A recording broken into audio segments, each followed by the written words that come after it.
4 minutes, 30 seconds remaining.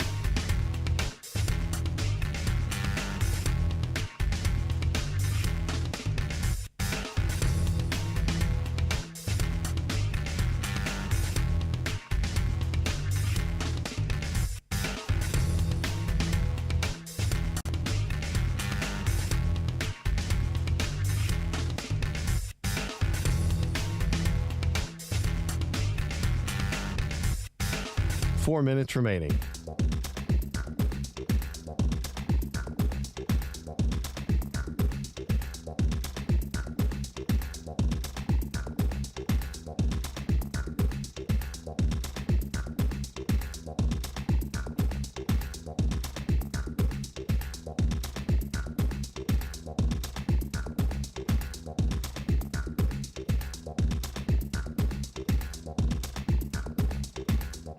Three minutes, 30 seconds remaining.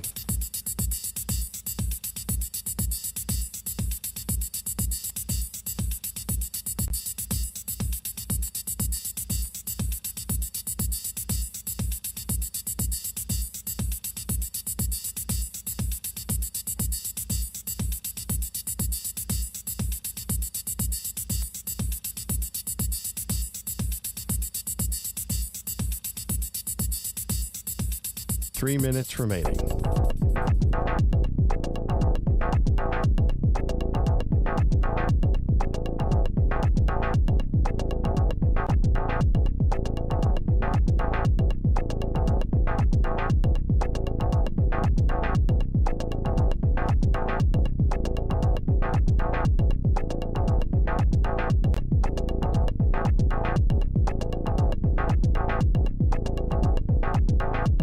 Two minutes, 30 seconds remaining.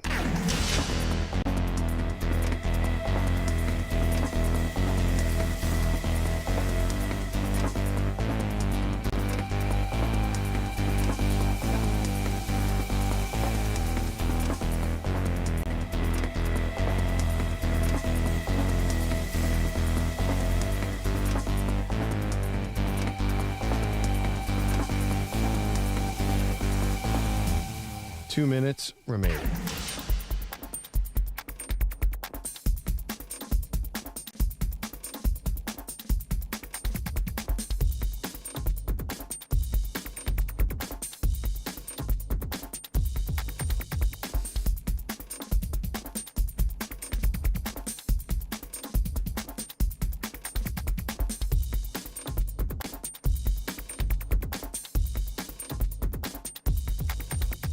One minute, 30 seconds remaining.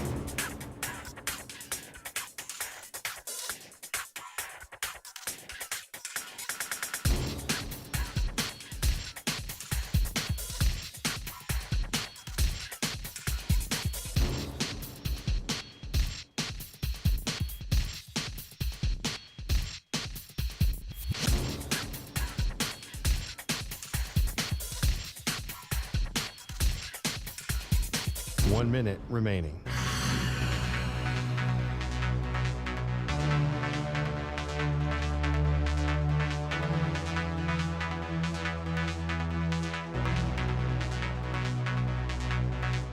Forty-five seconds remaining.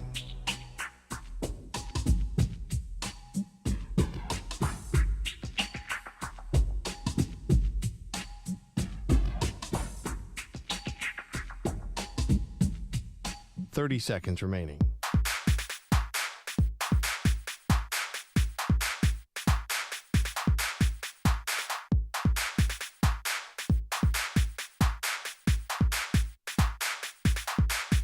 Fifteen seconds.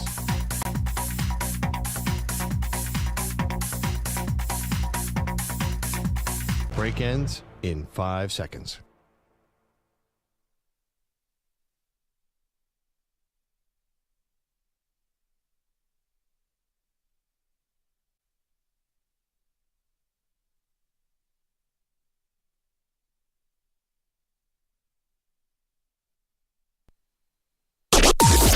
Maggie and Perloff on the Infinity Sports Network.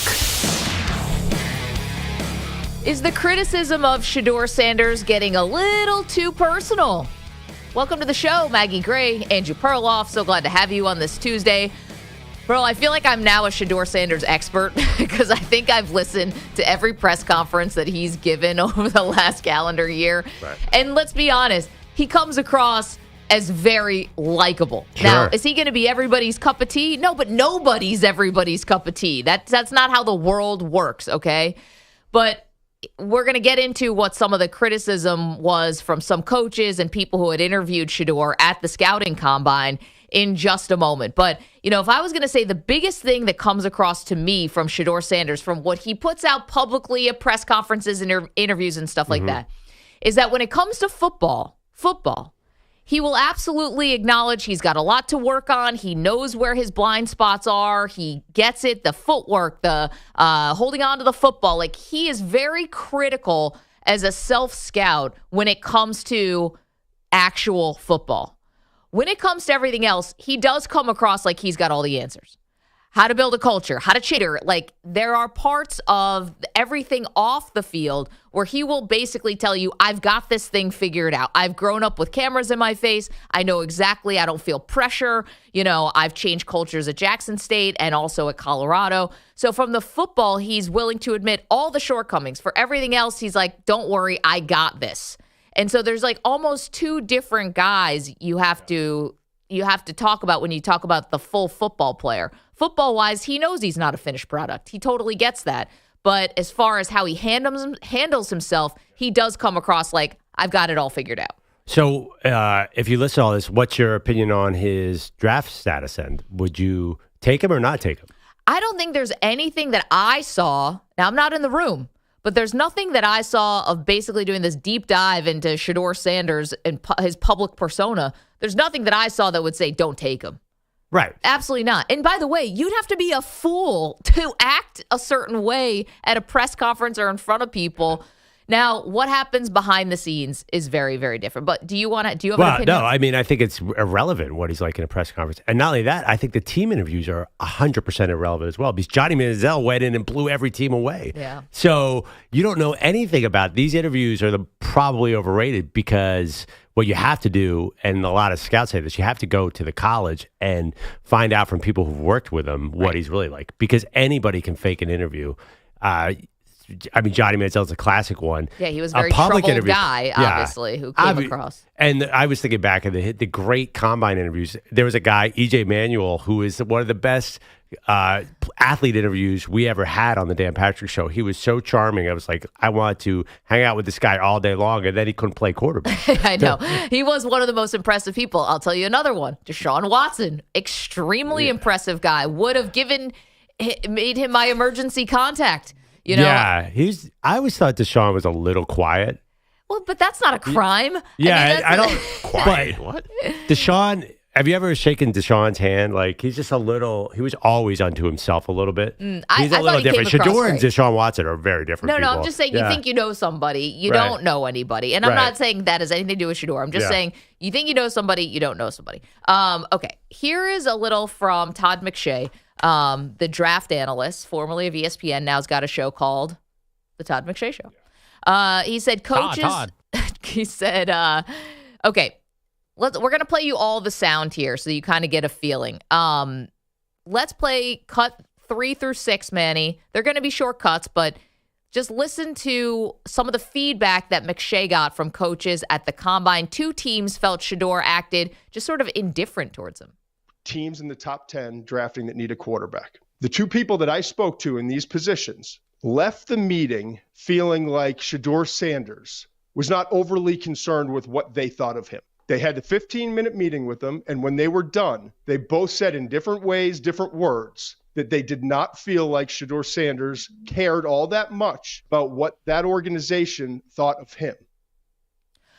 Okay. Listen, it's a job interview, right? So do you want to make everybody like you? I get it. But Perloff, there's also part of this where I think that's in some ways kind of healthy. Like, think about it. There's somebody in Shedeur's shoes whose father had, was outspoken, was, full of confidence, backed it up on the field, but he's always had his critics. So I'm sure he's instilling in his children, you're not going to be able to please everybody. You're not going to be everybody's flavor of the week. So be who you are. And if people want to be on the journey with you, they'll be on the journey. If they don't, then they don't.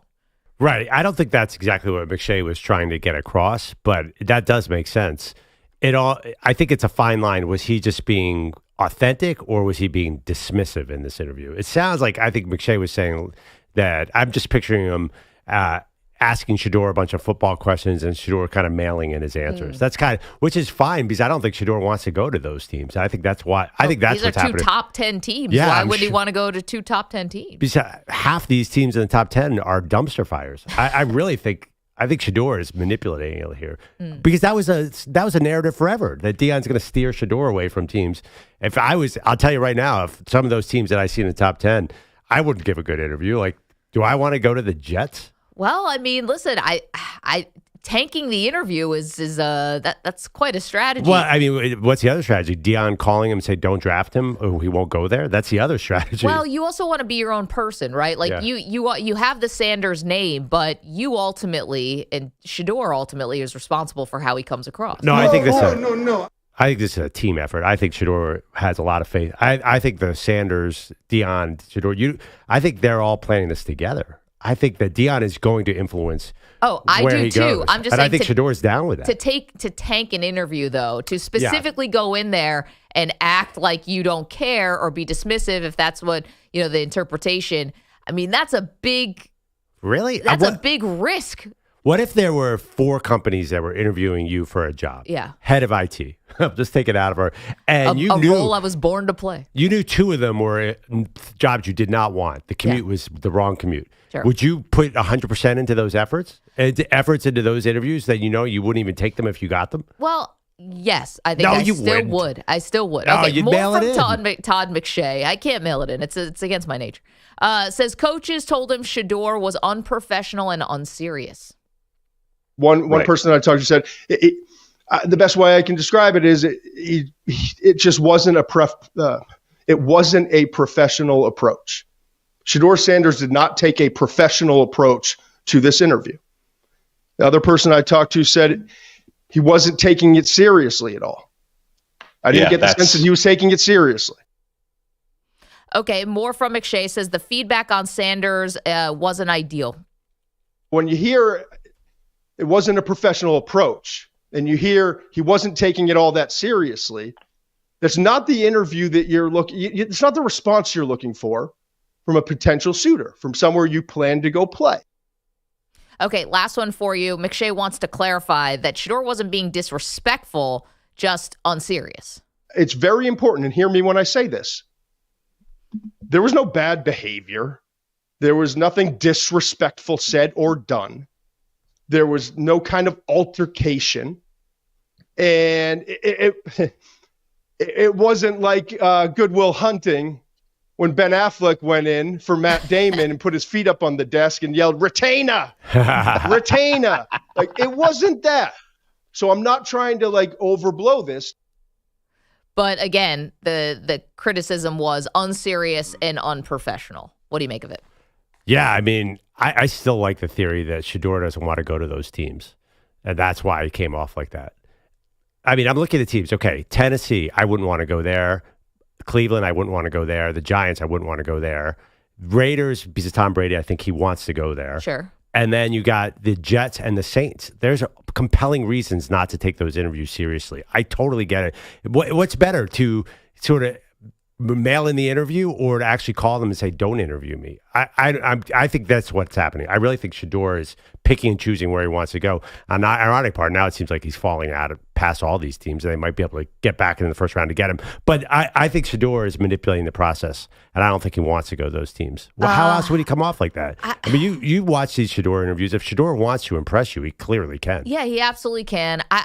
Listen, you're kind of like saying that this is all being manipulated and that these teams, are just kind of like they're out of the running. I think if that is indeed the case, it would be I would argue very vehemently against a strategy like that. Really? Yes. You have to avoid some of these franchises. I'm telling you, you don't want to go to some of these teams. Okay, that's fine. But if you have your dad who's going to be manipulating things anyway, then there's no reason for me to come off unprofessional and unserious. I'm going to let my dad do the dirty work for me, just like Archie Manning did it for Eli Manning. Like, I would just say that's a dangerous game you could be playing because, first of all, you don't know when you might cross paths with these people again. Whoever is in charge today in the year 2025 may not be in charge the next time you are looking for a new team, want to get another contract. You have no clue. Like the NFL, we think is like this big world. It's a small world. There's only 32 teams. You're going to see people over and over again. How many retread people get hired?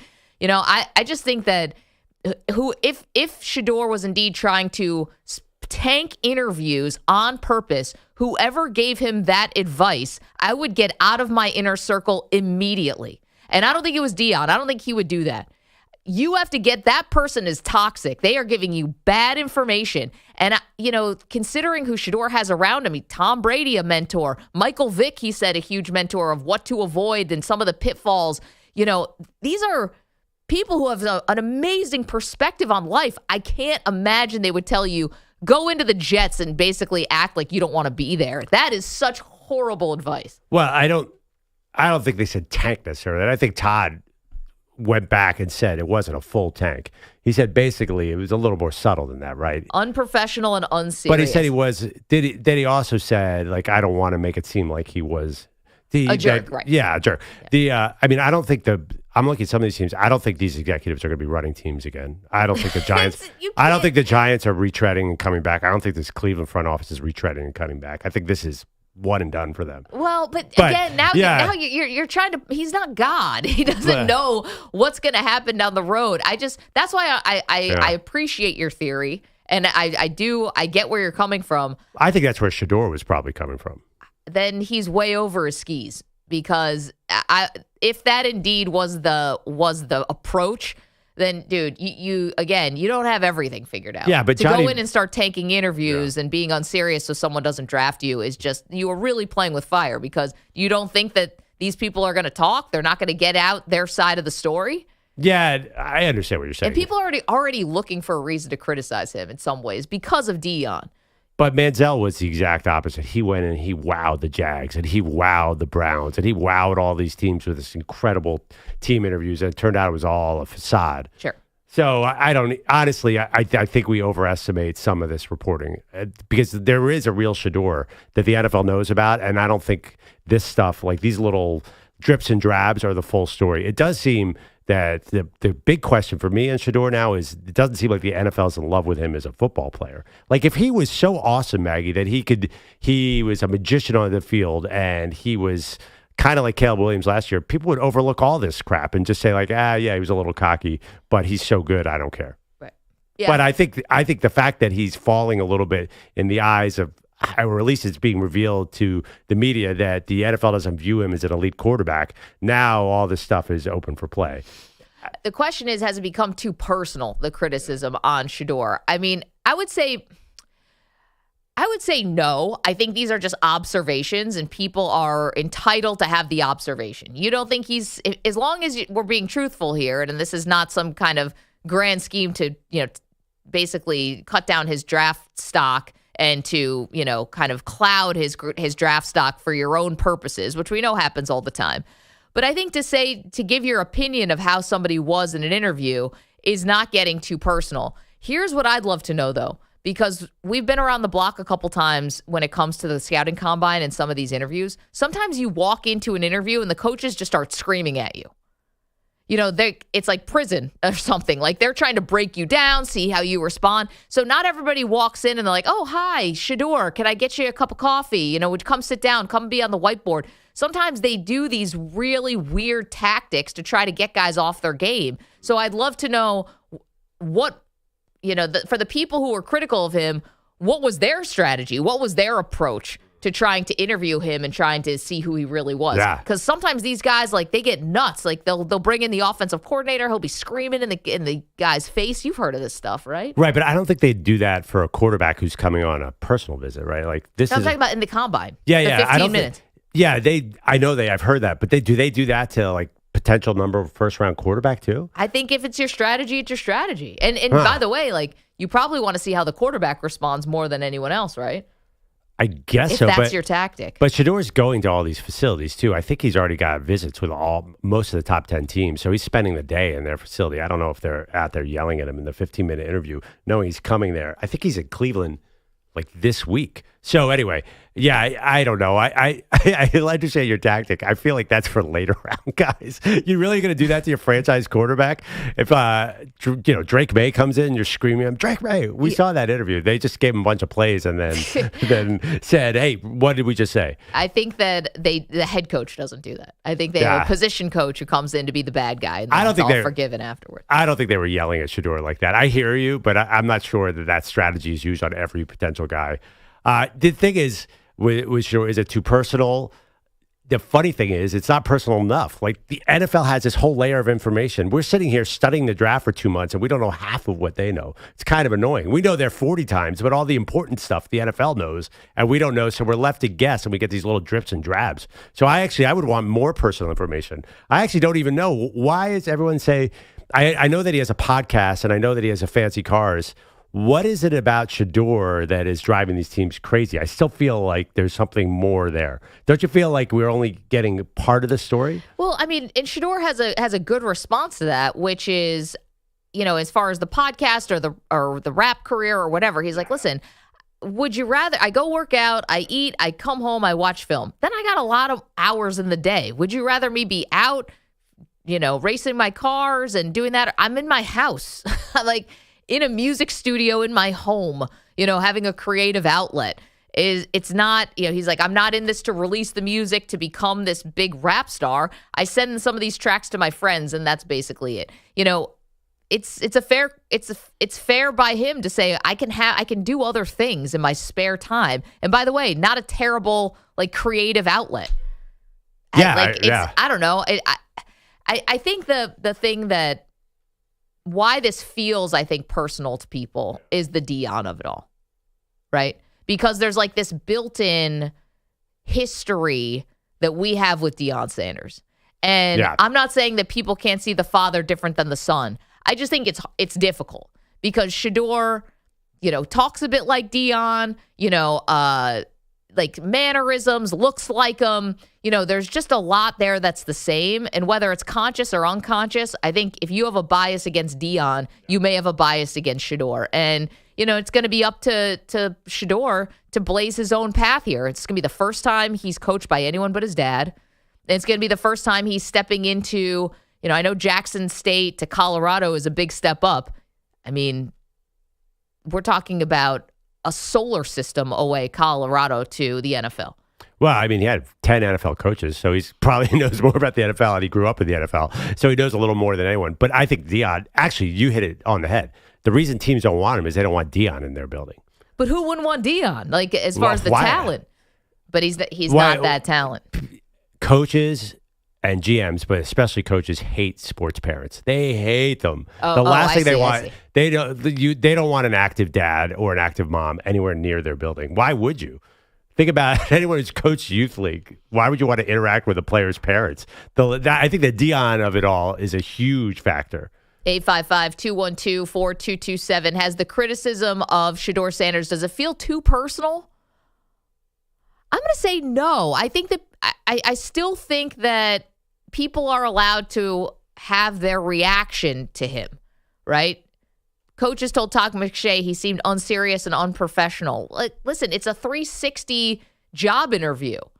So I think the criticism you can give, the question I wonder is, are you actually evaluating the son? Or can you not separate that from the dad and the family? 855-212-4227. Are you actually looking at Shedeur as his own person? And again, football-wise, he will absolutely tell you, I've got this to work on and that to work on. But when it comes to the leadership stuff and changing cultures, he does sound like he's got it all figured out. And listen, he's seen a lot. But to go in, if you're going to change the Cleveland Browns, good luck to you. I mean, that's ingrained over there. That's the reason I don't understand this, is because there are no good places to go. Like, if you're saying, well, I don't want to go to this place, I don't want to go to that place. Well, where do you want to go? Right. Raiders. He wants to go with Brady. Change the culture of the Raiders. Good luck with that. Yeah, that's a terrible situation. Well, I think he wants. I think secretly he wants to go with Tom Brady. But I think that's where when Maggie says he has all the answers, that's where the concern comes in. Because what makes Tom Brady a good football executive? Nothing. We have no idea. So for him to say, well, you know what, I know for a fact he's going to do a better job than the new Titans guys or the new Jets guys or the new Giants. Well, not the new Giants guys, but the Giants. Like, he doesn't know that. There's nothing to suggest that. It's still Mark Davis, as you like to mention, Perloff, and the Raiders. Yeah. So there's that aspect to it. So can I give you guys a crazy theory? I'm sitting here. Yeah. Because I'm like, there are no good options. So these are top 10 teams he's not liking, apparently, or teams aren't liking him. 2 out of the top 10. Yeah, 2. And then Lucina mentioned another quarterback coach who we don't know if that's a third team. We have no idea. Is he trying to get to the Cowboys? Because you're seeing these mock drafts. Could be. He's plummeting. And we're talking about, is he tanking interviews? And Dion, when they talked to $1 million worth of game last year, was like, oh, I know my 2 sons, basically, him and Travis Hunter, is like an adopted son. They're going to go top 5. Be selectively aggressive. I've already talked to the teams already. I already talked to the people. How do you go from that to now the mock drafts having him in the 20s? And then he's tanking interviews. That's my conspiracy. I'm wondering if he's trying to get to Dallas. I'm in. 855. Sign off on that one. 212-4227. And then eventually Dion is the coach when the patsy Brian Schottenheimer gets pushed to the side? Maybe. Yeah. Andrew Perloff on the dial line. I'm totally co-signing that. I love that theory. Although I don't think the funny thing is now, are you talking first round or second round? Dion is falling like a stone. Shedeur. Shedeur is falling like actually Dion. I feel like now we don't even know if Shedeur is going in the first round. So do they take him at 12? That's really interesting. 855-212-4227. I like your theory, EJ, and I'll tell you how we'll know if that theory is even 50% true after the break. There will be one thing that the Cowboys will do that would tip their hand. I'll tell you what that is next. Again, 855-212-4227. All right, Maggie, I did very well last night on Prize Picks. I know you won't stop talking about it. Thank you, Stephen Curry. This is the best time of year for Prize Picks. You have so many sports going on. NBA is heating up. Prize Picks, the best place to cash in on your favorite sports. Over 10 million members, billions of dollars in award winnings. Prize Picks has made daily fantasy sports accessible to all. It's so simple to use. You pick 2 or more players across any sport. And I'm talking any sport. There are so many options there. Pick more or less on the projection, and you could win up to 1,000 times your money. Wow! I've never been more into the Brooklyn Nets and St. Louis men's basketball than I am now because of Prize Picks. And that's going to be my play for tonight. Cam Thomas, more than 18.5 points, and then Kobe Johnson of St. Louis, more than 1.5 assists. I feel really good about this, and we feel great about Prize Picks, and so will you. It's available in more than 40 states, including California and Texas. Just download the Prize Picks app today. Use the code MNP and get $50 in bonus promo funds instantly when you play $5. That's code MNP on Prize Picks to get $50 in bonus promo funds instantly when you play $5. Win or lose, you get $50 in bonus credit for just playing. It's guaranteed. Prize Picks. Run your game. Must be present in certain states. Visit prizepicks.com for restrictions and details. Mand P.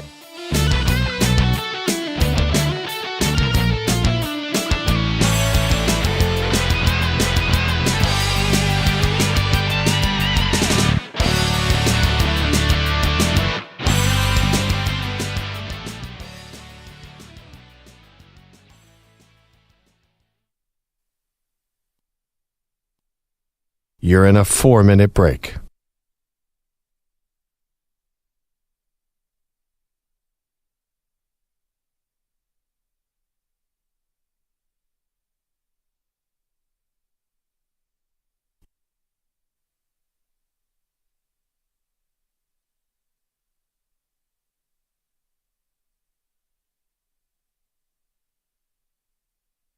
Three minutes, 30 seconds remaining.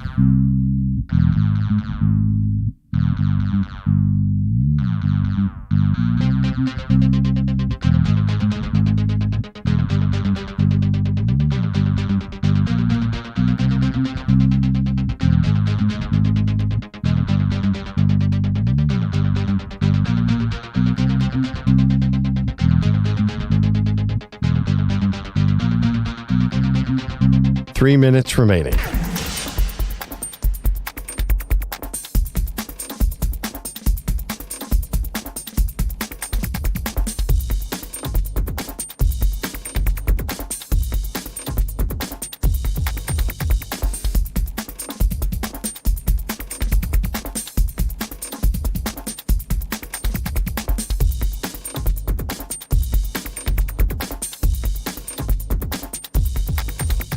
2 minutes, 30 seconds remaining.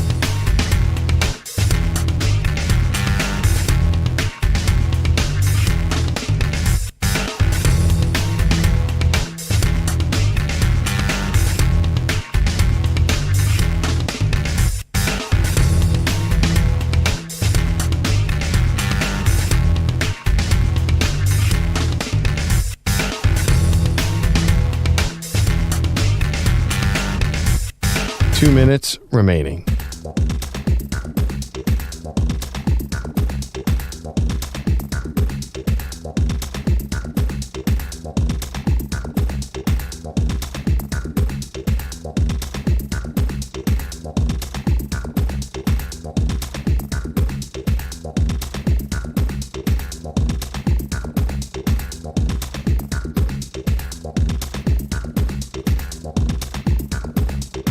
One minute, 30 seconds remaining.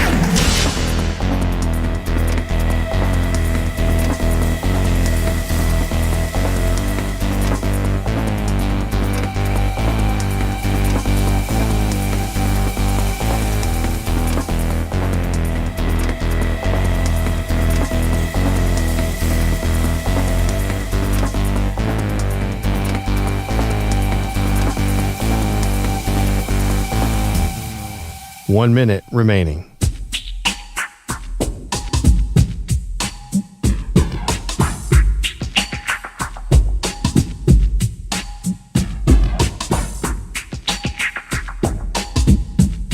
Forty-five seconds remaining.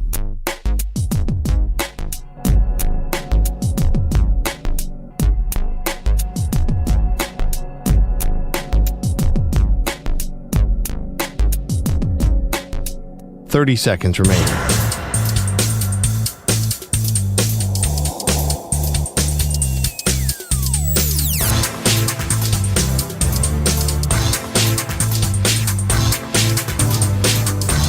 Fifteen seconds.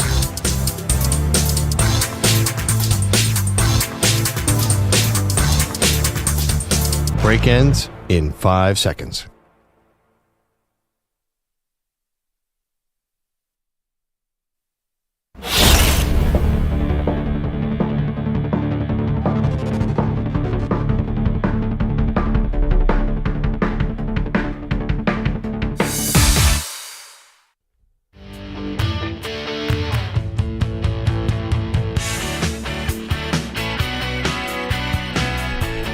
Welcome back, Maggie and Perloff Show. Maggie, I did more YouTube scouting last night. What do you got, Coach? I think the biggest weakness on Shedeur is that he could throw the ball within 9 yards of Travis Hunter, and Travis Hunter would pluck it out of the air and break 7 tackles. That's a real factor. Was it him or was it Travis Hunter? But there was a play where he was rolling against his body, and he got flipped by a Kansas defender. It became a controversial play. The Kansas defender went for his knees, did a full flip in the air. It looked like he was going to be out for the game. Came back the next play, threw a 40-yard touchdown. So one thing I'll tell you about Shedeur, it got a lot of attention. That dude is tough as nails. Like, he could take a hit and keep on ticking. So that's got to be worth something. Yeah, I mean, I think it's different when it's a defender from Kansas. No disrespect to a 28-year-old guy in the NFL. You know, listen. Well, no, but the dynamic is the same. I think that he's being called a diva because of all the side stuff, but he plays tough. Yeah. There are a lot of college quarterbacks who do not play tough. I think he sort of plays like a guy who's fighting for his job. So I'm willing to give him the benefit of the doubt based on what you see in the games. I see what you're saying. We're asking you today, has the criticism of Shedeur gotten too personal? You're seeing now and hearing coming out of the scouting combine as far as the one-on-one interviews he was doing. Some of the teams, and according to Todd McShay, 2 in the top 10, thought that Shedeur came off as unserious and unprofessional. Josina Anderson is reporting that one quarterback coach called him brash and arrogant. You know, to me, I don't think that's too personal. I think like what the Dolphins allegedly asked Des Bryant all those years ago, was your mom a prostitute? That felt a little personal, even though you probably want that information, I guess. But there's other ways to get it. This seems like it's all falls within the realm. And I think, to be honest, like I'm kind of not surprised that we are getting something like this. The unserious and unprofessional, I'm surprised. The brash and arrogant, I'm not surprised, because I think that sometimes there's a confidence there that may be interpreted as arrogance. And he's also Deion's kid. And I think your biases against Deion may bleed into how you view Shedeur. But EJ floated this theory right before the break because you think that maybe Shedeur was purposefully tanking some of the interviews and not being serious about them because he already knows where he's going. Well, I think they're pulling a Kobe Bryant. I think Deion wants him to go somewhere and is going to make sure it happens. Former pro, deep roots in the NFL. And I think that's kind of smart because a lot of these teams have had really bad runs for 10 to 20 years. So I kind of get that. Yeah, I definitely think Deion is manipulating the situation. But then there's these rumors that he's falling out of the first round. That there's a lot of heat to that, too. Well, EJ has a theory. Yeah. EJ, not to put words in your mouth, that you think that Shedeur, do you think he tanked the interviews? I don't think he performed well, and I think he knows better to perform better. I think he's a smart guy. Like, he's very likable. Like, I think if he comes in unprofessional and unserious, that's because he's doing it on purpose. On purpose. Okay. And you think that the team he's trying to get to is?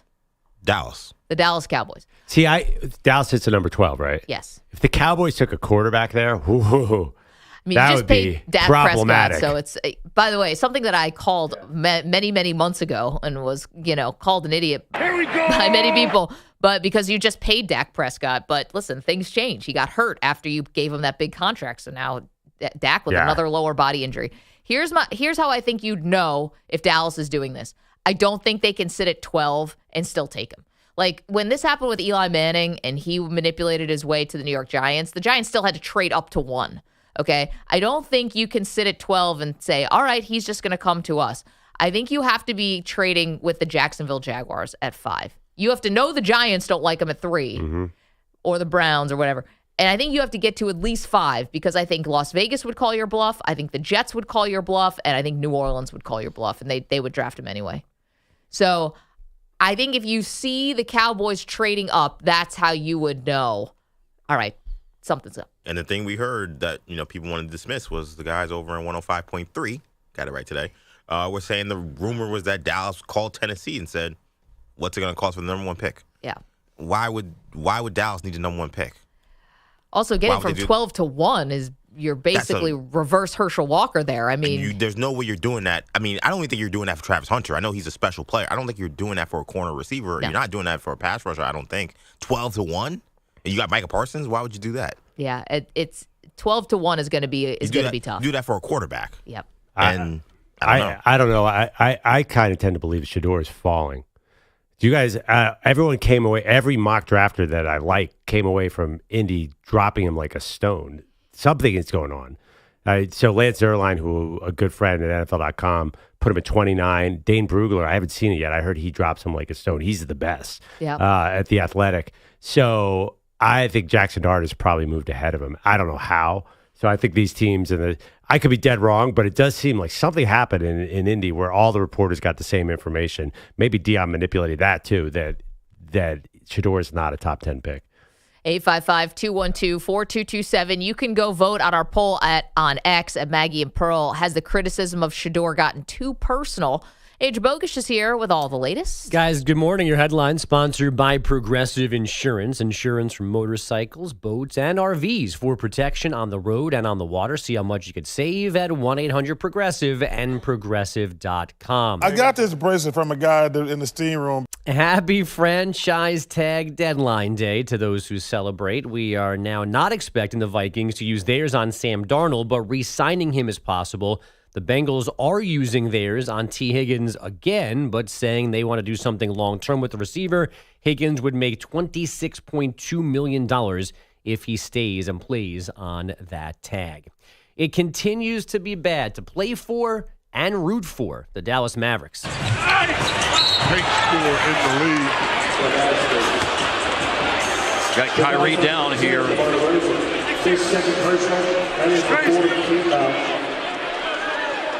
That is obviously a major concern, what's going on right now. Not the best description on Mavs TV of Kyrie Irving suffering a sprained left knee on a first quarter drive last night. He ended up face down on the baseline near the Mavs bench, and the camera right on him telling the training staff that he was legit hurt to come and help him right away.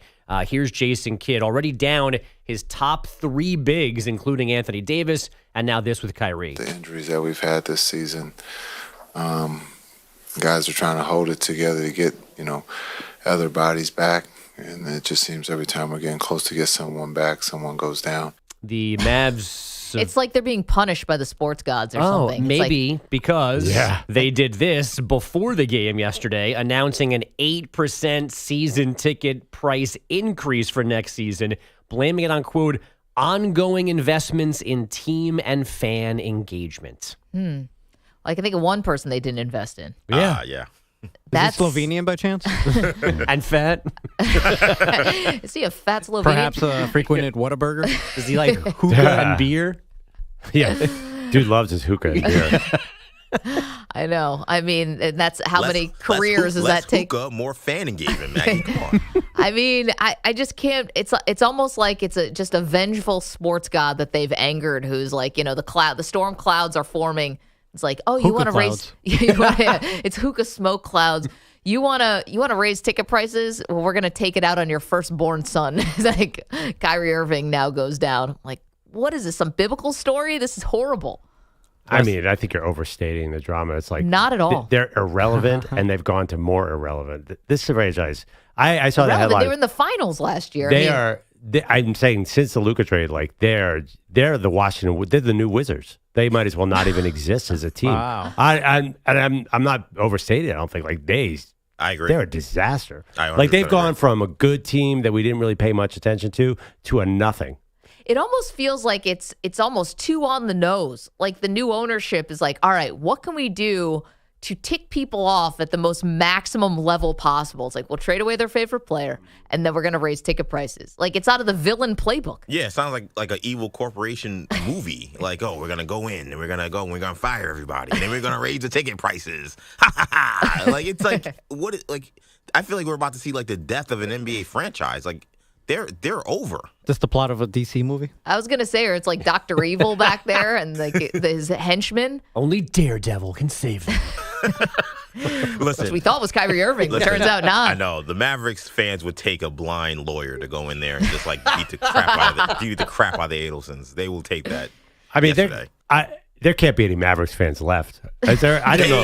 You see the videos of them after the third quarter? It looked like 50,000 people left at once. I've never seen that many people leave an arena so fast ever in my life. See, that's the thing. It's like there's all these conspiracy theories about them wanting to move the team or threaten to move the team. And I know that those have been, they'll come out and say that's not true. But do you believe what people say or what they do? Like, you're actively trying to tick off your fan base. Like, there has to be more to the story here than just blind incompetence. No, I think that GM thought that I'm getting Anthony Davis and I'm going to win a title. I think then his head should be examined. Well, I mean, you could squint and see a Kyrie Irving, Anthony Davis combo if they're healthy. But you said it from day one. Like, there's no way Anthony Davis was going to be healthy. I think this was a basketball move. I don't think they were trying to tank. But what about raising the ticket prices a couple weeks after you trade the star player? I just didn't want to pay him. But I think that was for more money to pay people. Yeah, I think it was an accident. I do think this GM thought I am a genius and I'm outsmarting everybody. Wait, what was the accident? The accident, I think the ownership kind of listened to him. I don't think they said, let's get really bad and then let's raise the ticket prices. I think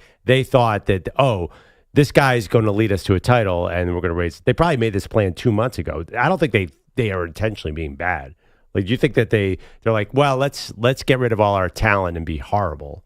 I don't think that was ever part of the plan. Why would they do that? I don't know, but I know it was beyond risky move, and I think a lot of NBA teams and sports teams in general, like, you want to be risk averse. Like, they're saying that investing in Luka was too risky because the hookah and the beer, and it's gonna be a catastrophe. Was the quote that came out to The Athletic. A catastrophe. Yeah. Like my Sixers and Joel Embiid.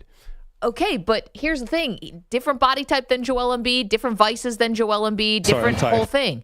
And maybe similar vice. Yeah, and by the way, what's a different body type? Except Joel's just bigger. They're both built like pears. I mean, he's 7 feet and 300 pounds. Yeah, right. Different than 6'8". And Joel Embiid never got to a finals or even past the second round, which Luka just had done. So I just think that there's like... Neither have the Knicks, Manny, while you've been alive. So I don't know how much you can chuckle at Perloff. I don't know. You control whether or not you raise the ticket prices. This is just all time bad. The only thing I'm saying is there's this implication like, let's gut the team and then we'll raise the ticket prices. I don't think they meant to gut the team. I think that was a pure accident. That's what I'm saying. I think they thought that, we're going to win a title with these guys. I really do think that. I think they were wrong. By the way, talking about health, Kyrie Irving also a guy that gets injured all the time. Yeah, big time. Like you're banking. Like they were worried about Luka's health, and the two guys who are extremely fit, look agile, and they can't stay on the court. And Luka, look, he's barely getting through these games with the Lakers, but he's playing. He's out there, and they haven't lost basically. Yeah. Go back to Cleveland. Anthony Davis got hurt in his first game. Yeah. Good first 12 minutes, though. But now they don't have to pay Kyrie, so that probably works out. Right. But then they said they're investing in the team. Who are they paying? Well, use that salary cap on someone else. That's probably a stroke of good luck that Kyrie got hurt. And now that they can get rid of that contract, eventually get rid of whatever else they have, Anthony Davis, in 8 years or whatever. I mean, they got it now they got a tank. I just want him to be okay in that piece. This thing has just unraveled in a way that Nico Harrison is going to get fired soon. People thought they might go to the finals this year. Yeah, after the trade? No, before. Like they thought, well, Luka is healthy. Like this is a dangerous team. I mean, you've been hearing it all the time on TNT and ESPN. Really? Yeah, the Dallas was the biggest threat to OKC. A lot of people Don't even say it, man. Oh, boy. 855-212-4227. The Dallas Mavericks raising ticket prices by not an insignificant 8.61%. I wish I had those bunnies. Due to ongoing investments in team and fan engagement. I'll tell you what, those T-shirts they're shooting out of those cannons better be like Versace. Christian Dior. Yeah. Well, they need more security to take away the anti-Nico signs that fans bring into the building, Yes, too. it's actually part of it goes into the henchman fund. I want to look like The Rock. I want to look like the final boss with the Versace vest coming out of those cannons. Yeah, they better be diamond bracelets that are getting shot out of those things. Okay, 855-212-4227. We're asking you today, has the criticism of Shedeur Sanders become too personal? Get back into that. Also, it's an important day for one NFL quarterback. We'll tell you why next. You're in a 5-minute break.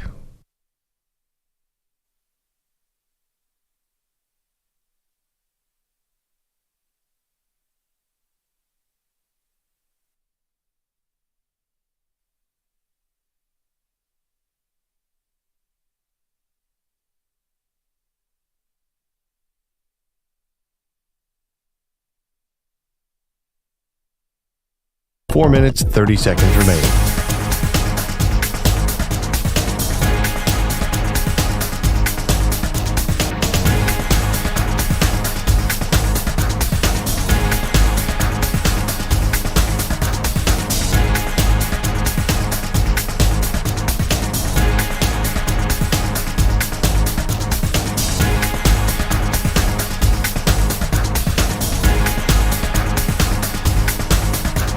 Four minutes remaining.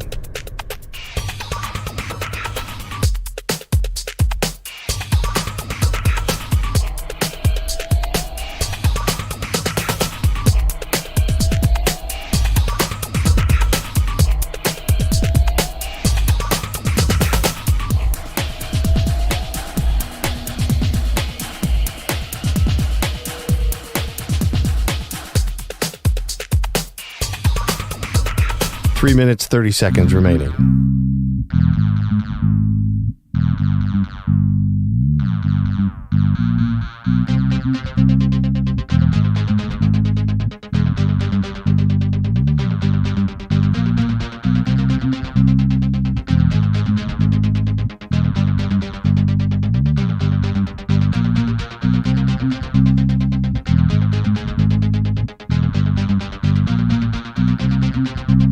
Three minutes remaining.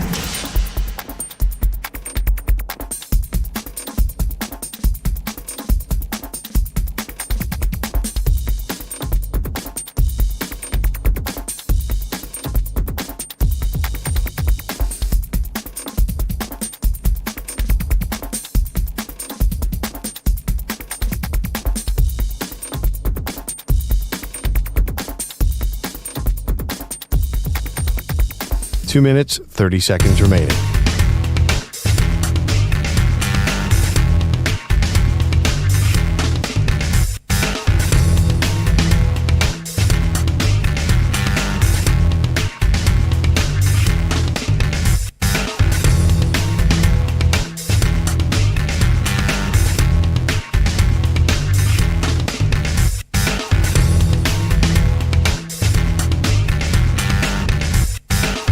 2 minutes remaining.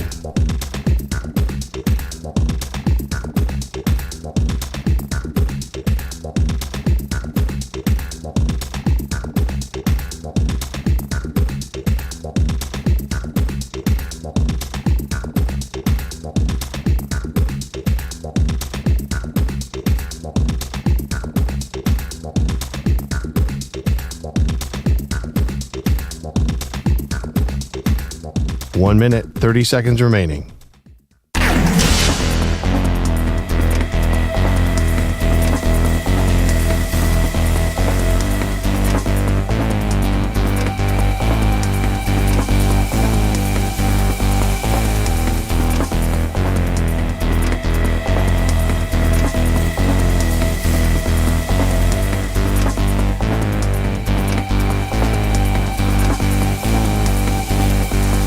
One minute remaining.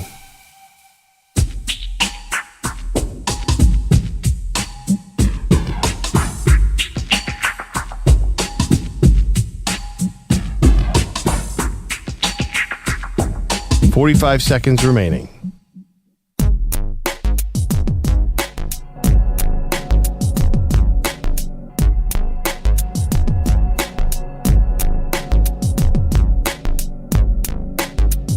Thirty seconds remaining.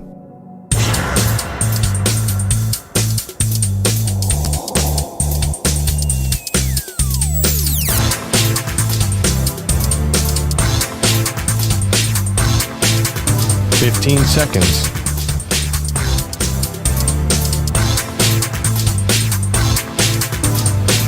Break ends in 5 seconds.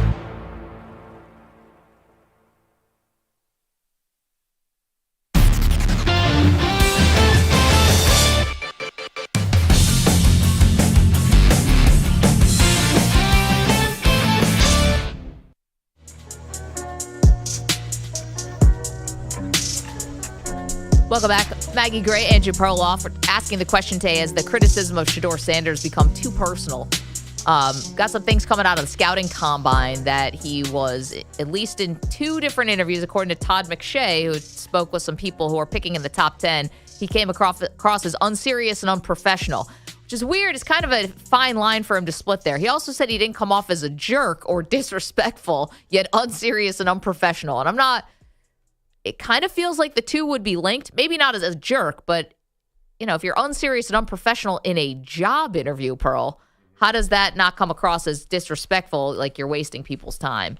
But anyway, that's sort of where we're at. And you couple that with the fact that Shedeur does seem to be dropping in a lot of these mock drafts. Now, who knows? Yeah. Mock draft people are also, I want to say they're guessing. It's informed guessing because teams very rarely like show all their cards to people. Yeah. But you know, there also is the fact that he does appear to be dropping in the standings. Well, in it does draft, whatever. I mean, who knows why, but it feels like all the reporters got to Indy and all of a sudden a lot of NFL people said Shedeur doesn't have elite skills. It seems where, you know, we're all college football fans and we saw Shedeur tore it up at Colorado, 37 touchdowns, 10 picks. And completed a lot of that, 74% of his passes. Yeah, a lot. There was definitely a lot of bubble screens, and it's kind of hard to tell what college numbers mean, different systems, and he was going against weak competition. But it does feel like things are not going great in the mock draft world. Again, you're exactly right. That doesn't necessarily mean anything, but I wouldn't be surprised if he was a faller now to the bottom of the first round, where some team trades back up for him. Again, you know what the team I'm focused on? EJ had a great one with Dallas. It feels like Cleveland and him, there's a lot. The fact that Deion said nice things about Cleveland, the fact that they have a lot of talent and they have an offensive coach, I feel like Cleveland in the latter part of the first round makes a ton of sense. I guess like if you're going to go out there and if you're Deion, you're going to say, I'm going to play a role here in making sure that my sons, and he's talking about Shedeur and he's also talking about Travis Hunter, who's kind of like an adopted son, right? I'm going to make sure they land in a good situation. And then you let them both go to Cleveland. Are you doing your job as a, like, what, you know, why even say that you're going to try to manipulate the process if you're fine with both of these guys going to Cleveland, which is maybe one of the worst run organizations in the league and has been consistently. Different I don't know. coaches, I mean, different GMs. It's all the same, though. They've been in the playoffs more recently than a lot of these other teams. I know the Giants snuck in at 9-7. They got Respect us. Yeah, I got killed. But I definitely think if you look at their roster compared to some of these other rosters, it's definitely a step up. Assuming you keep Myles Garrett, you have a lot more talent and you have an offensive coach. And I think Deion I don't think it's as simple for Deion. I don't think he wants to go to the best team. I think he wants to go to a team where he can influence things as well. And I think Cleveland might be a team like that. I don't know. But I don't think he wants to go to a team. Say there was a team that's in top 10 and they said, we'll draft Shedeur, but you can't bring Deion with you. Deion's like, no, thanks. We're not going there. So maybe he thinks Cleveland is an open book. I can influence his team, maybe get my other son there. Get Shiloh there. See, maybe I can get some players that I've coached before there, and like we can make this a sort of a Sanders project. Okay, so he sees the Cleveland Browns then as sitting ducks, so he can go in there and he can basically just take over the whole thing. I'm going to be honest with you. I think other teams would bring in Shiloh as an undrafted free agent. Like I don't think that's such a big ask. I don't think this is the Lakers, drafting Bronny in the second round. Football teams, you've got practice squads, you've got other ways to sort of keep him around. And obviously the Cleveland Browns, bro. I mean, 2 playoff appearances since 2002. Like, it's just a god-awful franchise. And the first people who will tell you that is the Browns fans. Yeah, but everybody picking the top 10 is on tough times. Every single team. There's not a team. You don't get to the top 10 by being awesome. I mean, that's just the way quarterback drafts work. Even poor Caleb Williams went to the Bears, and that was a mess. The only guy who was an exception, Jaden Daniels, got lucky. Let's face it, that they hired Cliff Kingsbury and brought in all the right free agents. It's hard to find the right fit. I understand that. Yeah. Wow, Jaden Daniels. Jaden Daniels. I'm curious what people think at 855-212-4227. We're asking, is the criticism of Shedeur gotten too personal? I do still think there are a lot of people who are going to say his dad was like this, so he's going to be like this. And I wonder if Shedeur is getting like a fair shot. Do you have a preconceived notion of what he's going to be like? And, again, football-wise, he will tell you he's got a lot to learn. He's very open about that. And then on the other stuff, he does kind of come across like he has it all figured out. I can change cultures. I can change your franchise. And I think that's in theory, it's a great thing to say, but it's just going to be, I think, harder to back up at the NFL level. You've never before had to deal with an owner. You've never before had to deal with entrenched veterans who may not think winning is the most important thing, but yet have long contracts. It's just a total different level. And I know he's got a lot of mentors in his life who can tell him that, but you don't really know it until you go through it yourself. Definitely. That being said, too, how would he handle if he went to Tennessee and went 3-14? How would that go? There are a lot of big. He won't go to Tennessee. I think they'll take Cam Ward, but generally, it's going to be a totally different calculus. Say he went to the Giants and were 3-14 last year. They might be terrible if they take Shedeur and start him. It might be worse than Colorado.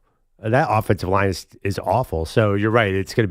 That's a big statement to say I can come in and turn around an NFL team, and it's going to be hard with some of these teams. Again, I love him with the Browns. I feel like Stefanski will get going that Kyle Shanahan kind of offense. He'll do a little play action. When you tell somebody you should go to the Browns, I feel like you hate that person. Why? They're loaded, sort of. Their best player wants out. Yeah, don't give them that request.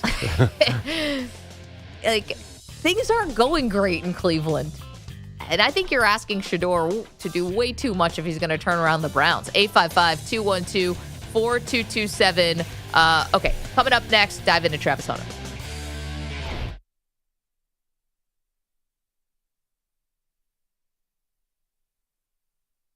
You're in a 5-minute break.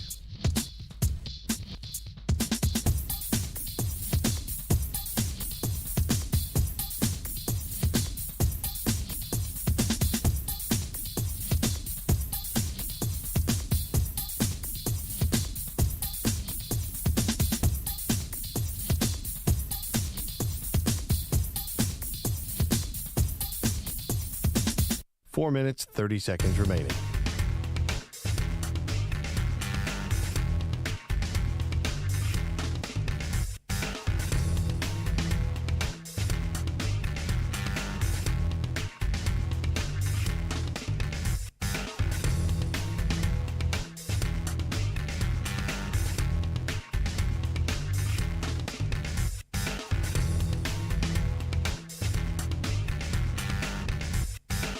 4 minutes remaining.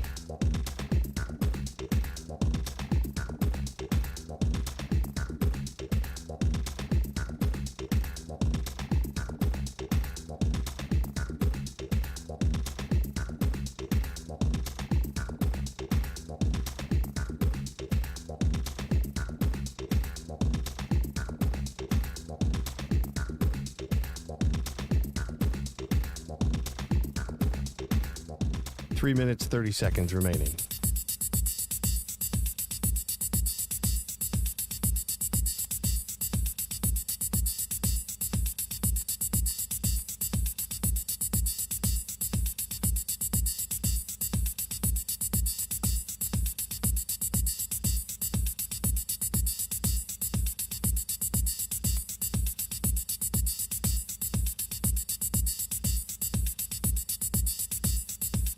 Three minutes remaining.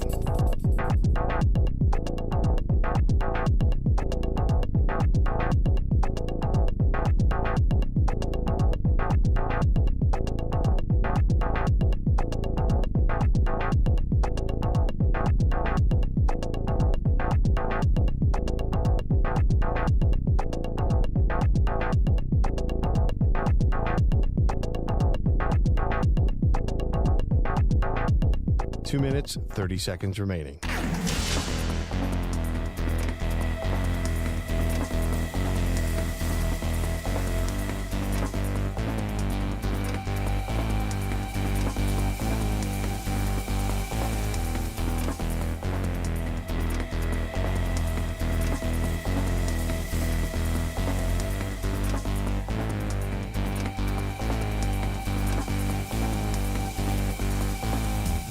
Two minutes remaining.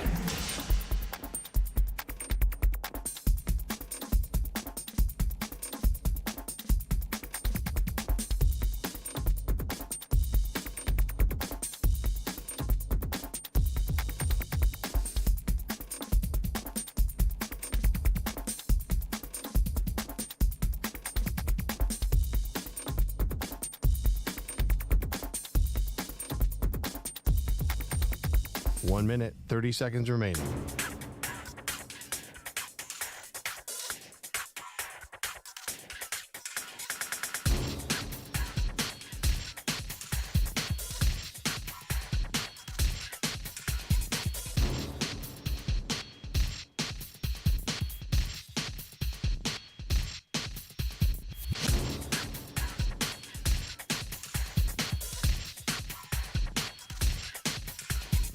One minute remaining.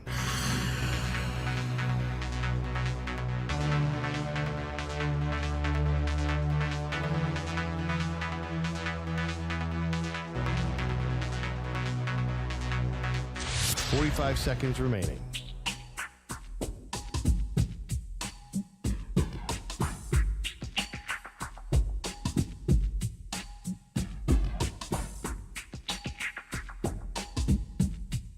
Thirty seconds remaining.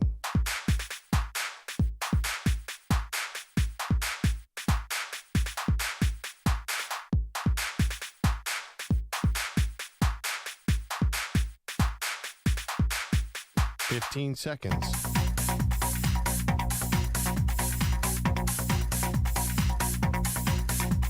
Break ends in 5 seconds.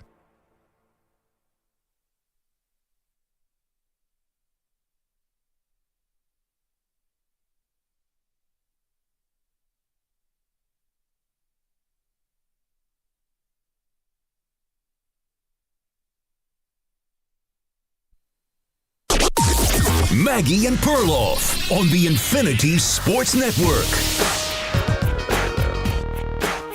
Borderline obsession with Travis Hunter and where he's going to play in the NFL, and also can he play both ways in the NFL? Welcome to the show, Maggie Gray, Andrew Perloff. And we've talked about that, Pearl, but there's a new caveat to this conversation because the obvious comp of what Travis Hunter is trying to do, play both offense and defense in a full-time way, appears to be Shohei Ohtani, right? For when Shohei is fully healthy and is, really at the top of his game, is pitching once every 5 days and DHing every other day of the week, right? I'm just different.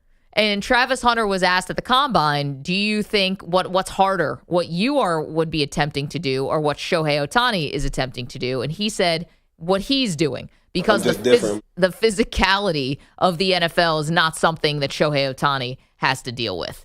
That is true. I don't agree with him because every pitcher gets hurt, right? So the fact that Shohei is going out there and throwing the ball 101 miles an hour is actually much more brutal on your body than playing football. I guess that sounds weird, but you're much more likely to have surgery if you're a pitcher than if you're a football player. I mean, what percentage of pitchers now have surgery? Like 100, right? I don't know if it's 100%. But here's the thing. Shohei's already had how many surgeries? He's had a few. 2? A Tommy John and then some other thing they're not calling a Tommy John, but a follow-up on the Tommy John, right. So I understand. I've heard a lot of people. Joel Klatt was one of them who had been drafted into Major League Baseball. I don't think ever got to the majors, though, but spent a few years in the minors and then obviously played football. And Joel said it's absolutely harder to play baseball because of what you're asking your body to do. One is like when you're hitting, is a very quick twitch, like approach where, hitting a 90-mile-an-hour fastball, they say, is one of the hardest things to do in sports. And then when you're pitching, it's very long, fluid motion. It's like the opposite of a quick twitch. And asking your body to do those two very diametrically opposite things would be much harder than just playing wide receiver and corner, which is asking your body to do very similar things. I respect that, and obviously Joel Klatt has done it, but I still think that Travis Hunter has a point here. Nobody's diving at Shohei Ohtani's knees. Nobody, you could have a collision, which he did have in the World Series, and definitely hurt his shoulder or whatever, his elbow. But oh, yeah. But that is more rare. Maybe Shohei's the wrong example, but yeah, I know what you mean. It is more rare, and I would say I don't think all injuries are created equal. You have a usage injury that you would have in baseball with your elbow is very different than a collision injury where you have no idea how things could break or how things could get warped or, and sometimes you don't know until the surgeon goes in and does the surgery. EJ, unfortunately, tore up his knee, thought it was one spot, ended up being 2 spots. Rehab still going on. I think that I'm with Travis Hunter on this one, that it would be a lot harder, and it's because of the type of injury risk. So maybe I'm being pie in the sky here, but Travis Hunter is going to play cornerback and wide receiver. I don't feel like cornerback's a major injury spot. It's not like middle linebacker. Why is this? All he has to do is run around after another. He's not going to hit anybody. If the coach is smart, he won't hit anybody. So I feel like you could protect a player at that position. And it's not even that dangerous. The way he plays, it doesn't strike me as a total injury risk. He's not a running back. Those guys always get hurt. Yeah. So you could protect him a little bit. Where, again, I view Shohei Ohtani as a classic example of if you use your arm too much, you're going to have to get surgery. So baseball, you're guaranteed to head down that road. I think that Travis Hunter could stay healthy. Look at Deion. Deion now has a lot of health problems, but back when he was playing, I don't feel like Deion was a constant injury risk, and he was all over the field. But wasn't playing a full-time schedule of offense and defense. He was playing special teams. Full-time defense, special teams, some offense, once in a while lined up a wide receiver, and baseball. Right. So, he was doing more with his body than anybody, and I don't remember him being constantly hurt. So, but is Deion the one of one, right? No, there's a two of two. He is Deion. So here's the other part about Shohei, and we're asking Shohei Ohtani and Travis Hunter, what's harder to do as far as being like a two-way player.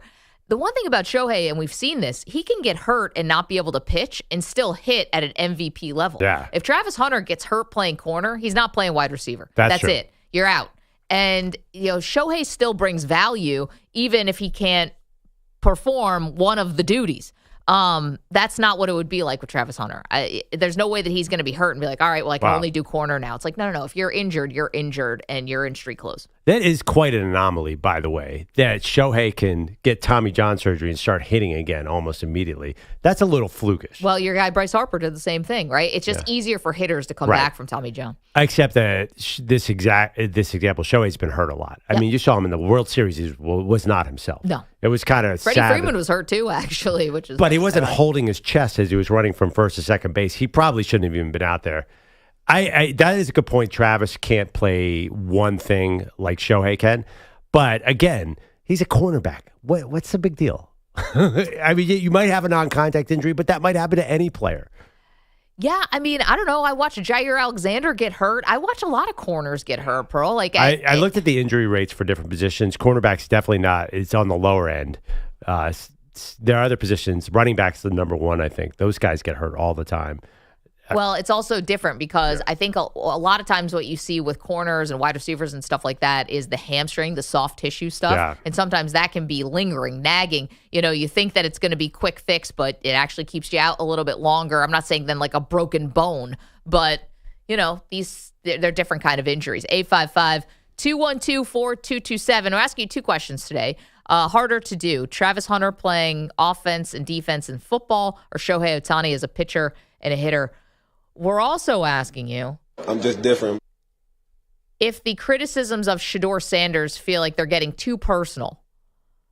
Had some things coming out of the combine. Josina Anderson reporting one quarterback coach called him brash and arrogant. Two NFL teams picking in the top 10 told Todd McShay that Shedeur came off as unserious and unprofessional. No. In their interviews. Joe is in San Francisco. Joe, you're on the Maggie and Perloff show. Good morning. Hey, he is getting a raw deal because I scouted Major League Baseball for 10 years, so I can tell you he's getting a raw deal. What they're supposed to be doing is looking at his tools. How many tools he got to play in the NFL, not, you know, how he talks and all that different stuff. They're supposed to look at him as an athlete. They dogging him because it's Deion's son, and that's just what it is. I'm gonna tell you straight up, Joe. So you scouted baseball players. Did you ever take into account anything off the field, or you were just looking at the athlete and how they perform? You got to take into account some stuff looking off the field, but you normally hear that stuff when people talking in the stands. You know, you don't really talk to the kid about off-field stuff because if you sit in the stands and watch the game, people gonna start talking. They're gonna start saying, you know, if the guy's a thug or whatever. But for the most part, you're looking at the tools. And I can tell you right now, Sabathian, he got lowballed the first time they came with him. They offered him $800,000. Somebody told him to say no, and they came back a couple of weeks later with 1.6. So I can tell you right now how it goes.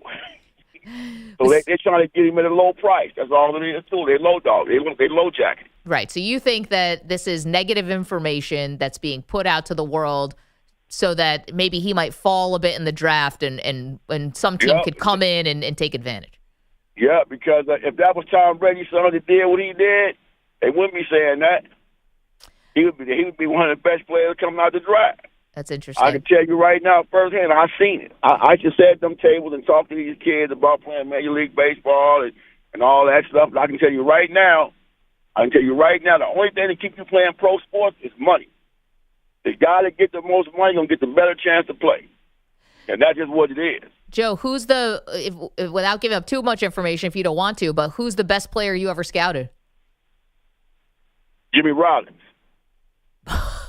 Oh, Perloff suddenly perked up. What did you see in Jimmy Rollins? How much better was he than the other people on the field? Well, when you first look at Jimmy, you wouldn't think much of him in a workout. I remember, him going through a workout, and I had to tell my boss, like, look, man, you gotta really see him in the game because he don't work out good. And then they went to see him in the game, seen a whole different Jimmy.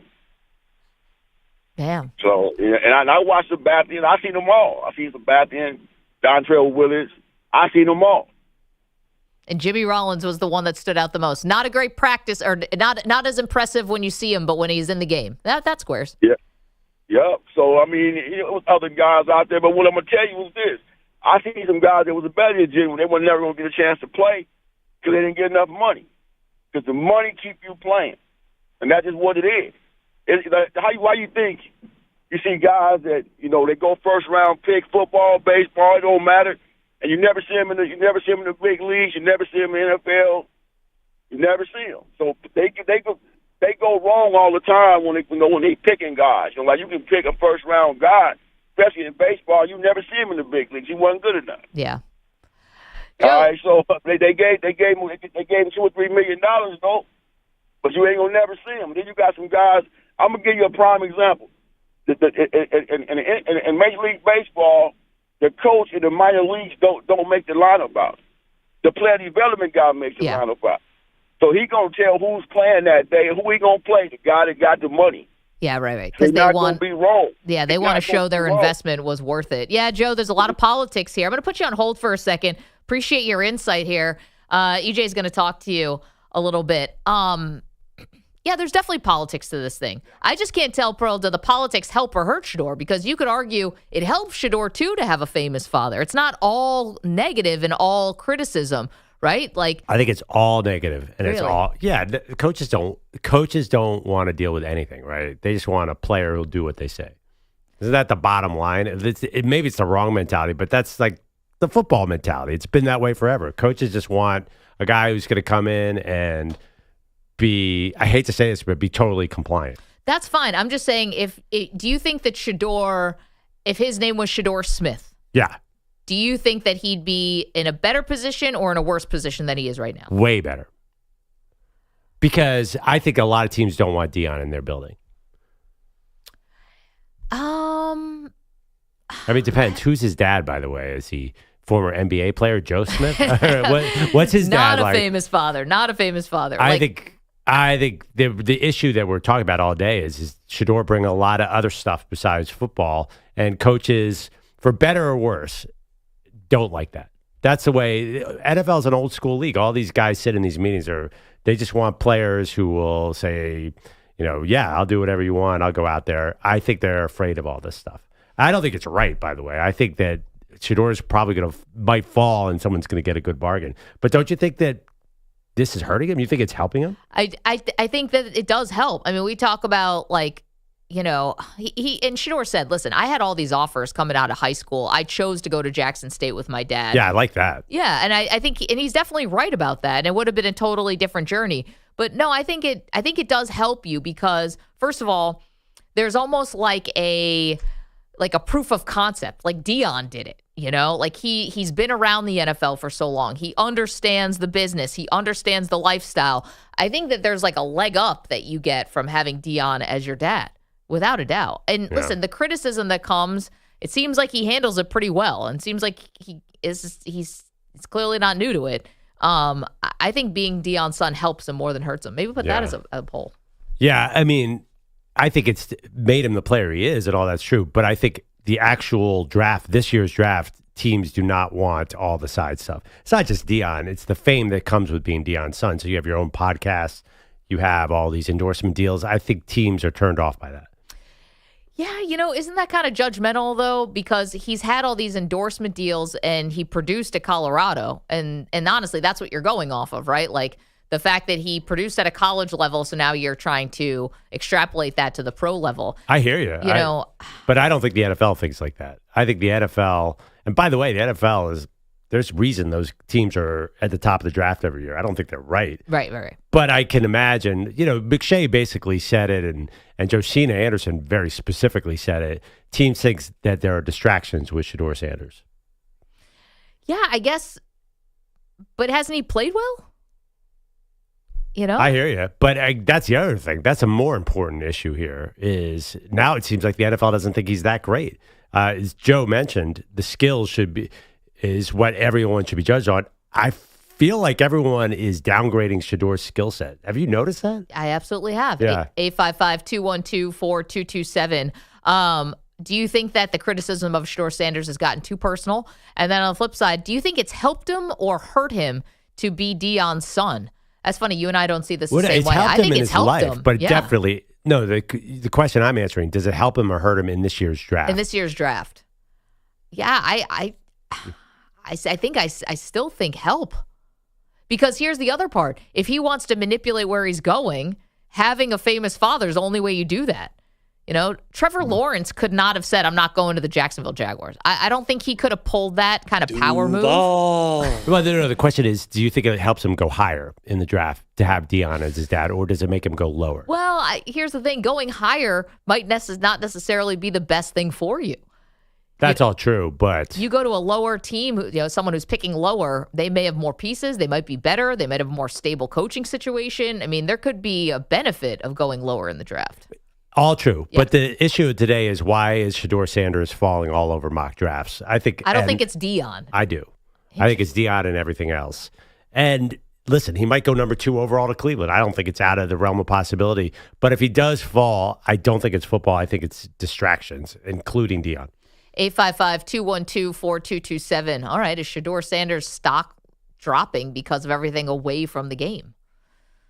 I find that hard to believe. Anyway, 855-212-4227. You can also watch the show, youtube.com/Infinity Sportsnet, twitch.tv/Infinity Sports Network. We say good morning to our affiliates all over the country, and we love you. That's the bottom line. You can listen to our show on the absolutely free to download Odyssey app and on Sirius XM channel 375. Babe Ruth, John Elway, Reggie Bush. That's how you remember where we are on Sirius XM. Throw in Allen Iverson if you want. Well, now that's your opinion of who's the most famous number 3. 855-212 Josh Hart. 4227. That's certainly Manny's opinion. Coming up, it's a big day for one NFL quarterback. We'll tell you why. You're in a 5-minute break.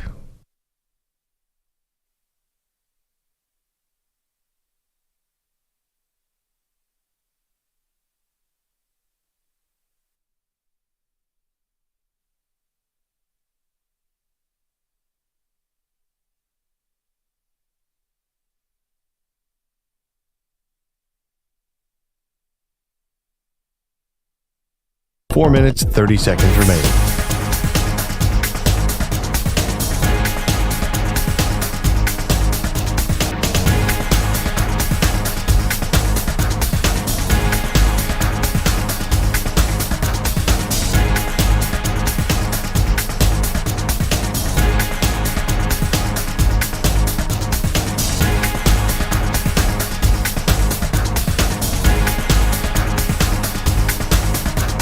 Four minutes remaining.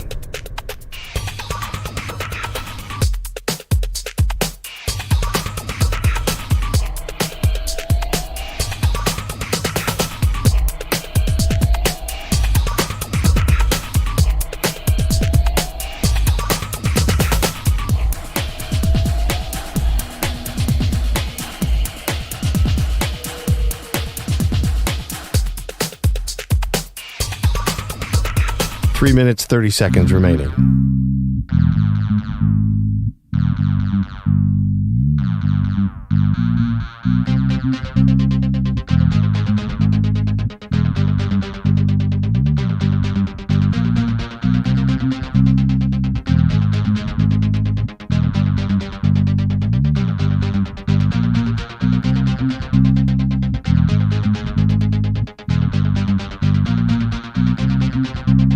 Three minutes remaining.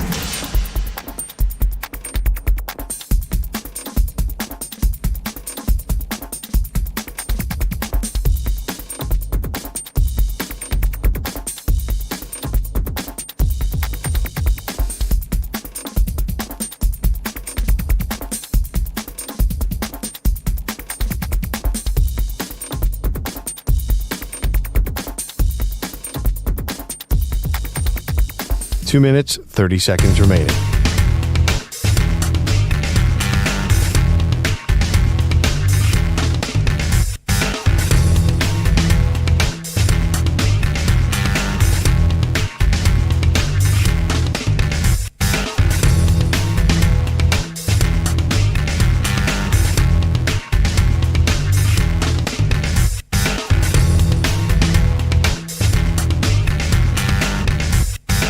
Two minutes remaining.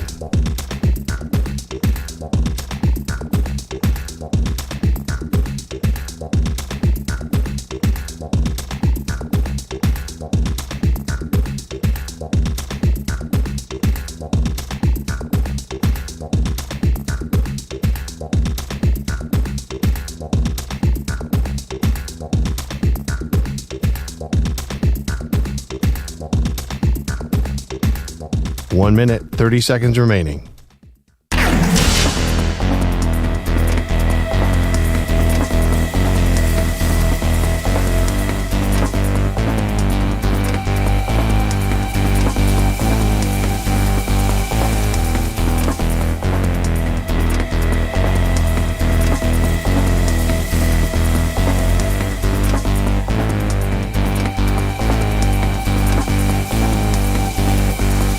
One minute remaining.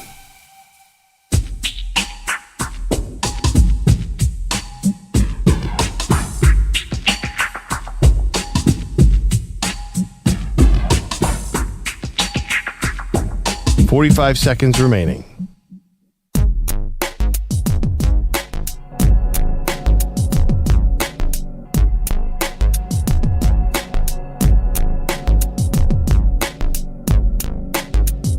$30 seconds remaining.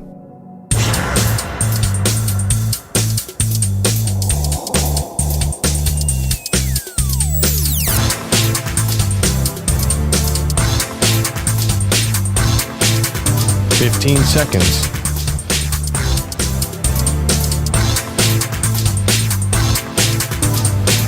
Break ends in 5 seconds.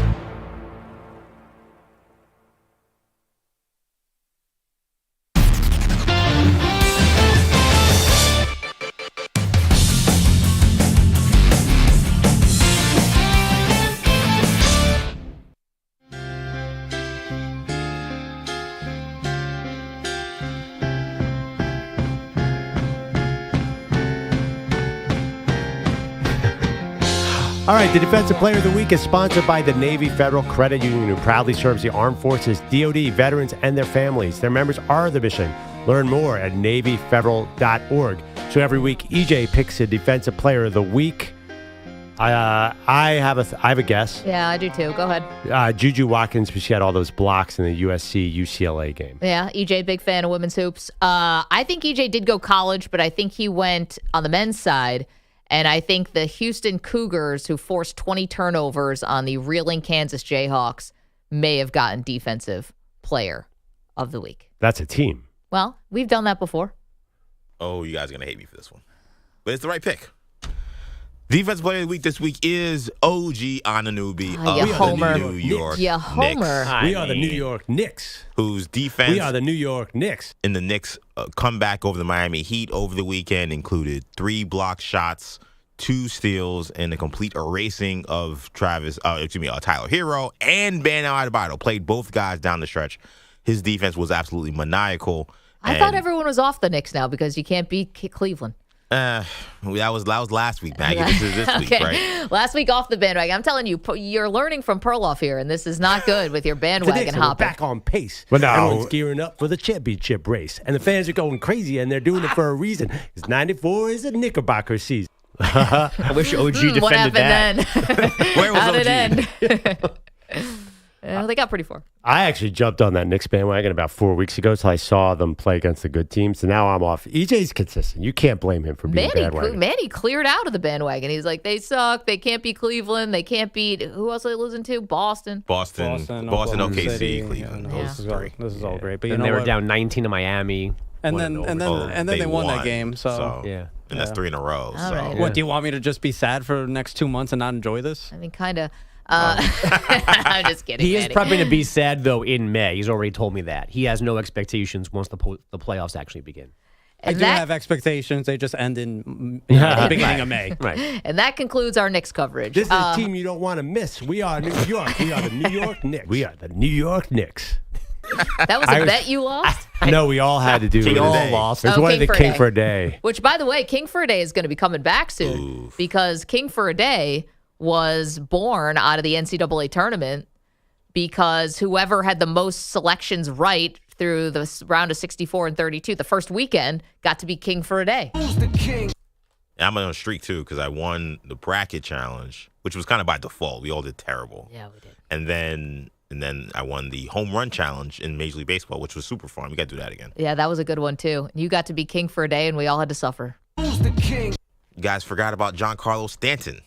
That was the problem. Yeah, guy hadn't done jack squat in a playoff game and then turned into Babe Ruth. How could we have missed that? And look what he did for EJ. Neither elbow works now because of that. Double tennis elbow.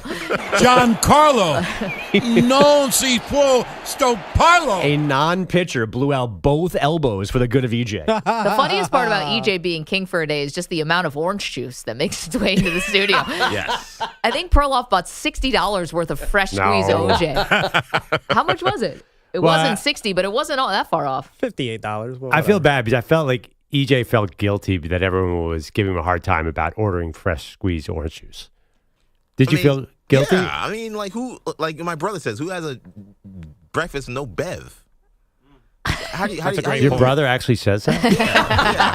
How you have a drink with no Bev? No, but it was just it was the fresh squeeze orange juice. I think was like $8.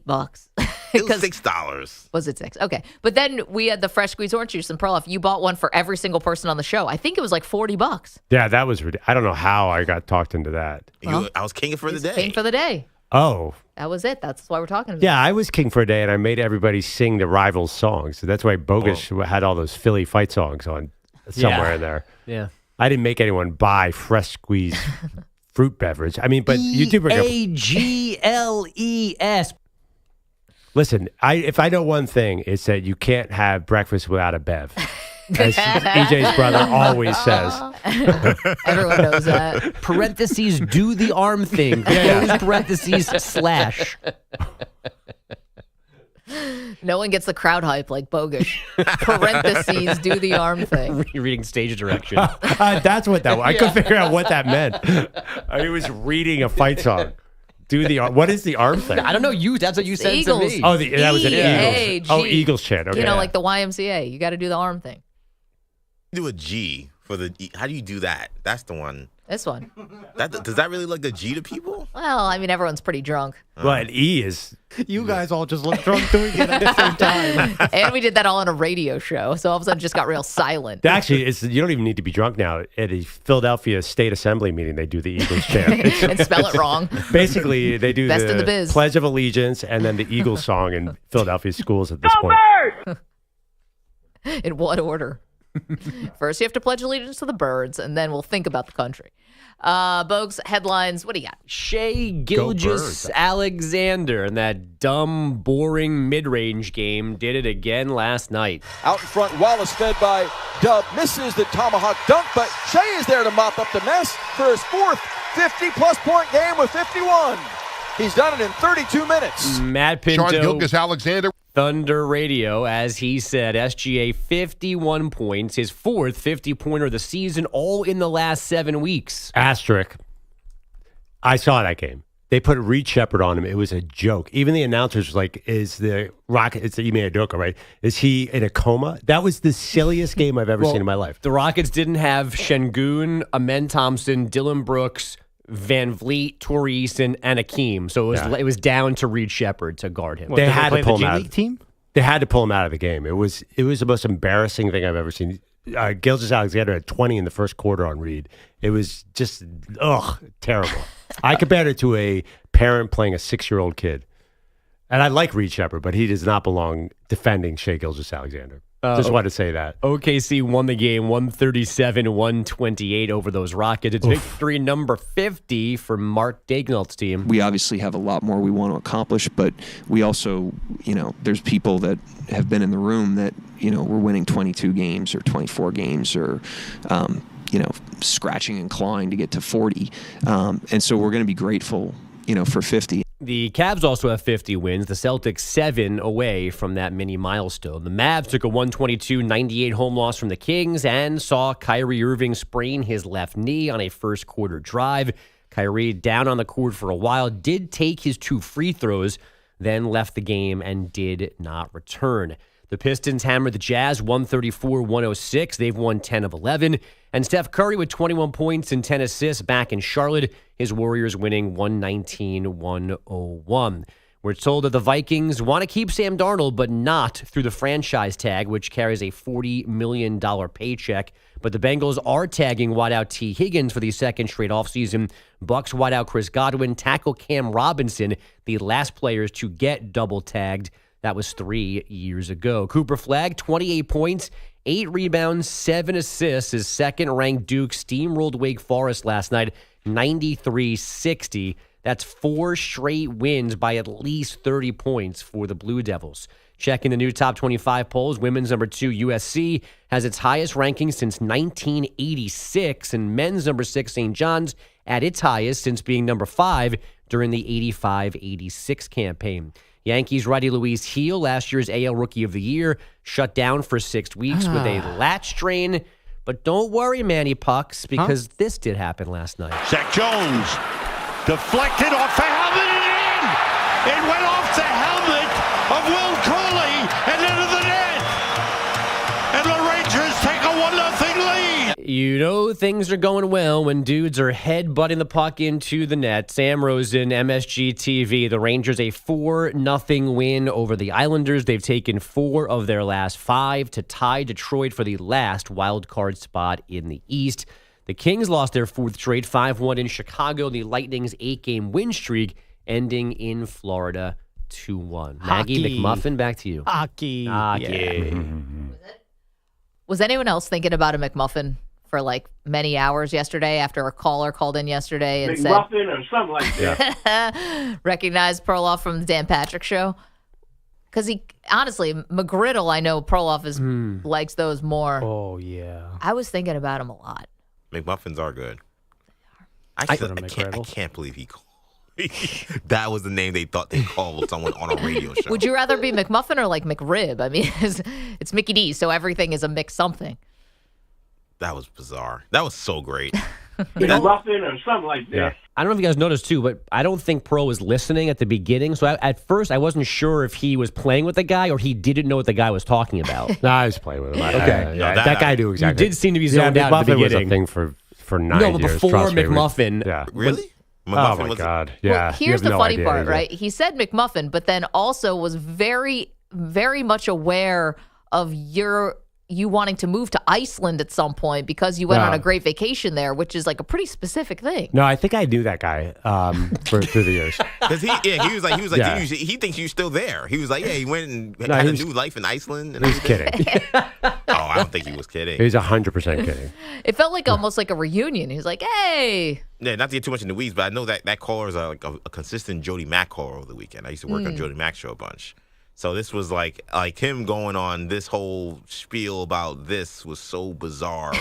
I'm used to him just like surviving through Jody Mack, cough-filled rants and stuff. It's just funny to mess up the name, which is obviously just funny in itself, but then to be very much about the details of your life is just a funny juxtaposition. No, he didn't mess up. He's clearly a DP show listener. He knew exactly what was going on. Okay. Yeah. McMuffin was a thing. I can't remember who called me that first. It was either a guest or a caller for, years was the guest and years Ronald of that. McDonald by chance? Yeah. Grimace. But there's no debate. McGriddle's definitely better than McMuffin. Yes. Oh, 100%. Disagree. If you disagree, then you have to be institutionalized. He's Manny. Wasn't sure where you were going with that one. Bit strong. It's like, put in front of a firing squad shot. Yes. No, I don't. I like pancakes and I like egg and cheese and stuff. I don't like them together. So put that in your pipe. I thought you had one and you liked it. You just didn't like love it. You didn't love I would not order it again. If I'm in the drive-thru at McDonald's and I'm getting a sandwich, I'm getting a McMuffin. It's classic. Speaking of being institutionalized, I had to read something for other work. And did you guys know that electroshock therapy is not bad? Yeah. It's constantly used as a punishment. I've read this thing, and it was all about how it's depicted in movies. Yeah. Oftentimes is it's like this harrowing punishment experience that's traumatizing. And then I read this academic piece about how it's actually really helpful for a lot of people. Yeah. And like Hollywood is actually hurt the stigma of this therapy that can actually help people. Yeah. Did you ever see One Flew Over the Cuckoo's Nest? Right. That was the basis essentially of it. But there's so many movies since then that have done that, and that a lot of actual medical institutions talk about how Hollywood has actually hurt their cause to help people. Well, yeah, but it's changed a lot through the years. Now it's a major treatment for depression, but that's way different than look up what it used to be 70 years ago when they would do it. They would It's like giving people lobotomies. Right, and but stuff. But they would just put way too much electricity in their head back then. Now it's much more subtle and refined. Excuse me. Jody Mack. That was Jody Mack. No, but was that the electricity? Is that Someone what just get electrocuted on the other side of the glass? Is that what Jody Mack's going through during his shows? No, I just was, but apparently there are issues that like a lot of these current movies are still showing it in that way like it was in the 30s, which is like a totally different way that it is. So the loser of March Madness goes through some? Is that what we're saying? Let's say, is that where we're going here? I mean, King of the Day or King for the Day. Here's Nurse Ratchet. Strap it on, Manny. Who's going to be the, what is it? R.P. McMurphy. Jack Nicholson is here. Nurse Ratchet is here. Some of the stuff, like, I know obviously you have to put yourself back in that time, but still when I think about like the Middle Ages or something, and they thought a good treatment for certain diseases, like, let's let all the blood out of your body. Leeches. Right. Right. Yeah. And or like bloodletting, like some could be leeches, others I'm like, who let's just thought pray. that was a good idea? But it's not a terrible I still idea. do that. Well, leeches worked. I think it was a good idea. The leech is one thing, but the bloodletting, like I think it would just like. I get it. Yeah. Excuse me. By the way, how did you get from McMuffins to electroshock therapy? That was a left turn. You talk about institutionalized. Manny's talking about institutionalizing Maggie. Oh, and that's right, the first right, thing I right. thought about. I was Which like, is a also little flimsy, by the way. You're going to put me in an institution because I don't like McGriddles. Yeah. I mean, listen, if you're ordering breakfast at McDonald's, there's one thing that my good friend always says. You got to get a Bev. Breakfast and a Bev. No fresh squeeze OJ there. Which brother? I'm dying to know because I love your different brothers. Kendall. This is Kendall. Oh, Kendall? That's a Kendall? That's a Kendall. Kendall's the analytical one of the crew. Yes. Yeah. He's like, what? No Bev? Where's the Bev? You gotta have a Bev. Have you ever considered doing a Stewart family sitcom about the brothers? You guys all are very interesting people. I don't know if it'd be as funny as people think. It would, or not a lot of Marvel talk. Well, not funny, but I don't know if it would be as like exciting because we're kind of chill people. Okay. We're not like putting ourselves in weird situations too much. Now, I mean, we podcast a bunch, so you hear us bicker and go back and forth about random things. There's that. Sitcom, I don't know. I mean, you do trap delivery people in your garage. Yeah, well, that was true. That was amazing. Which somehow Bogusch thinks is my fault. No. I had nothing to do with it. I'm pretty sure I was completely on your side that day. Oh, Maggie thought it was my fault. I was like, let him out, EJ. I actually felt like you should have been prosecuted for kidnapping. But speaking of being institutionalized, I mean, me or EJ? You're who lucky. was acting more irrational that day? Wait, you defended him? He's like, I didn't want to get up and go hit the buzzer to let him out of the garage. How did you defend him, Bogusch? I don't know. I remember somebody else being far more angry at him than I was. Probably me. I couldn't let him out. That was the thing. I know, but you want to just take your food and go, and he's gonna have to fend for himself. He could have been stuck there for days. I had literally called the super and was like, he's not picking up. Like, Yeah, I don't know what super's not coming. But he's Everyone got to give knows me that. the food. Either way, it's not my fault he got himself locked into a driveway. Why are you driving down a private driveway? Yeah. He's delivering you food. It's an apartment building. Go right to the front door. Oh, my God. I don't know, dude. My ultimate EJ selfish move, we all know what that is. When he was in the hotel room and what was the game? There was some game on Miami Cal. Miami Cal. His wife wanted to go to sleep, and you put it on the big screen. And I said, well, why didn't you watch it? You have the ESPN app. Why didn't you watch it on your iPad? You're like, no, that was a big game. I had to put it on the big screen. Miami Cal. That game, I don't think that game kicked off until 10:30 at night. I don't think it ended till 2 a.m. This guy's a fox. Yeah. We were at a wedding. It was You could have easily watched it on your iPad. Oh, come on, Pearl. I gave so much that weekend. I was injured, by the way. I'm still recovering from a knee injury at that point in time. Like, I wanted to watch Miami football. It was the best comeback of the year. Watch it on your phone like everyone else. Oh, my gosh. The thing is, you still didn't have sound. No, I turned the sound down. Right. So that wasn't loud. This might be the thing that gets me off. 855-212-4227. This whole thing started actually because King for a Day is going to be back soon. That was the real impetus.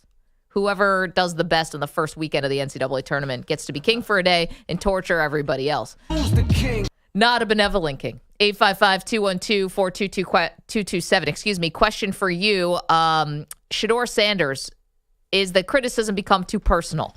It's the Maggie Perloff Show. Excuse me. You're in a 5-minute break.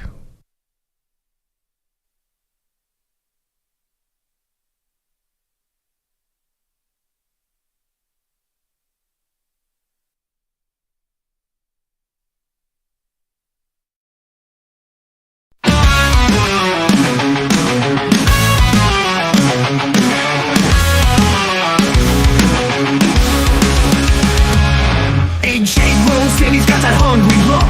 Sitting down for breakfast like a king in a nook. Give me that croissant and make it fucking nice. And don't forget that fresh squeezed OJ is my vice. He's just ordering big, what a fucking sight. $30 on breakfast, man, it's out of sight. And you really lost sweat and can't escape this shit. Lost the bet, now he's paying, it's a hell of a fit. 2 eggs on the side and don't skip on the cheese. I want it all fresh, make me weak in the knees. And that fresh squeezed OJ, I want a fucking glass. Boy, high and mighty, let's make it go fit. EJ's ordering big, what a fucking sight. $30 on breakfast, man, it's out of sight. And you're pulling off short and can't escape this shit. Lost the bet, now he's paying, it's a hell of a fit. He rolls in, he's got that hungry look. Sitting down for breakfast like a king in a nook. Give me that croissant and make it fucking nice. And don't forget that fresh squeezed OJ, it's my vice. He's ordering big, what a fucking sight. $30 on breakfast, man, it's out of sight. Andrew Perloff sweating, can't escape this shit. Off the bed, now he's paying, it's a hell of a fit. 2 eggs on the side and don't skimp on the cheese. I want it all fresh, make me weak in the knees. And that fresh squeezed OJ, I want a fucking glass. Pour it high and mighty, let's make this breakfast last. He's ordering big, what a fucking sight. $30 on breakfast, man, it's out of sight. Andrew Perloff groaning, this ain't what I planned. Stuck with the bill, it's all slipping through his hands.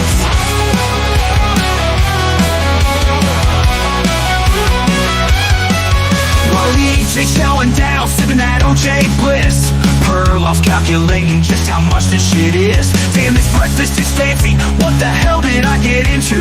Next time I'm betting on a plain bagel or 2. And where's Peter Bellotti? That fucking dude's late, not showing up for work, man, what's his fate? EJ sipping OJ, living life without pain. Bellotti's at home, probably watching the rain.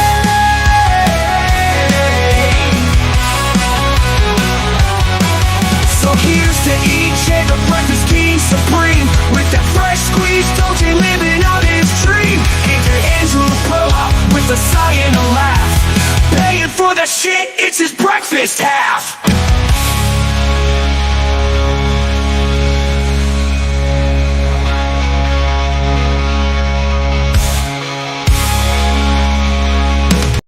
Down in San Antonio, there's a man you should know. Down in San Antonio, there's a man you should know. Kevin Manelli puts on quite a show. 50 push-ups, 50 sit-ups with your squats in a row. A workout machine, he's got that morning glow. Kevin Manelli, the breakfast king. That gets that time here, the syrup sings. Sometimes it's oatmeal, he's keeping it clean. But every single morning he's living the dream.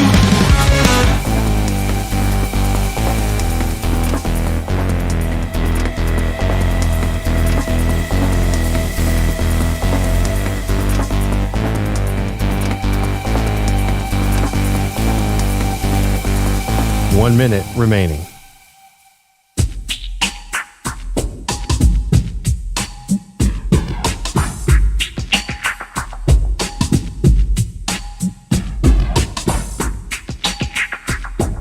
$45 seconds remaining.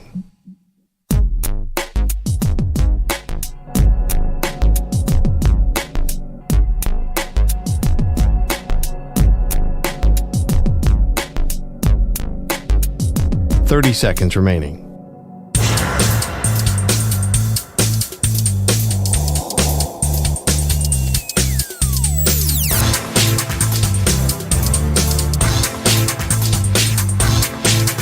$15 seconds.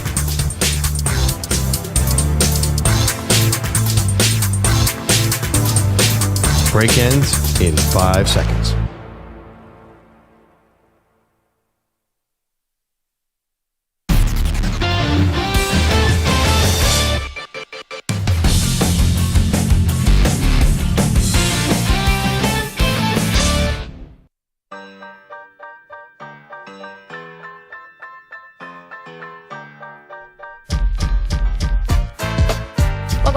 Maggie Gray, Andrew Perloff, so much to get to.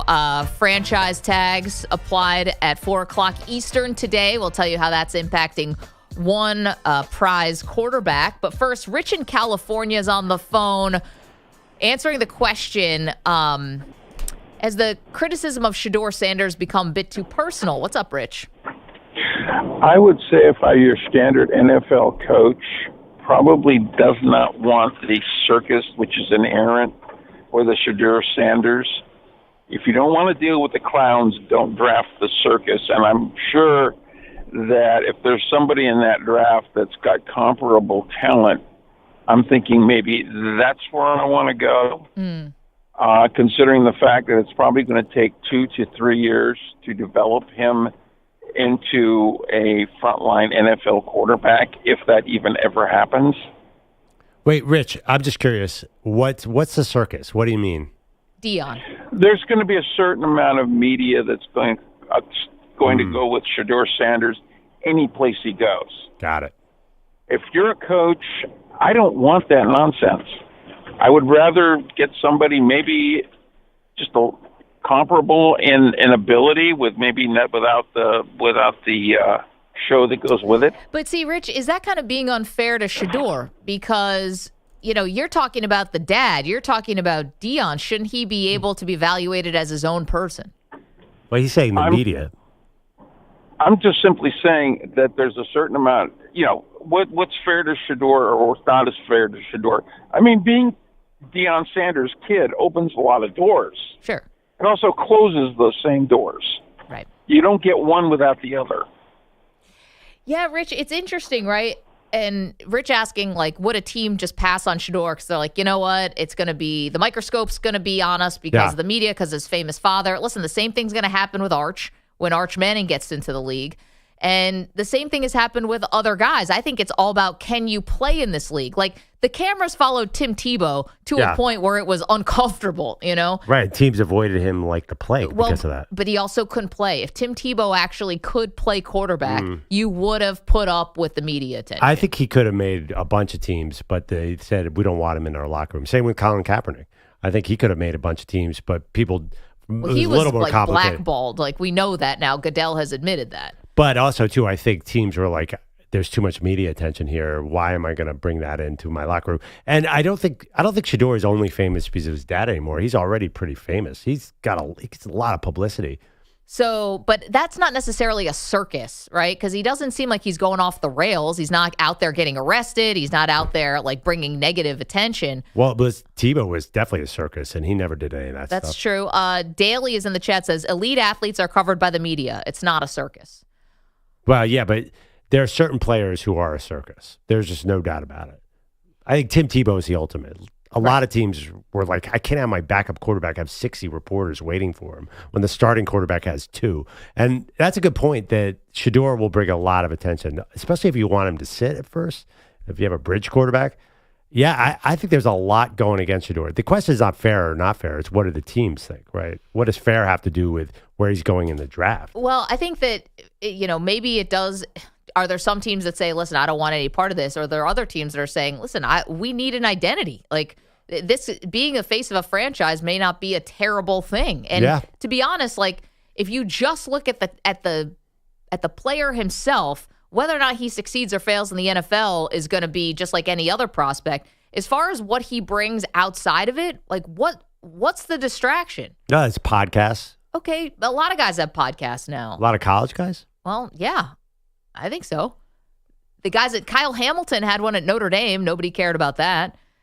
I mean, I just think that, Micah Parsons, brings some headlines upon himself. Yeah, that's why he fell to 12. Lucky for the Cowboys. Well, I'm just saying, I guess when I think of somebody who is bringing negative attention, I don't really see it. I saw a article that was attributed to unnamed sources saying that the team had to show up to Shedeur's rap concert or whatever. The rap career too. Right. I forgot about that. Yeah, but he's not out there performing.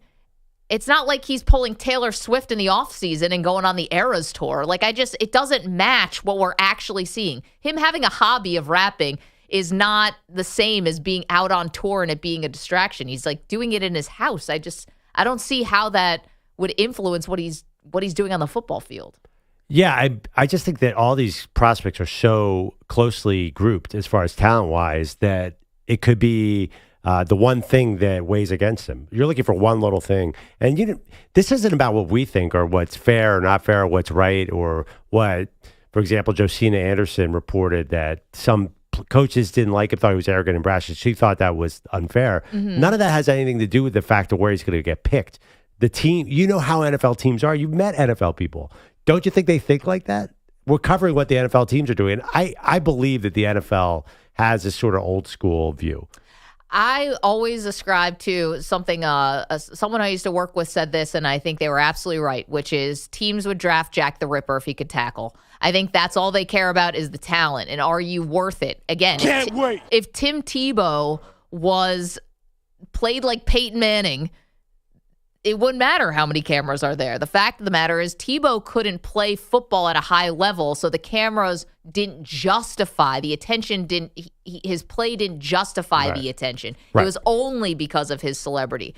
If Shedeur is worth it, and if he can play, then the cameras will be worth it. Well, but I do think it's a factor. If Shedeur was 6'4" and not 6'2", 6'1.5", then I think teams would be like, okay, we'll take the attention. But you're right. I don't think Shedeur is viewed as this elite prospect. That's why he's falling. But I do think this is hurting him a bit, for sure. I mean, there are definitely teams who are going to put him on the no draft list because they don't want Deion in the building. I think it is mostly Deion. Jeff's in Tucson. Hey, Jeff, what's up?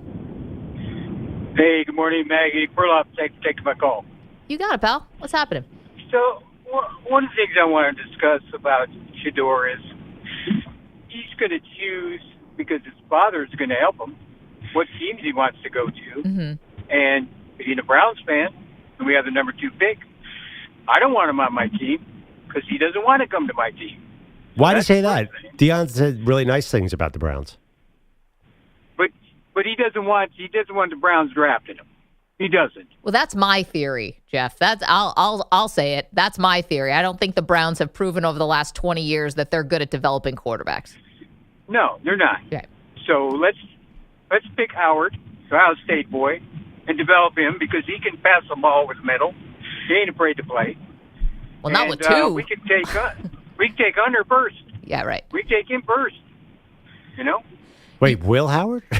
Yeah, okay. later, not at 2. Take Travis Hunter at 2 and take Will Howard later. And third round, yeah, because he's going to be there, and we can take Hunter first.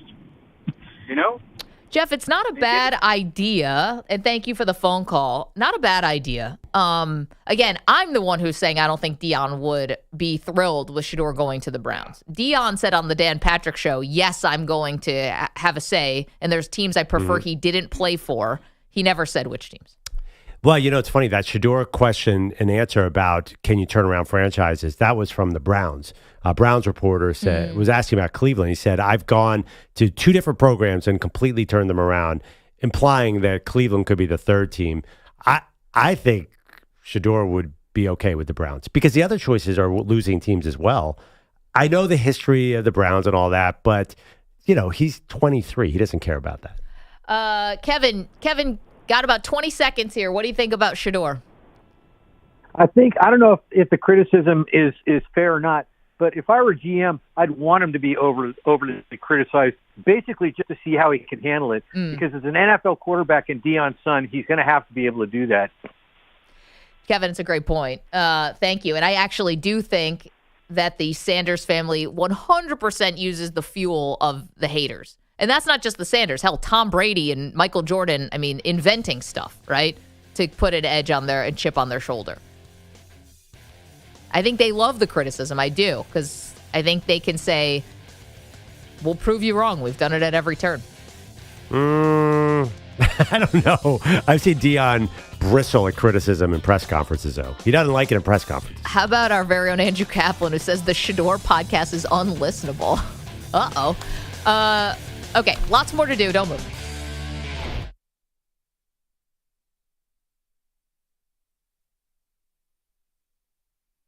You're in. Need to put off in a headset, spinning like a clown. Am I on film or a fucking battleground? Waves his arms, screaming, can you hear me now? But it's just a... Yeah. Down in music. Music City, there's a man named Jay. He's tuned in to Maggie and Perloff every single day.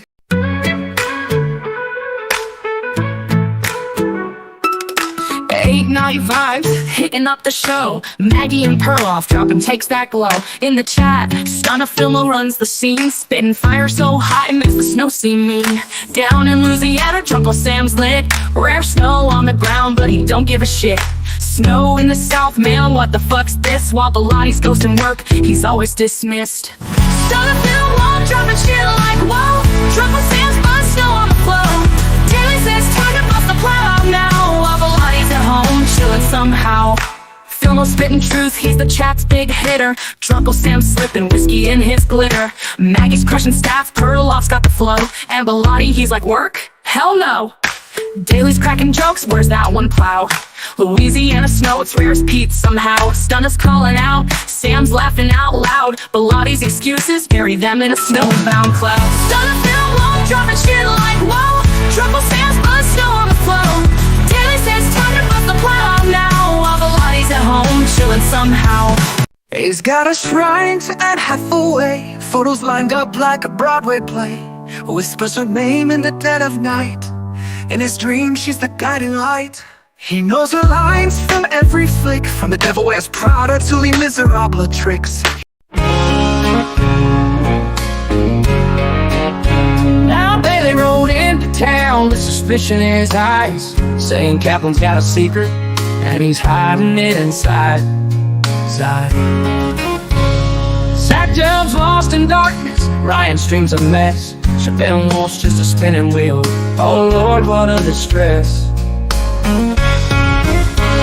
But Maggie and Perloff, they shine so bright, like a star in the desert on a Texas night.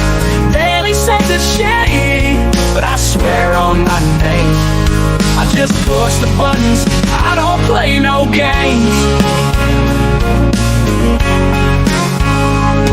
Now Peter Bellotti, well he don't show, and that man's supposed to be running this show. If there's a tech problem, don't look at me. Ask the guy who's missing more than Tennessee teeth. So Davey, my friend, don't spread that lie. I ain't no bandit, I just make strings fly. But Maggie and Perloff, they shine so bright, like a star in the desert on a Texas night. Daily says it's shady, but I swear on my name, I just push the buttons, I don't play no games. Now Peter Bellotti, well he don't show, and that man's supposed to be running this show. If there's a tech problem, don't look at me. Ask the guy who's missing more than Tennessee teeth. So, Daddy, my friend, don't spread that lie. I ain't no bandit, I just make strings fly.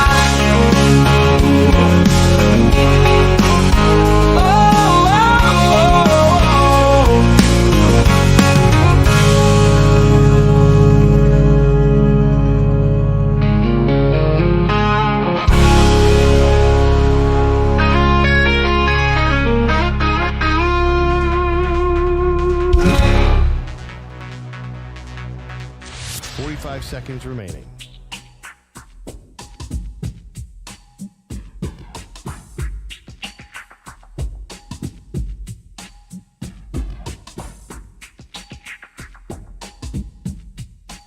Seconds remaining.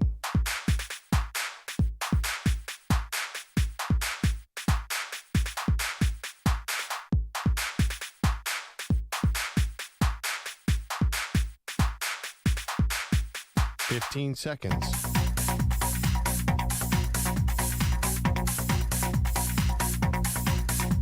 Break ends in 5 seconds.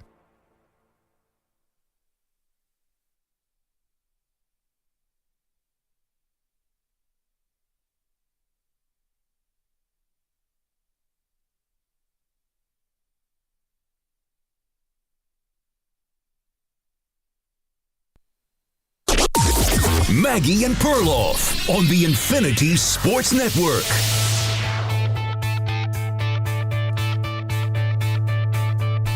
you want your team to draft Shedeur Sanders? Welcome to the show. Maggie Gray, Andrew Perloff. Interesting stuff coming out of the Combine, Pearl. Not just with the mock draft people who, that's informed guessing. Informed Definitely. speculation. But also with some of the things that have come out now about Shedeur in how he acted or handled himself in some of the one-on-one interviews. Yeah. So there's this idea out there that he's brash or arrogant or disinterested. And the funny thing is, some people are saying, the same old criticism of quarterbacks.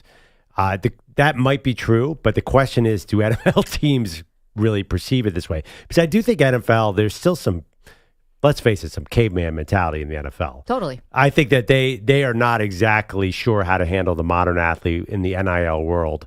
I definitely think that's true. I think they want the old, these guys are 50 and 60-year-old coaches who probably have done something a certain way their whole lives. When a player comes in with different ideas, it probably blows their mind.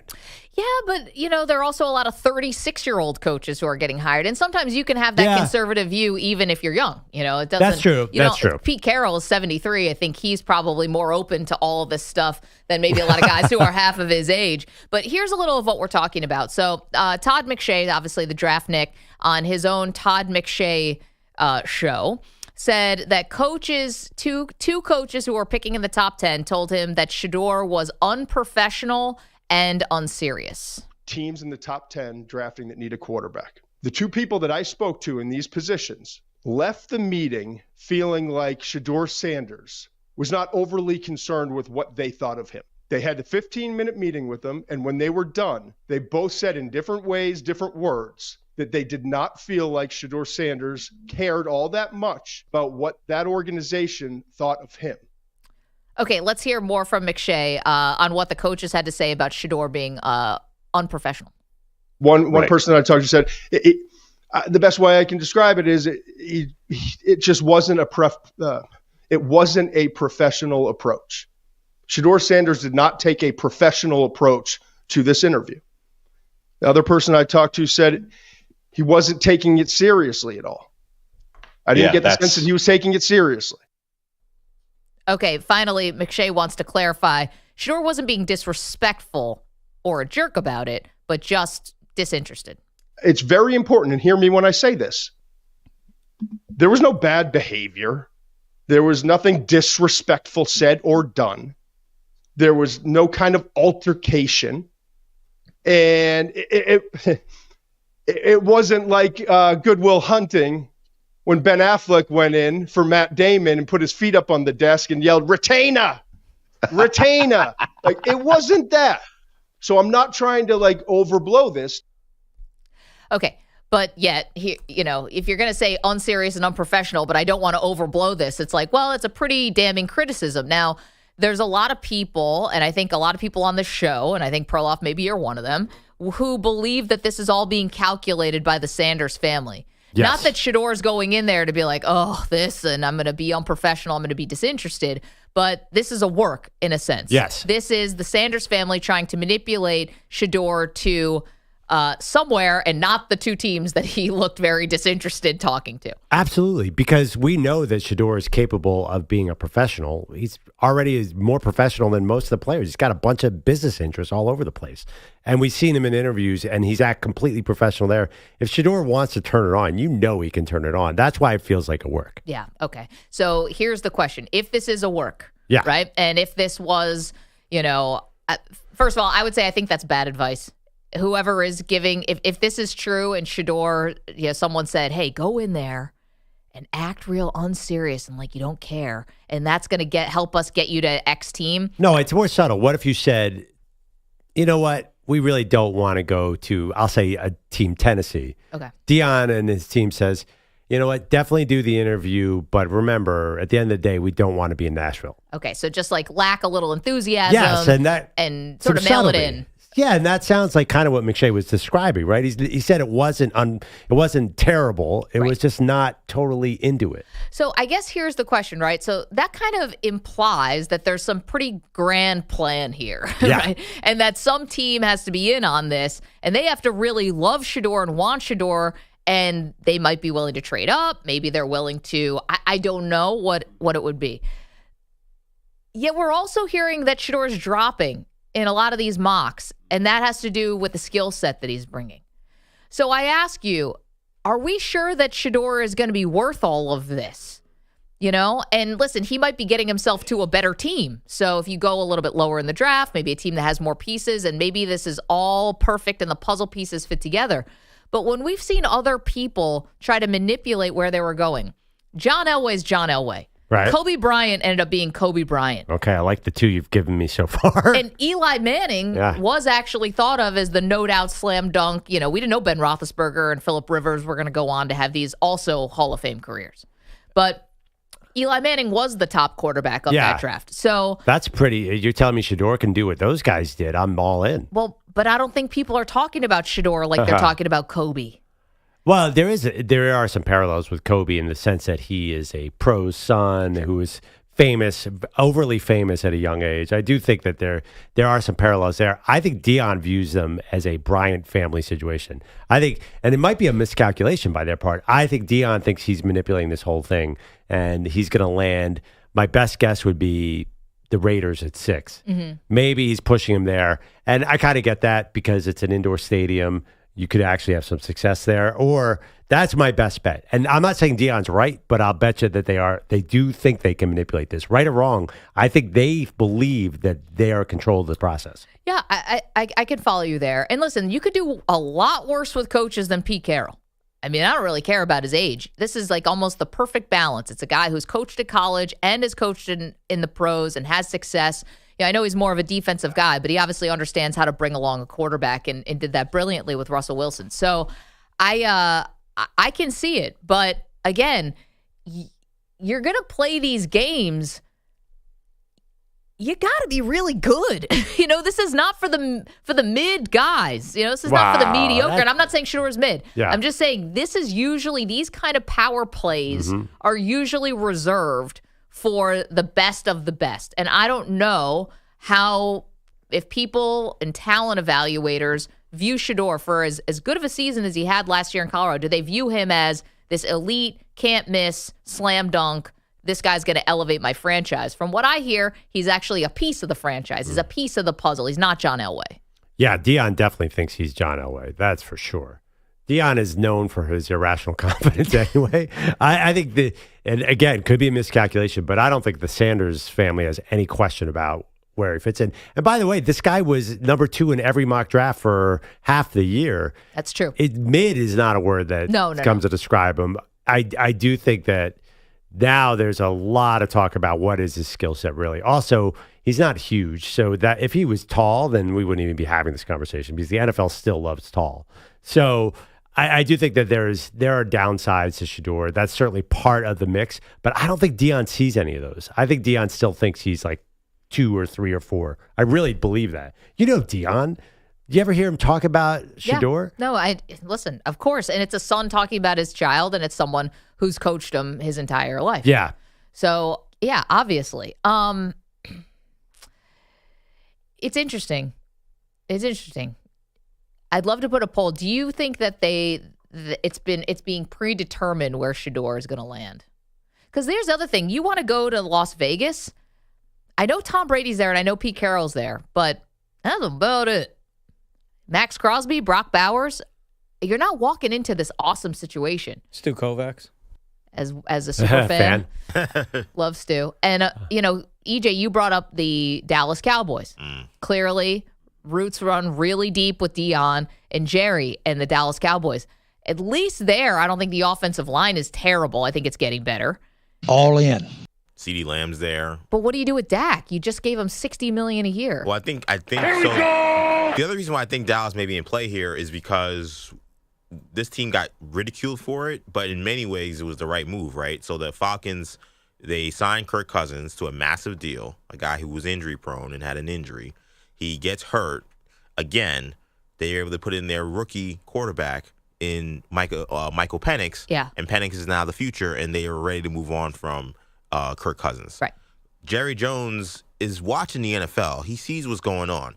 He may look at that and said, I have a guy who had his hamstring torn off from the bone and a guy who's had injury issues and is getting a little older. I just signed to a massive deal, but you know what? Like, maybe this deal isn't going to work out. I already had reservations. This is why it took me so long to sign him. Mm-hmm. Maybe after a year, I let Dak play this out, see what he does in a year, and kind of get Shedeur ready to be the guy next year. And guess what? If Dak gets hurt again, which is possible, then I can just go to Shedeur Sanders, and the future is now. Yeah. Like that idea to me, I wouldn't do it, but I get why he may think that that's the route. When I heard that they were trying to trade up potentially number 1, I was like, well, you're not doing that for Abdul Carter. It just doesn't make any sense. Well, I followed you until you told me that Jerry's looking around the league. Jerry's not looking at what move has he made that indicates that he's following anything that's happening in the NFL? He just hired Brian Scheinarmer. Well, Bill do it off the line.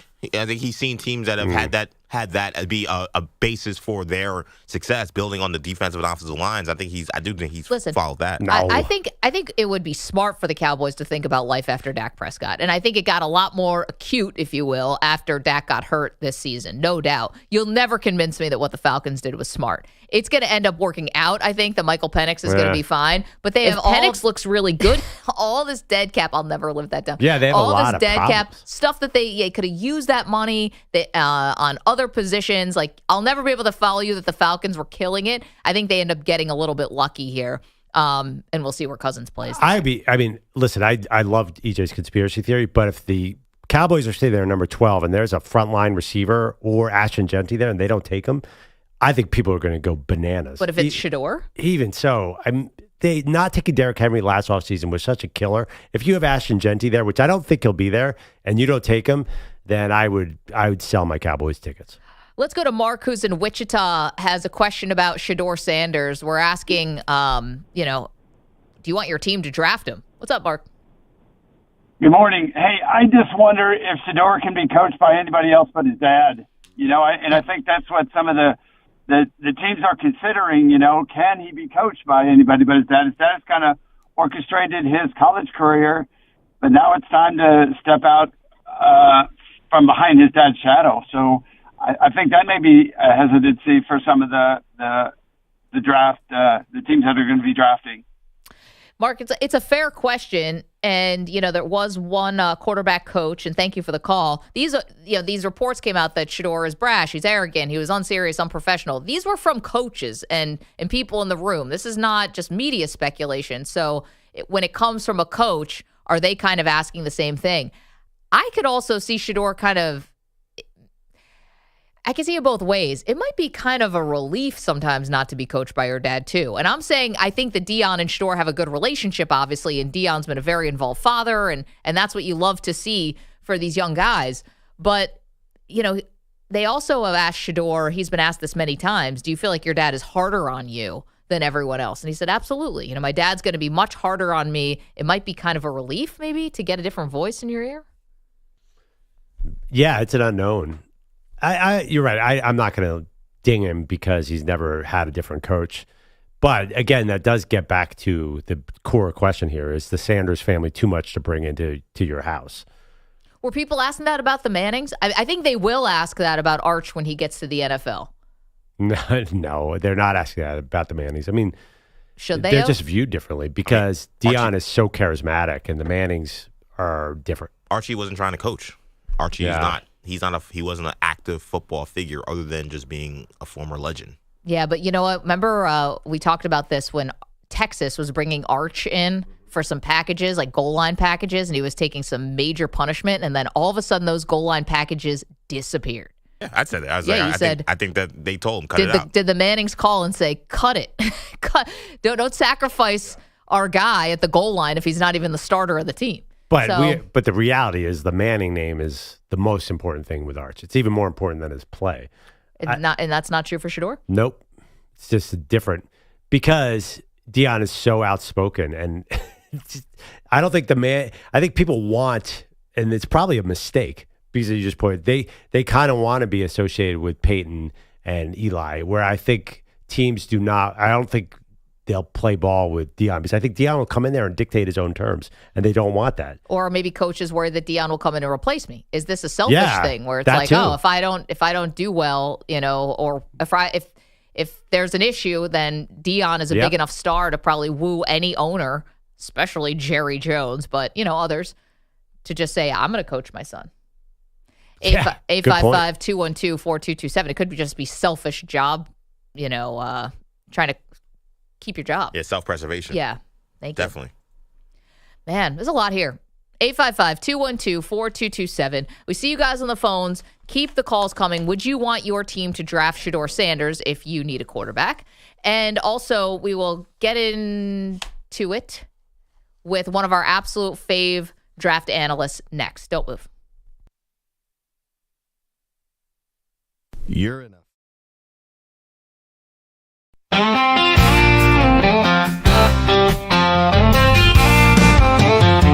Oh, Shep had a vision. He thought he was grand, thought LeBron would pick up, thought he'd make a stand. But the Lakers saw his email and let out a sigh. Is this guy for real? He must be high. Did you think you'd book the king on your weekend overnight thing? Bro, he's got rings, a yacht and a jet. You've got 3 insomniacs and 1 drug mess fan named Chet. Shep, are you serious? Did you hit your head? This ass fuck's worse than a Knicks fan's dread. Maggie and Perloff can't stop their laughs. Rich Eisen staff make memes in your behalf. Zach Geld nearly dropped his mic. Reader said, man, this can't be life. Even Bogusch, who never reacts, just send a text, cheats on crack. LeBron's got meetings, not billion-dollar deals. You're begging for airtime with 5 out of needle deals. Shep, how did this idea take flight? LeBron doesn't know you, he barely knows midnight. This is getting set there, and you're in dollar deals. You're begging for airtime with 5 out of needle deals. Shep, how did this idea take flight? LeBron doesn't know you, he barely knows midnight.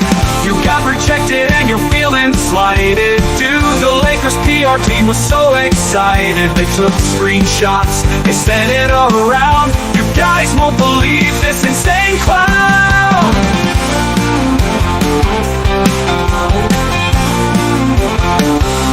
Shep, are you serious? Did you hit your head? This ass was worse than a Knicks fan's dread.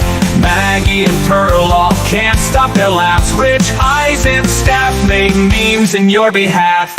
LeBron's not calling, not today, not tomorrow, not ever.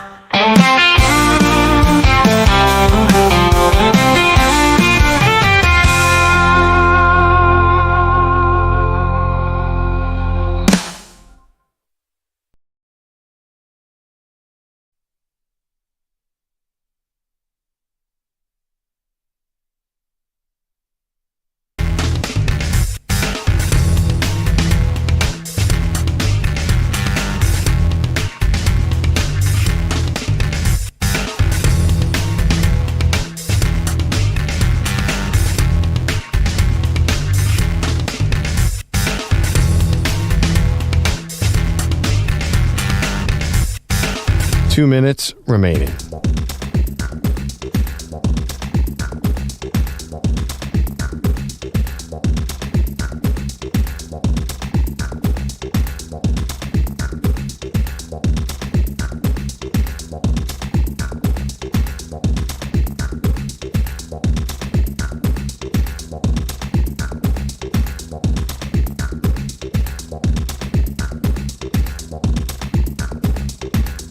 One minute, 30 seconds remaining.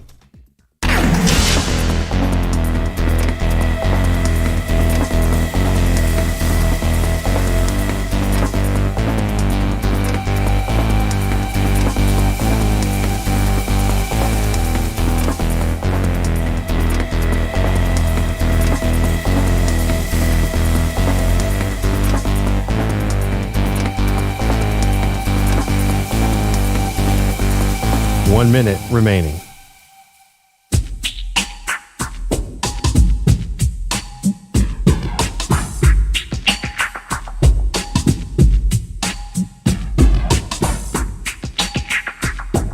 Forty-five seconds remaining.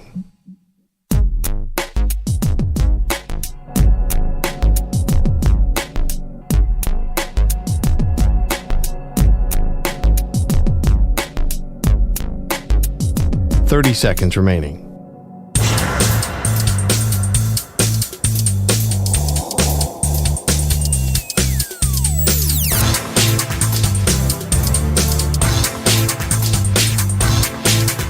15 seconds.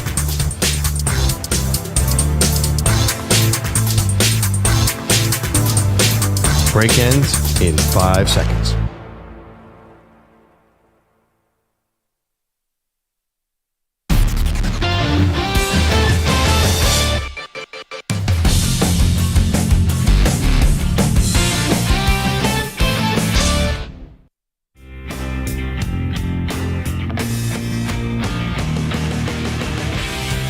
Welcome back, Maggie and Perloff Show. Heated debate on the show today about Shedeur Sanders and what teams are looking at when they consider the Colorado quarterback. Let's talk to an expert who was at the scouting combine in Indy, CBS Sports, Chris Trapasso, great NFL draft analyst. On top of everything, there's so many different players we want to dive into, Chris, but let's start with Shedeur Sanders. Did you have a different opinion of him after the combine compared to what you thought of him coming in? No, I don't really think anything changed. And maybe that is just more of the general media and maybe now some coaches and assistant coaches and coordinators getting involved in the scouting process. This is a guy who during the college football season was brazenly confident, was maybe someone who kind of told the line of being disrespectful at times, but in the most part backed it up with quality play for the Buffaloes. Chris, break down Shedeur for us as a draft prospect. What's the comp? We've heard Geno Smith in the past from Greg Cosell, but how do you see his strengths and weaknesses, projected to the next level? What's really fascinating about Sanders is that I don't really view him as this potential top 2, top 3 overall selection. I think he's somewhere in the range of Teddy Bridgewater to Geno Smith. Now, you can win football games. You can get to the playoffs with that. Are you ever going to be competing against the elite quarterback teams in football? I'm not sure about that. The arm strength is good, not great. Same with the accuracy. And the mobility is not to the level that we've seen the standard raised over the last 5 to 7 years at the quarterback spot. Then, Chris, how did he have so much success at Colorado? Is it the receivers, or is it Travis Hunter? Is it the lack of competition in the Big 12? Because I saw a lot of really good games. Yeah, I think it was a mixture of those two things. Travis Hunter is a transcendent prospect. He might be playing, both ways in the NFL, receiver, cornerback, won the Heisman, is one of the most tantalizing prospects we've ever seen. Jimmy Horn was at the combine. He was another good wide receiver. And you're right, the competition in the Big 12 was not very strong. And when they did face Oregon, a lot of the better teams, his offensive line certainly didn't help him, but he wasn't able to create and improvise like those top-tier quarterbacks can. Chris Trapasso is joining us, CBS Sports NFL draft analyst. Chris, as far as the, drips and drabs that are coming out of how Shedeur may have acted in some of the one-on-one interviews, disinterested, according to Todd McShay, unprofessional, said one person, brash, arrogant. Obviously, we never hear the good stuff. We never hear when someone says, hey, he was a prince of a guy, a gem. But do you think that there's an idea out there that this is a foregone conclusion that the Sanders family already has a spot picked out for Shedeur, and maybe he sort of mailed in these interviews because he already knows where he's going? I know this is a little bit outside of what you do, but does that ring true to you? Yeah, it does. I would be surprised, and kind of my gut feeling, and this was kind of reading some tea leaves from scouts that I talked to during the season, he wants to go to Las Vegas with the Raiders. Like his connection with Tom Brady. We know his dad's history. His dad was kind of picking and choosing where he wanted to go when he was an NFL player and wasn't shy about doing so. So the fact that, maybe he came off as arrogant or unprofessional, I mean, it's impossible to know really what happened without being in those rooms. But going into the combine, there was a general sense that he had 1 or 2 teams picked out. And I think priority number 1 for the whole Sanders camp is to land with the Raiders. So do you think that's a new pivot? Because the Raiders were just going hard after Matthew Stafford like a week ago. Do you think if they had landed Stafford, they still would have wanted Shedeur? Yeah, I wouldn't be surprised given their relationship, Tom Brady and Shedeur Sanders and Deion Sanders, if they said, look, we're going to try to improve our roster as best we can. If we can draft you, we would love to do it. Matthew Stafford falls through. Now the green light is bright for Shedeur Sanders to go to Las Vegas. So I think maybe that during Combine Week led to Sanders saying, look, I want to do whatever I can to get to Las Vegas. Got it. All right, Chris, if Shedeur is possibly falling, is there a chance that another quarterback goes QB2 behind Cam Ward, assuming he's QB1. Yeah. I don't know if anyone could go in front of him. Jaxon Dart has probably the most momentum, and I think Quinn Ewers, we heard so much about his oblique injury during the combine and that he had a very good throwing session. Now, I'm not someone that puts too much into throwing on air in Indianapolis, but I know teams, especially when a quarterback has a down year, they like to see improved accuracy, the velocity in the throwing session at the combine, and Ewers certainly did that. The one name I think is sneaky is Jalen Milroe. Now, there's not a lot of momentum for the raw developmental athletes after what we saw from Anthony Richardson, but Milroe had a good throwing session and is clearly the best athlete of this quarterback group. Chris Trapasso is joining us. He's an NFL draft analyst for CBS Sports. Is one of our faves, a must-read at all times. As far as Cam Ward is concerned, Chris, I mean, he turns out to be the big winner here. I think with Shedeur dropping, feels like, he's the no-doubt slam-dunk QB1. Who's your comp for Cam Ward, and what are some of the skills that you think will translate, and what do you think he's going to have to work on at the next level? Well, it's really hard for me to find a comp at this point because he's someone that's not a premier athlete, but he does make the most of the athleticism that he has in terms of creating off structure. He's not going to run away from a bunch of defensive ends in the NFL. Has a good arm. Is it great? I think at times it can be great. He's not quite Russell Wilson in terms of his creativity, but there's flashes of that. And I think Wilson was more of a polished passer. So whichever team at the top, whether it's the Giants, whether it's the Titans at 1, I think we will see a little bit of jostling for Cam Ward to be the first quarterback off the board. All right, say it's not a quarterback at number 1 overall. Who's a player that you think Tennessee, if they stayed at number 1, would jump on and take number 1? Probably Abdul Carter, but I think with his shoulder injury and then what we heard during Combine Week, that he has the foot injury, that doesn't mean that he's no chance to go number 1 overall because his film indicates he could be that good of a player to be the first pick. But I think there will be a little bit more caution. There's one other name. He's a favorite of mine, so maybe there's some bias here. James Pierce from Tennessee, who ran 4.47 back-to-back years in the SEC with a pressure rate over 20%, which is incredibly high, especially in that conference. He plays a premium position on the edge, has a 6'5" frame. He could kind of be the sneaky player to be the first player picked in this draft. That'd be interesting. Chris Trapasso is joining us, CBS Sports NFL draft analyst. We've been talking a lot about Shedeur and whether or not the Sanders family is kind of manipulating where he might land. And, Deion's been not so subtle about that. Said it on the Dan Patrick show. So, you're getting it out there that there are teams you prefer he did not go to. He also said the same thing about Travis Hunter, but I'm not getting the sense that they're trying to manipulate where Travis is going, right? Yeah, there's been no indication of that. And I talked to a few people out in Indianapolis during the week because we saw how close Deion Sanders is with Travis Hunter, obviously recruiting him to Jackson State, pulling him from Florida State, and then following him to Colorado. I think he's kind of like a father figure on the field for Travis Hunter. There was no indications, though, that Hunter doesn't want to go to the Browns at 2 or doesn't prefer the Giants, things like that. I think he understands I am a transcendent player, and whichever organization picks me, I can be the catalyst to kind of turn that organization around. Chris, just a couple things here from your personal bio on Twitter, which I find very awesome, which is you are a cold plunge enthusiast, yet you also are a Western New Yorker. So you don't really need the cold plunge. You could just walk outside. It's really freezing up there. And you also say don't draft running backs in round 1. Are you still standing by that, considering how deep this running back class is and also what we've seen? Jahmyr Gibbs is working out. Finally, Saquon Barkley got to where he needed to be. Bijan Robinson, we'll see. Are you amending that? Slightly. I still wouldn't do it. I mean, Ashton Genty's going to go in the first round, and I'm not going to have a huge gripe on that. But I've been asked that a few times early in this pre-draft process, and I've countered with guys like Chase Brown and Tyrone Tracy, Bucky Irving going over 1,000 yards as a fourth round pick as a rookie. So you're not going to maybe get a 2,000-yard season out of a 4th round pick, but there have been still over the last few years 4th, 5th, 6th rounders who have been quality players, much less cost, and you're not going to be worried about them having a ton of mileage on their legs already. And yes, I do love going in the cold, because it prepares me for those Western New York winters, as you know really well, Meg. Yes, I do. Chris, same logic. Why not apply that to wide receivers? You get them later, too, and they went really high last year, might not go as high this year. Why not wait on that position?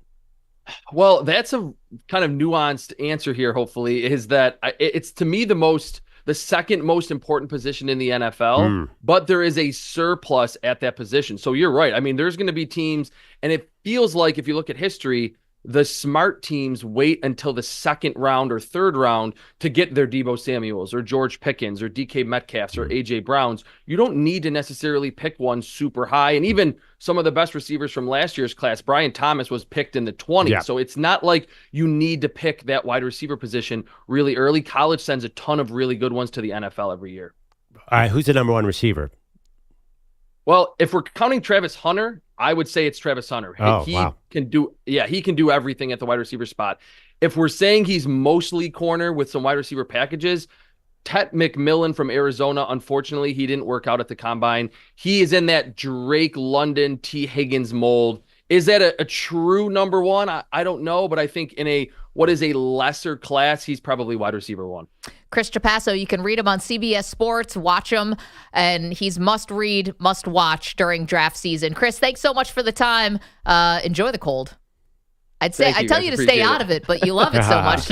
You can't. I do. Run towards it. Appreciate you, Chris. Thanks. Yeah, it couldn't be me. By the way, if Travis Hunter is the number one receiver, you got to play him at receiver, Maggie. You cannot keep this guy from entertaining us at receiver. And he is, it seems to me, he's the number one receiver. I love that you think I'm like the no fun police because I'm like, he should be a corner. Well, actually, you said he should play one way. Did you decide he should be a corner rather than a wide receiver? Because I felt like you just wanted him to not risk injury by playing both. I didn't think that you had a strong bias one way or the other. No, if I was a GM, I want corner first because I find that's, again, I'm not trying to say I can get a wide receiver anywhere, but I feel a little more confident in my ability to get a wide receiver than a shutdown corner. Then why are wide receivers paid more? Why do they get drafted higher? I think you got to look at the market. I think that's pretty recent, though. Like, it wasn't so long ago that Darrelle Revis was resetting the market at all times. So, but the current market says wide receivers are valuable. I think if you have a star receiver, the whole defense has to follow that guy around, so it can help everybody. Yeah, no, listen, both solutions are good. That's why I play them both ways, Meg. I know. That's what you keep saying. Andrew, we see you guys on the phones, by the way. Get back to this in a moment. Andrew Bogusch has headlines for us on a very busy Tuesday. Mom, Dad, the Cameron Crazies chanted one more year, but last night was probably Cooper Flagg's final home game at Duke. Here's Knipple leading by 3. Comes off of a screen set by Cooper Flagg. Fed it back to him in the paint. Drives inside, takes the contact. Give it to him. And a foul as well. David Shoemate from Learfield. Flagg finished with 28 points, 8 rebounds, 7 assists, I think 3 blocks and 2 steals in a 93-60 rout of Wake Forest. John Shire's boys have now won their last 4 games by at least 30. Proud of the killer instinct. It's not normal what these guys are doing. And we don't take it lightly and we don't take it for granted. And we know the job's not done and it doesn't entitle you to any more wins the rest of the season. So for us, it's full steam ahead. Third-ranked Houston stayed hot last night, 65-59 over Kansas. That's 9 in a row now for the Cougars, while the unranked Jayhawks have now dropped 4 of 6. In the pros, Kyrie Irving sprained his left knee early in what became the Mavs' 122-98 home loss to the Kings. Dallas didn't have any further info on Kyrie's status postgame. Shai Gilgeous-Alexander, his 4th 50-point game in less than 2 months, 51 to be exact. Sean Gilgeous-Alexander passed the shorthanded Rockets 137-128. The Heat down the Wizards 106-90. The Pistons rolled through Utah 134-106. And the Hawks stole one in Memphis. Down to 6. Bane trying to drive, and it's stolen by Dyson Daniels. Up to Karis LeVert. Karis goes in. He lays it up and in, right at the buzzer, and the Atlanta Hawks have won. Dyson Daniels just stole it. And the Atlanta Hawks have won. Steve Holman, Hawks Radio, Atlanta. There's something about this broadcast that sounds old. Like, I feel like I'm watching like Valparaiso, like listening to. The Hawks win. Yeah, it's not so much like we won the war. Not back to those, like newsreels. Extra right. Read all about. It's not that old, but it's something. It's like 80s or 90s. Yeah, Trae Young put the ball in the basket this time, and he dribbled it like between his 40s. legs and got through 3 defenders. I think this is like a Bryce Drew Valparaiso. I don't know if we can find that cut. It's obviously a game. It's a different thing, but. they feel something about Hawks radio is like going into some kind of time machine. It's definitely on purpose. I think I like it, though. I still don't understand why we play so many darn Hawks highlights on this show. Retweet. Dyson Daniels. No, it's because I think that Bogusch likes to torture the Knicks fans. Yeah, he does. Well, I mean, the Hawks are god awful, and I hear this Holman guy all the time. Well, we're on in Atlanta. So This is a good. buzzer beater. On a night where there's only a handful of games, there's a buzzer beater. And I wanted to ask the group, my two NBA experts to my left, it looked to me like Karis LeVert took 3 huge steps without dribbling to score this game winner. But I don't know what's traveling anymore. Well, neither does Steve Kerr. Did you hear him yesterday? Yes. Steve Kerr's like, we're not calling traveling. And then he brought up that his own team traveled 4 times against the 76ers the other night and nobody called it. That's how incensed he is. He's actually calling out his own players. I touched the ball, coach. Remember that commercial? That terrible commercial with the guy? Oh, be honest? Yeah. That's I so touched funny. the ball, coach. That's what Steve Kerr's doing. I don't think this was a travel. No, he was good. Okay.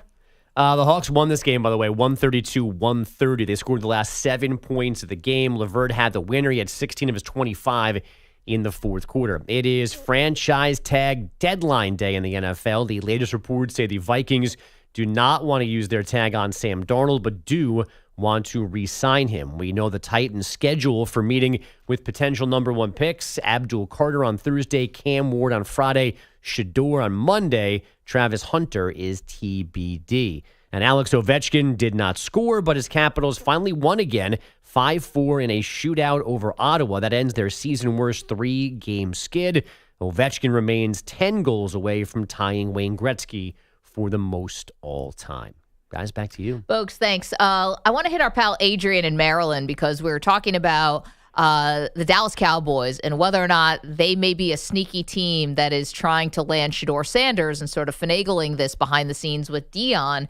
There was a report from 105.3 The Fan in Dallas, the station that Jerry Jones goes on once a week during the season, said they were trying to trade up to number 1. Adrian, you think Dallas has another player in mind, not Shedeur Sanders? Yeah, I told EJ I don't like his conspiracy theory. I think if they move up to number 1, they're absolutely going to take Abdul Carter. They're going to have basically 2 Micah Parsons on the edge. Wait, you have 2 Micah Parsons? Well, he if you watch him, Perloff, if you look at him, he's a mirror image of Micah. Right, no, but why do you need 2 of them? Why would you? If they did that, that means they're not going to re-sign Micah, right? No, they are going to re-sign. Why would they not re-sign him? Well, I'm just thinking, if you have 1 Micah, do you need 2? What's that? I'm just wondering, from a football standpoint, do you need 2 250-pound pass-rushing demons? I feel like they're duplicative. Yes, you wreak havoc on the quarterback. And that's the main thing that Philly did, as you've seen. You wreak havoc on the quarterback, and you just messed the game up. Also, Perloff, Dallas isn't taking Gentry. The running back draft this year, it's just way too deep. Take somebody that's got a bunch of miles on him. And mark my words, I think Gentry's going to be the next Kajana Carter. Everybody's high on him when he gets into the league. You've seen when he played against upscale teams, he isn't that good. And you can't say Oregon is good because, as you've seen what Ohio State did to Oregon's run defense, Gentry did the same exact thing. So I think Gentry's, like I said, I think he's going to be the Kajana Carter of this year's draft. Oh, man. Well, we hope not, Adrian, because obviously we love watching him play and hope that he has a really long career. I did not think that the Cowboys were going to take him. I think that feels like a luxury pick when they actually have a lot more work to do. Now, to trade up all the way to 1 to get Abdul Carter. That's a huge trade. It's a massive trade. And I think Abdul Carter, the foot injury, he's not going to need surgery. It's funny. I was actually listening to Mark Dominic, the former general manager of the Bucs, and he said he would not be surprised if Abdul Carter cancels his pro day. He said right now he's saying he's going to do it, but let's just wait and see if he actually goes through with it. Right. That is crazy that he said, I have this broken foot. I'm going to run the 40, and it's less than a month. I think it's March 28th. One thing about Abdul Carter, I thought number 2, Cleveland, if they trade Myles Garrett, what's a better solution than bring Abdul Carter right in? Sure. I was sure that Adrian was saying that means they're not going to pay Micah all this money, and Abdul Carter will step right into his shoes, which, of course, means Micah Parsons, pack your bags, you go to Philly in a trade. In your dreams. In your dreams. Okay, we got to take a quick break. See you guys on the phones and get back to the Shedeur Sanders conversation, which is if you are a team that needs a quarterback, do you want your team to draft Shedeur? 855-212-4227. It's the Maggie Perloff Show. You're in a 5-minute break.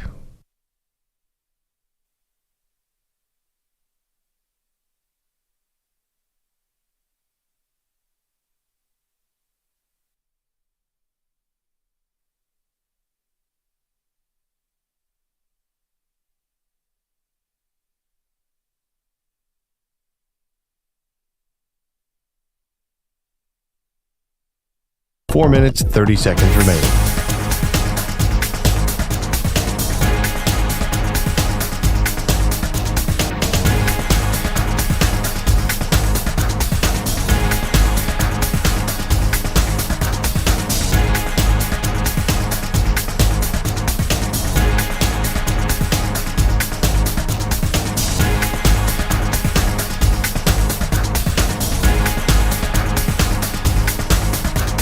Four minutes remaining.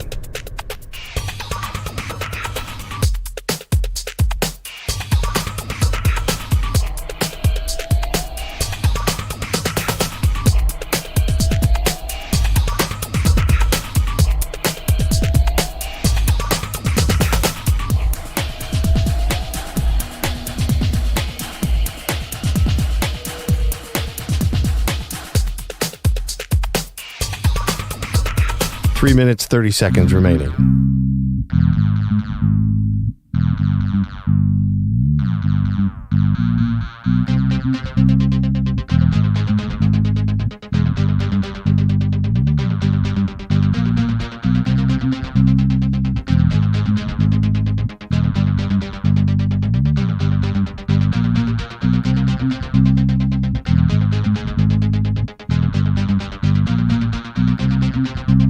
Three minutes remaining.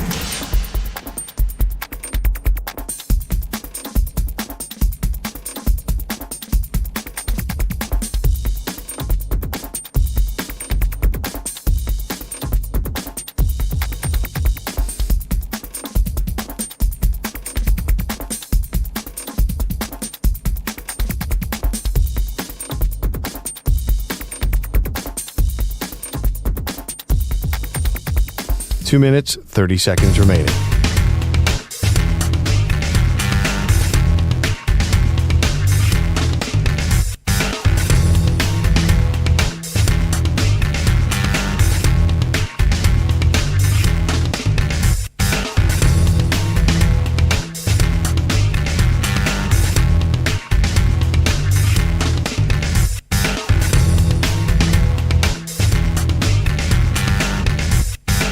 Two minutes remaining.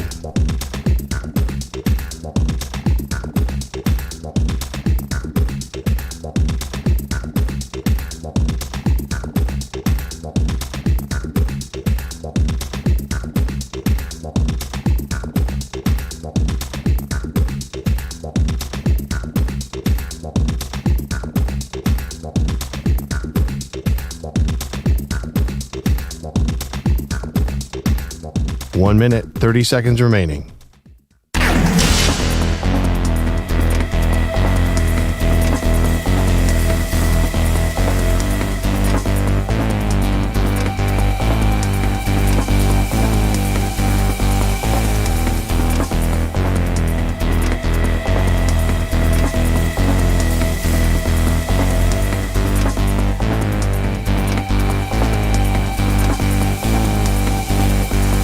One minute remaining.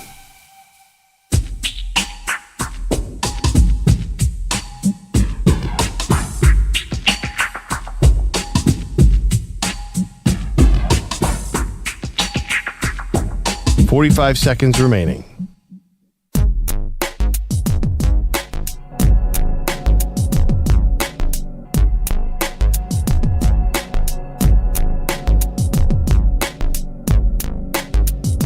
.30 seconds remaining.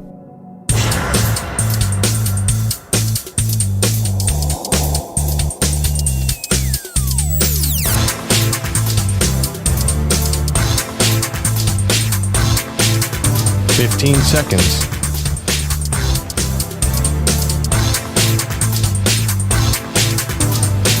Break ends in 5 seconds.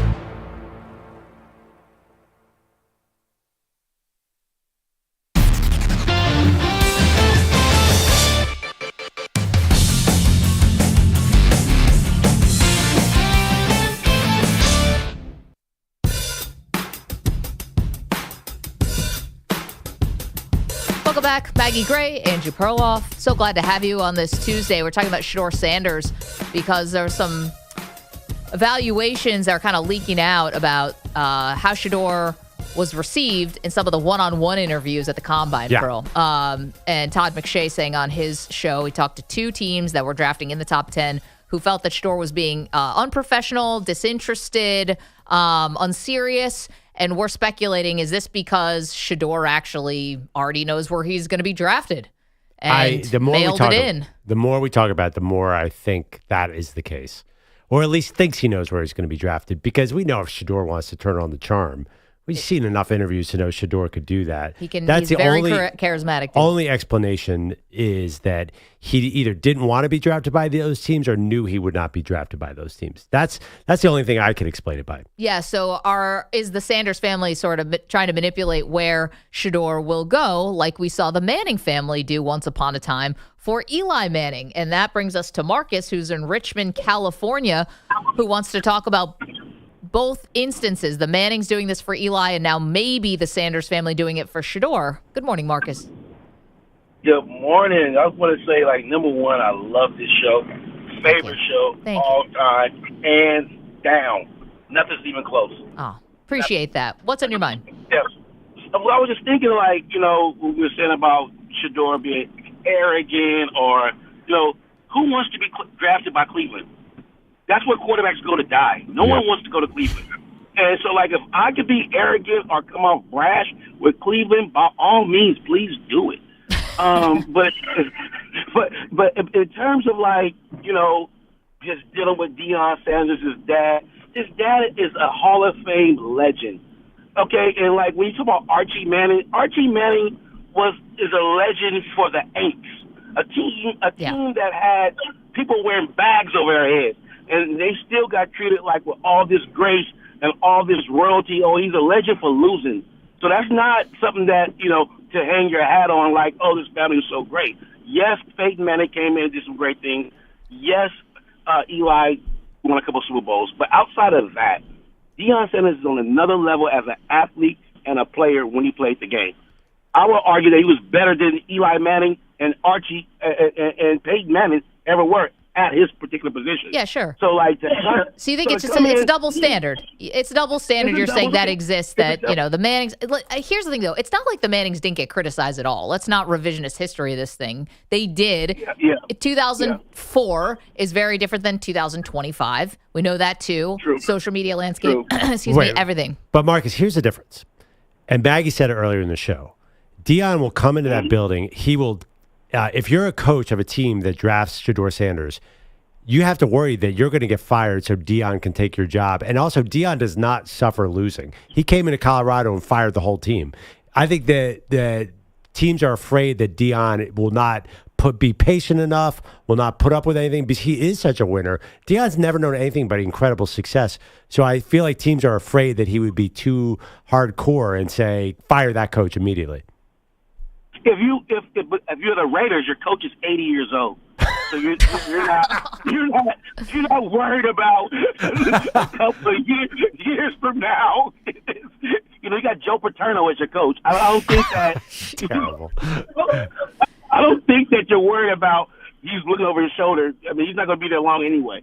So if that's the magic, hey, that's great. Chip Kelly might ascend to be a head coach there, maybe not. Maybe a door opens up for Deion Sanders in a couple of years if you're the Raiders. Yeah. Now, somewhere else, I completely get it. I'll take the rest of it offline. Thank you guys so much. Marcus, appreciate you. Listen, the Dallas Cowboys, we were talking about Deion coaching the Cowboys, and Deion said he had a conversation with Jerry Jones, but it never got past anything real. I kind of like that fit. just mix it up. And they went the exact opposite. They went lifetime Schottenheimer. assistant Brian Schottenheimer. I know. I told you. I think this guy's a patsy. I think Brian Schottenheimer got hired to get fired. Well, why for Deion or for somebody else? I'm not sure, but it felt like the Cowboys were extremely rushed in this head coach search. They interviewed 4 people. But it's very consistent with the way Jerry hires coaches. He hired Dave Campo, Chan Gailey, Jason Garrett. And even Mike McCarthy at the time. He likes these low voltage coaches. All right, so then I guess Deion would be out. But and Belichick too. Like he should have hired Belichick or Deion, and he did not. That's true. Double standard with the Mannings and with Deion Sanders? Yeah, definitely. Right? I mean, definitely. I don't think so. They're giving off 2 very different vibes. So that's not a double standard. You're saying double standard is there should be a double standard. Yeah, Deion is a much different kind of sports parent than the Mannings. Yes, but I guess where I'm thinking double standard is why is it always seen as a negative? You just said it. Deion's won every place that he's gone. Well, right? no, because the teams that are drafting Shedeur, the question is, what do teams who are drafting Shedeur think about it? They are, I think, afraid of Deion. And they were not afraid of Archie. I think they think the Mannings are. You probably disagree with this. I think they think the Mannings are more laid back. I don't think the Mannings are laid back. I really don't. I don't get that compared sense. to Deion is. Don't let that aw shucks attitude fool you. I think that they definitely did not want Eli to go to San Diego. That's not laid back. If they were laid back, they'd be like, all right, go wherever. But can you picture the way Deion walked into Colorado and cut the entire team on camera? That feels like the Mannings would not do something like that. Well, maybe not. I think Deion is going to be a real factor in this. I think he's basically, if the Raiders draft Shedeur, I think Deion is part of that organization in a way. In how many years? No, I mean immediately. Oh, immediately. I think him and Tom Brady, who are probably really good friends, are going to be planning things around Shedeur. Leland is in Sacramento, diehard 49er fan. Leland, team's undergoing some changes. Deebo Samuel's gone to Washington. What'd you think?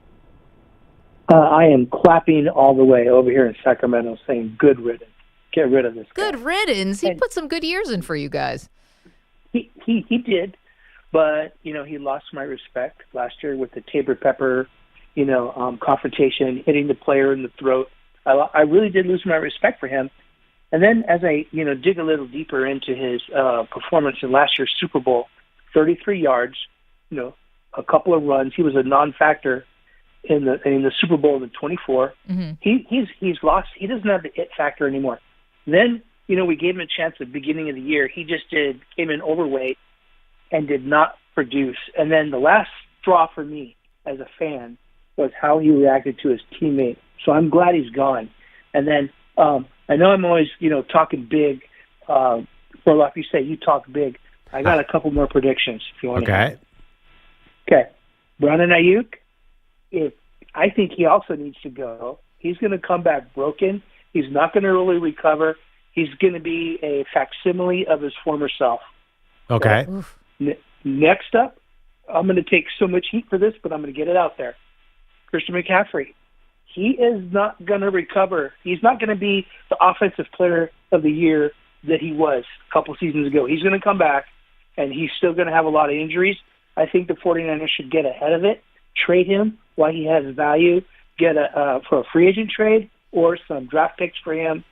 And then I think they need to get rid of Juszczyk. He needs to go. He's a dinosaur. Wow. All right, He's Leland. old. I mean, this is you're cutting deep here. I'm sorry, we're running out of time, Leland, but thank you for that. The Brandon Ayuk, listen, he's coming back from an ACL. Yeah. That's not a career ender.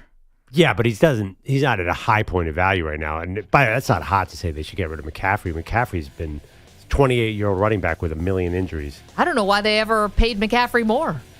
Yeah. Last season, they gave him a raise, quietly, when everyone else is begging for contracts. They're well, we're going to give one to McCaffrey. Had to get the wedding. That's why. That wedding better have been spectacular. I'm talking chocolate fountain, DJ and a band, multiple champagne toasts.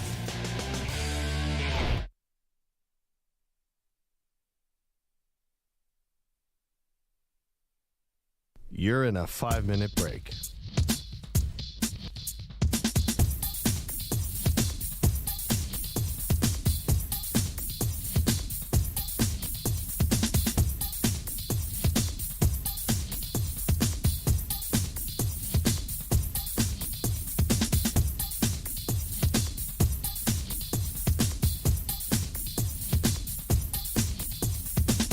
4 minutes, 30 seconds remaining.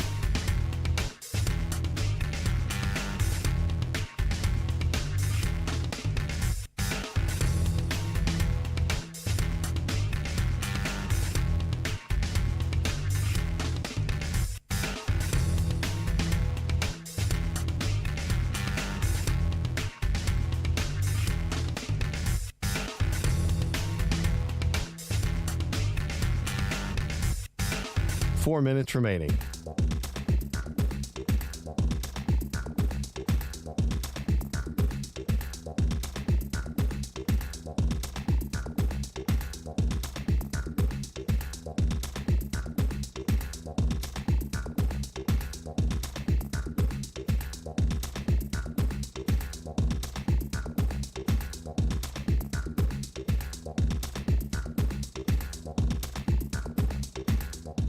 Three minutes, 30 seconds remaining.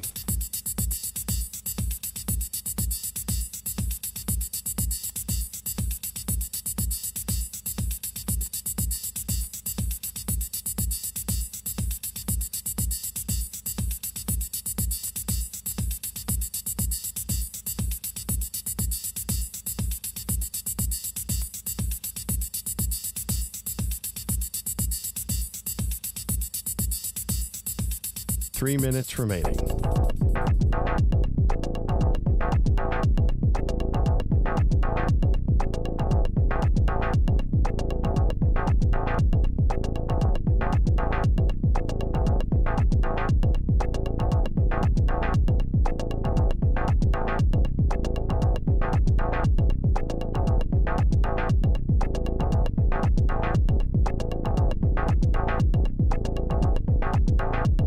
Two minutes, 30 seconds remaining.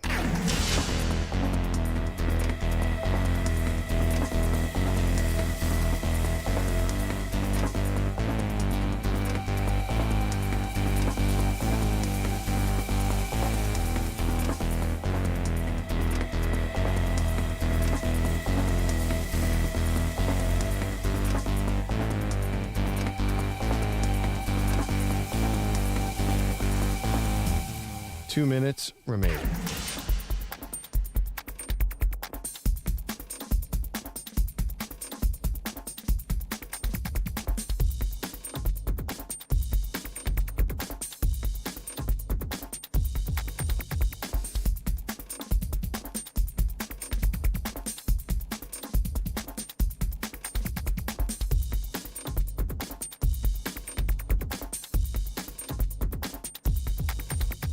One minute, 30 seconds remaining.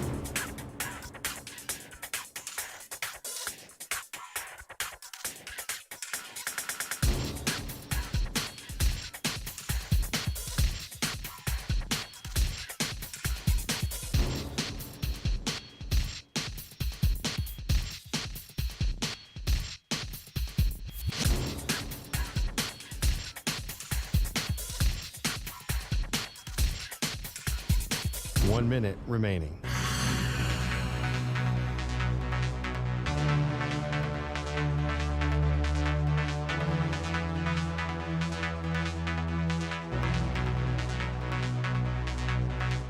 Forty-five seconds remaining.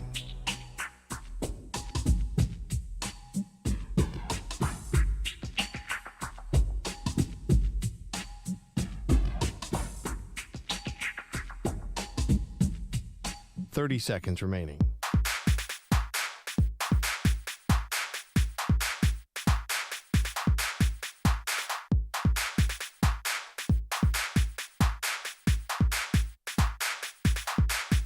Fifteen seconds.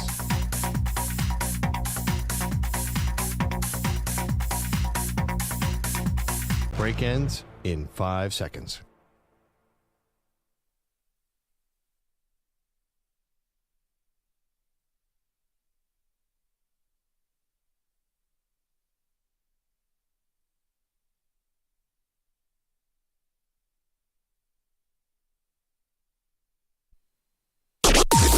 Maggie and Perloff on the Infinity Sports Network.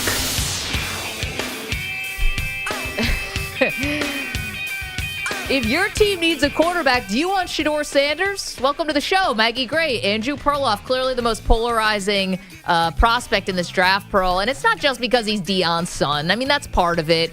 Of course, there's a lot of confidence there. It's a famous family. But I think it's also the football side of it as well. Okay, you're looking at me funny. I think it's mostly because it's Deion's son. Do you really think it's the football side of it? Because we would view him totally differently if it was just football. I really think that everything is affected by Deion.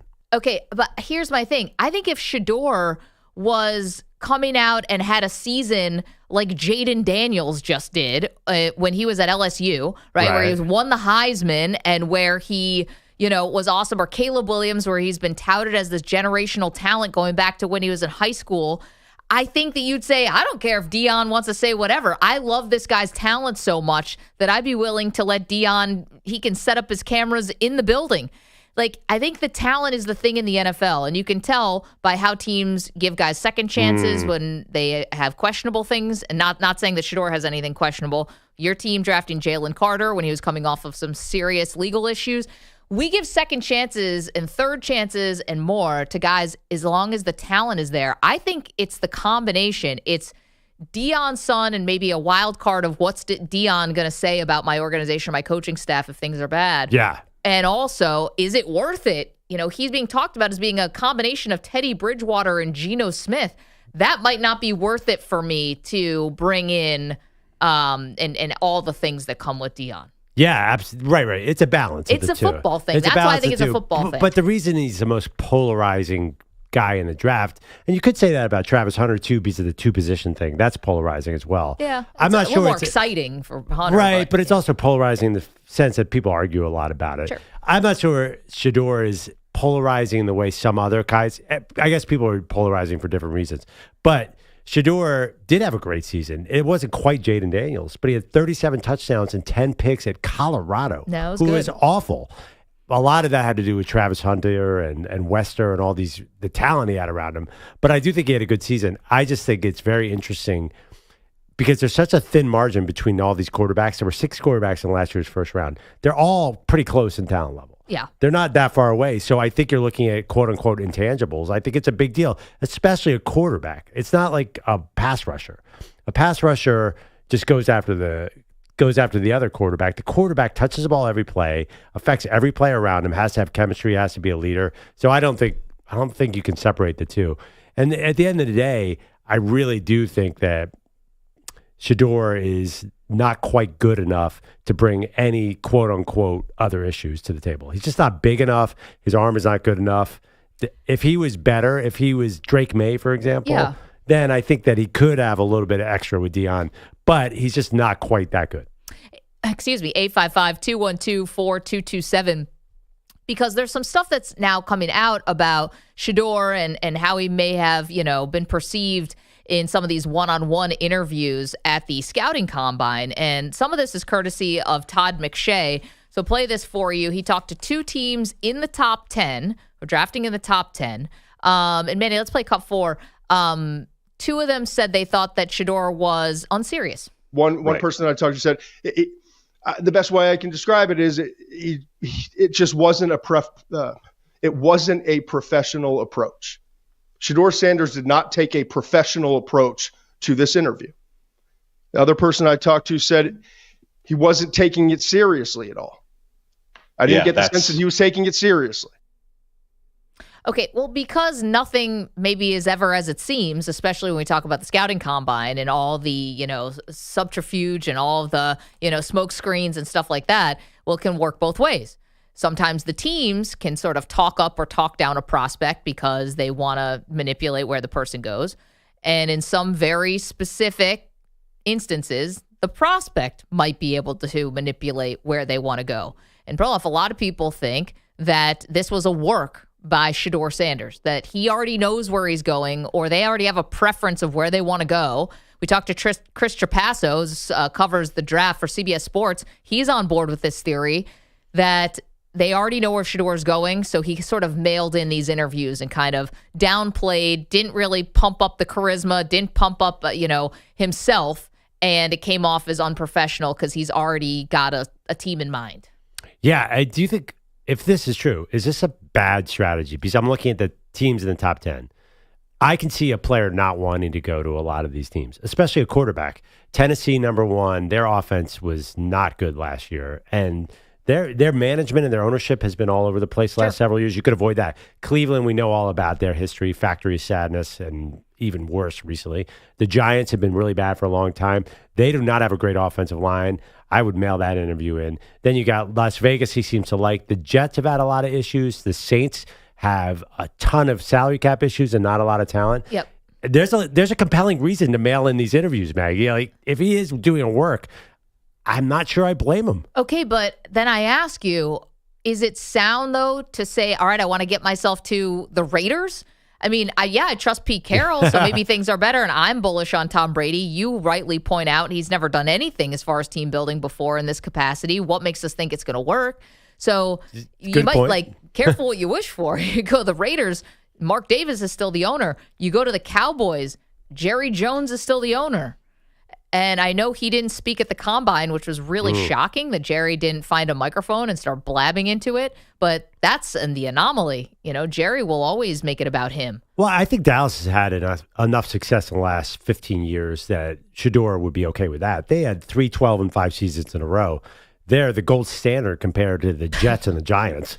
I mean, they're in a little better shape. And we're talking about, if you get to Dallas, there's a lot of good things that come with having the star in your helmet. You're instantly one of the biggest stars in the NFL. That's a big deal. 30 million people are watching every game. Now, that's number 12. Is he trying to work himself all the way down to 12, as EJ posited earlier in the show? Now I'm all about this theory. But there's another theory, too, that Dallas really likes Jaxon Dart at number 12. But they have so much money invested in Dak Prescott. This whole conversation is ridiculous. Here's another issue. Is it possible that he doesn't go in the whole first round? Geno Smith and Teddy, I believe, both fell. Or Teddy went 31. Was the first round. Geno fell. Lance Zierlein at NFL.com had a mock draft last night or yesterday afternoon. He had him at 29, which is almost falling out of the first round. He had the Browns trading back up. I don't know. A lot of draft writers are saying he's not a first-round talent. That is crazy to me because I watched him play at Colorado, but there does seem to be a movement that maybe he'll be there in the second round for all these teams. Which is really what's odd about that story of he could go as high as 2, or maybe we thought 1 a couple weeks ago. Geno Smith. Or he could fall out of the first round completely. Yeah, maybe like Geno Smith. Geno Smith was 4 in every mock draft. But wasn't there something about Geno where it was the offense they were running at West Virginia and thought it was not going to translate to the NFL? Whereas, listen, the Shedeur's got pro coaches all around him. Like Pat Shurmur wasn't a very good NFL coach, but he was a head coach in the NFL. Sorry, Manny. Also a failed Browns head coach, though, so you guys share that with him, the Giants and the Browns. But guys fall for all different kind of reasons. There's been many, many fallers. Aaron Rodgers, a similar offensive system. The Browns have taken 2 of them, Brady Quinn and Johnny Manziel. Brady Quinn was supposed to be a top 3 pick, and he fell to the 20s. So it does happen. I mean, he could easily be that guy this year. Yeah, it's possible, but I guess I would say I think it's for football reasons, right? I guess yes. I'm not as scared about Deion as maybe other people are. Yeah, but I don't think it's purely because of football reasons. I think it's also the Deion effect.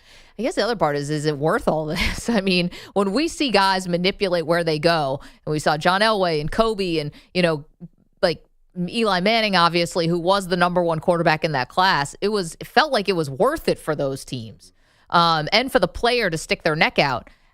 Are we sure that Shedeur is going to be good enough to justify this? Like, can his play cash this check that they're writing here about his future? That's the question I keep asking, because I keep asking myself, if Zach Wilson pulled this, what would I think?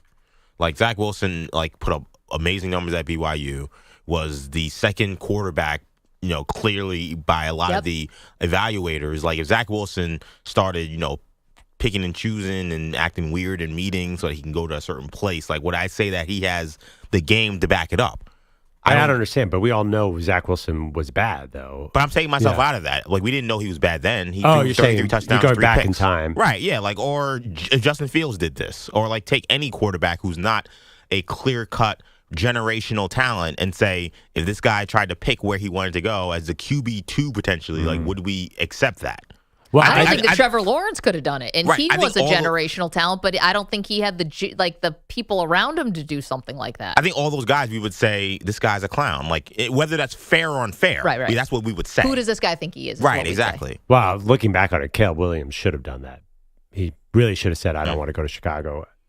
And he had to refute that immediately. It turned out, because Chicago had Eberflus as a coach and a wonky ownership GM situation, and it's outdoors.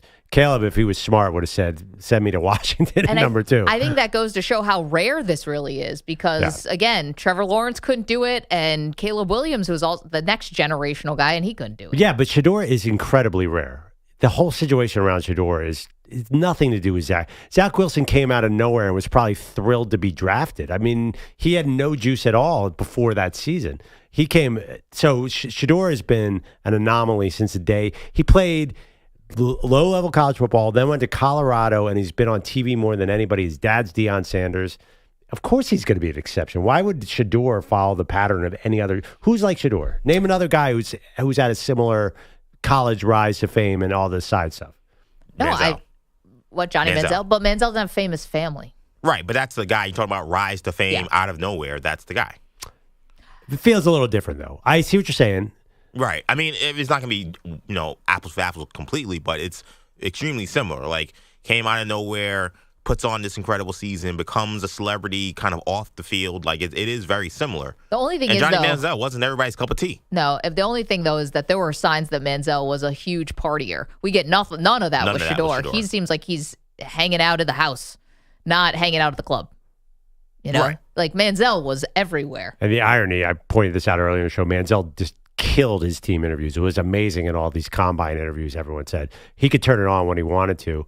That's okay, but it still doesn't really sum up what Shedeur is because Arch of the Deion would be factor. Shedeur. It's like Arch, but Arch, I think is, Arch was also a 5-star. Shedeur, I think, was a 4-star.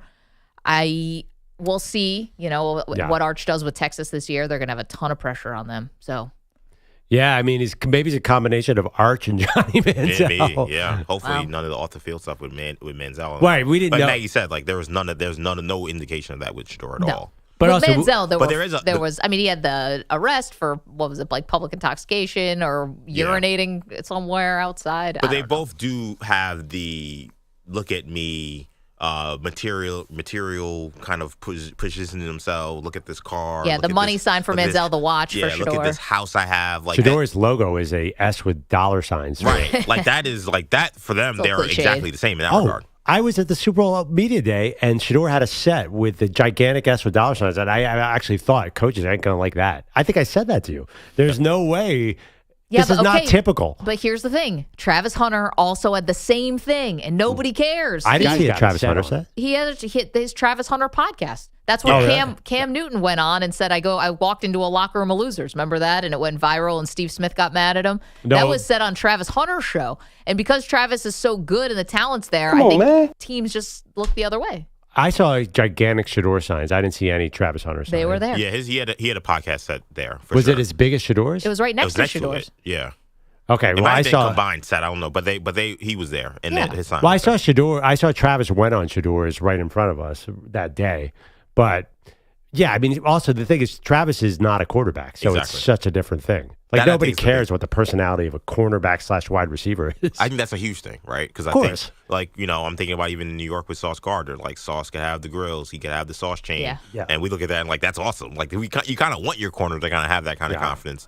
I guess with quarterback, that's the thing about Shedeur. Like, and I agree with Pearl from that standpoint. He's kind of one-of-one. I can't think of any guy playing today that's like him in terms of like who he is off the court, off the field, his personality, the things that he brings to the table. It's just so funny because Shedeur is in some ways, he's kind of damned if he does, damned if he doesn't, right? Because if he shows confidence, says, hey, I've turned around 2 different programs, I can help turn you around. People are like, where's this guy getting the confidence from? This is brash, this is arrogant, whatever. But if Travis Hunter says it, you'd be like, I believe that guy. Well, see, Travis Hunter would never say that, though, because nobody thinks a non-quarterback can turn around a team. Right? That's why we had this argument on the call last night. Travis Hunter can go to the worst team in the league and still be the best player and have an incredible Hall of Fame career because non-quarterbacks aren't judged by wins. It's the only position that you're judged by wins and losses. Micah Parsons, for example, hasn't won anything in Dallas, and he's headed straight to the Hall of Fame. Myles Garrett hasn't won anything, Yeah. and he's about to get paid massively and probably go to a team that does want to win. Well, this was a question I asked, which is if Shedeur was falling in these mock drafts and say he ends up going later in the first round, but actually to a better team than Travis Hunter goes to. I said, is it possible that Shedeur has a better career than Travis Hunter? But it depends how you define career. If it's just Joe Thomas and he's out there being a Hall of Famer and they're winning 2 games or 0 games, but you know how good he is, that's one thing. But Shedeur could end up on a team that's good and he could win 2 Super Bowls and be thought of as maybe the better like if you did the poll question, who would you rather be, the guy with no rings who walks into the Hall of Fame or the guy with 2 rings? A lot of people would say the rings. Right, but I don't know. You know what I'm saying? Yeah, I hear you. But Joe Thomas had a great career, was first ballot Hall of Famer. Right? Has he been in the Hall of Fame yet? Or I feel like he will be. I don't know if he is yet. But they won. He never played did he even play a playoff game? I don't think he did. No. But who's the left tackle who won a bunch of Super Bowls on the Patriots? Well, I'm saying, would you rather be Nate Solder or someone like that who's won rings? Yeah, who is maybe somewhat disappointed because he was a first-round pick, as I recall. But generally, right, I'd almost rather be Joe Thomas. Joe Thomas is the one who gets the TV gig. Joe Thomas is the one who gets the yellow jacket. So I think if you ask the question, which guy is more likely to be a Hall of Famer, that's why, for me, it's Travis Hunter. Well, by that would a mile. be Travis, but I think there are a lot of people out there who would rather have the Super Bowl ring. Yeah. This is like Cam Newton said, I wouldn't trade my MVP for a Super Bowl win. And how many people got mad at him for saying that? But that's because he's a quarterback. And I think it's different for different positions. Also, I have so much faith in Travis Hunter. I'm just so over the moon on this guy. Yeah. The guy plays cornerback and wide receiver. How's the team not going to be good? You have the best. He's filling in half your roster. He's going to win, Maggie. We don't have to worry about this. He is not going to be a loser in the NFL. Joe Thomas, 6-time All-Pro, never played in a playoff game. 10-time Pro Bowler, and is a Hall of Famer, by the way. Yeah. Wait, did that team? The team never made the playoffs? So he was hurt? No. No. They won 10 games one year, but they did not make the playoffs. The Derek Anderson year. Yeah, they had a drought from 2002 to 2020 where they didn't make the playoffs. His last years in the NFL, he lost 16 games, and the year before that, lost 15 games. I mean, you're telling me you think Travis Hunter can turn that around? The jaws of life couldn't get the Cleveland Browns out of this muck. I feel like they've knocked on I can't agree with Pro. I feel like they've knocked on the door of being a good team a lot more than like the Jets have, for example. Like they've made the playoffs. They've had other guys besides Deshaun Watson go in there and actually do some things. Baker Mayfield did. We saw Joe Flacco did. Like it's just they can't seem to consistently put it together. That's their problem. 855-212-4227. If your team needs a quarterback, would you like them to draft Shedeur Sanders? Joe Flacco? Tell us what you think. Again, 855-212-4227. You can weigh in on Shedeur Sanders and everything that comes with Shedeur Sanders. Could be Dion pointing out your flaws. No, I don't know. Maybe Dion wants to coach the team someday. Maybe. Actually, they asked Shedeur, your dad has coached you your whole life. Like, would you want him to coach you in the pros? And he just said, God's plan. Or Jerry Jones, or Jerry's plan. I was talking to Manny about this. I love my dad. I never want him to be my boss. I think that it's like I was wondering, maybe Shedeur's looking forward to having a different coach. Like, to me, there's a possibility. It's one of those things that you may like as like a 20-something-year-old. That's why I can't believe Jalen Brunson seems to enjoy it so much. I don't really understand that. When you can become an actual adult, like, I don't know. I think I wouldn't want my mom or my dad to be my You boss. weren't going into the family business? No. See, there's good and bad. Like, I gotta have a separate life from that. It can't be 24/7 of that. Yeah, but a lot of star players had their dad as a coach. Jalen Hurts' dad was famously his coach. No, I mean as a pro. That's what I mean. I'm talking about. That's what I mean as a grown adult. When you're in high school, like there's only so much you're doing. Like as a pro, you want to go out to the club, you want to do whatever. Like you got the coach being, hey, you're watching film. Like, I don't know. I don't need that. I think that's a real life thing. That's not just football. I mean, how many people go into their parents' business, and I think the family business. And I think it depends on what kind of relationship you have. If it's a good relationship, it might continue to be good. And if it's a fractured one, it'll probably be more fractured. Shedeur's already 23. He's already gone through this. Like, I'm sure there's no curfew anymore for Shedeur at his house, I would hope. I don't think he leaves his house. Well, I don't know about that, but I generally think he's figured this out with Deion because they did it in college. He's followed him around. I think it could work in the NFL. If he goes to Tennessee, for example, I don't think that's going to happen. You don't think Deion's coaching there in 2 years? I think it's very possible. It's possible. 855-212-4227. Let us know what you think about Shedeur Sanders. There's an important deadline today in the NFL. I think one team is handling this horribly. I don't get it. And I feel like we're not talking about it enough because it seems silly. Maggie and Perloff. You're in a 5-minute break.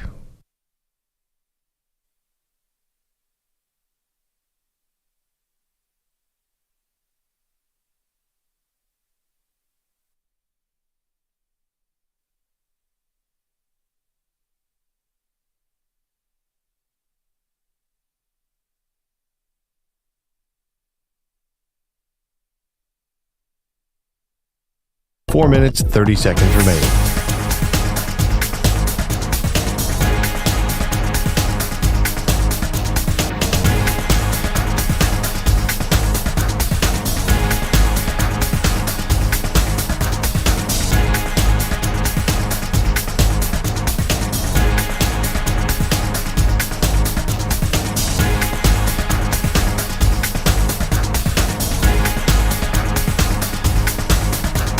Four minutes remaining.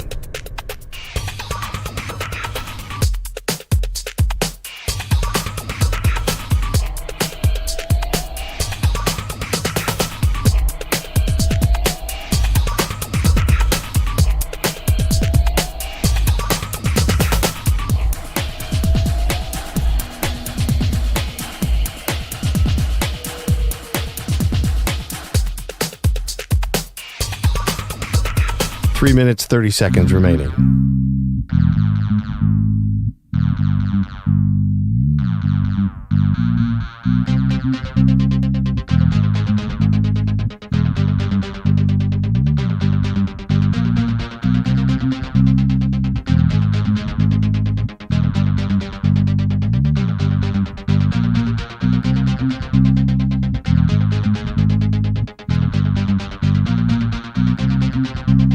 Three minutes remaining.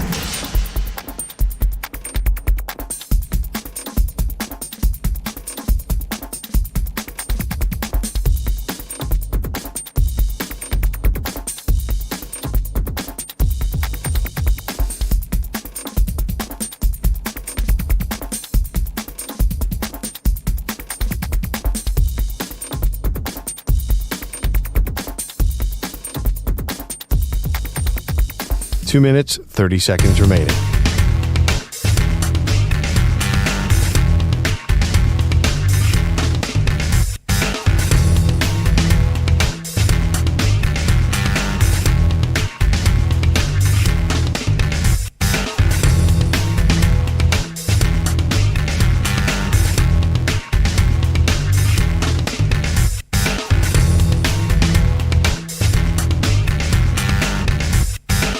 Two minutes remaining.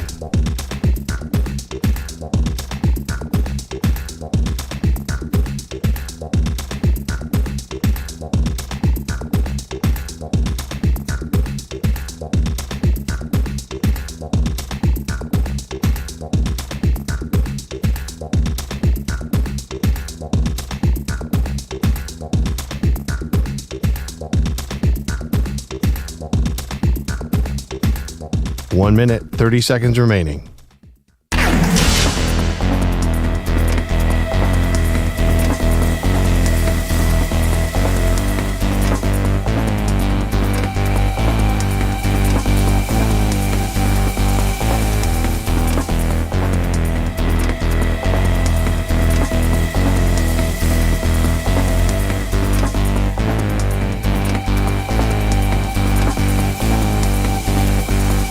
One minute remaining.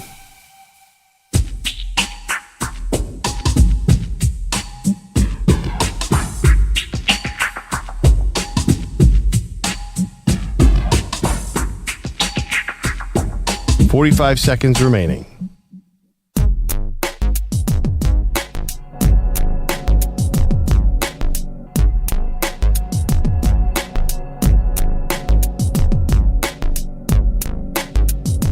30 seconds remaining.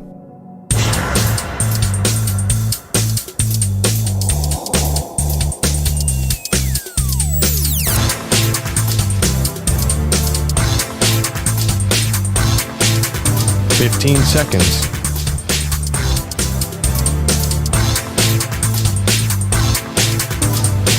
Break ends in 5 seconds.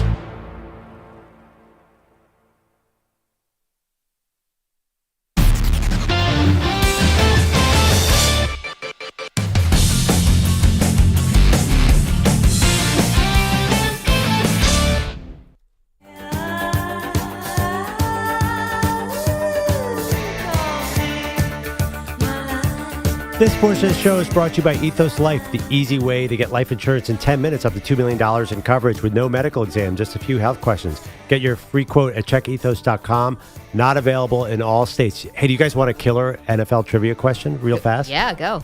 So I don't think Deion ever lined up a quarterback, did he? Can we find that out? There have only been 6 times in NFL history where there was a father-son combo at quarterback, where both the father and the son played NFL quarterback. Not at the same time, obviously. It's not a Bronny, Braun, Griffey's. No, nothing like that. I don't think so. No. That would be something.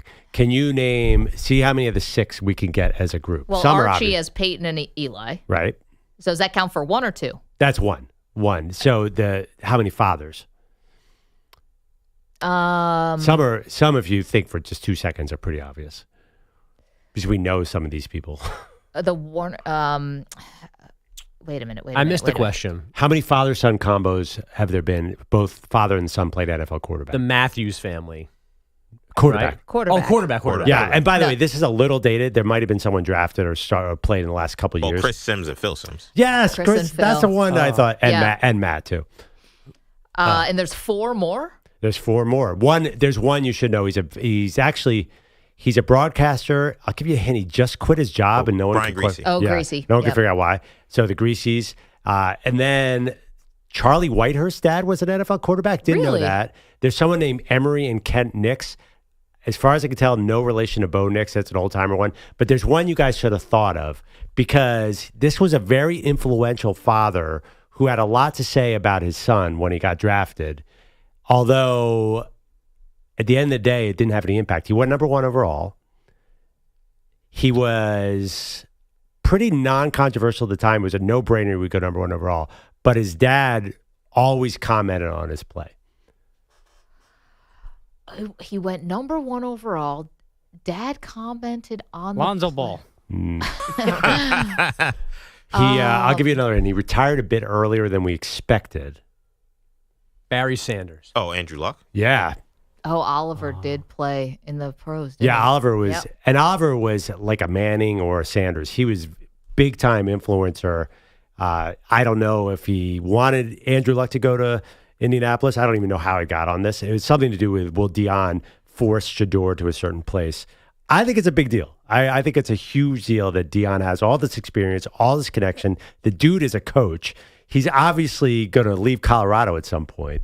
I'm not drafting him.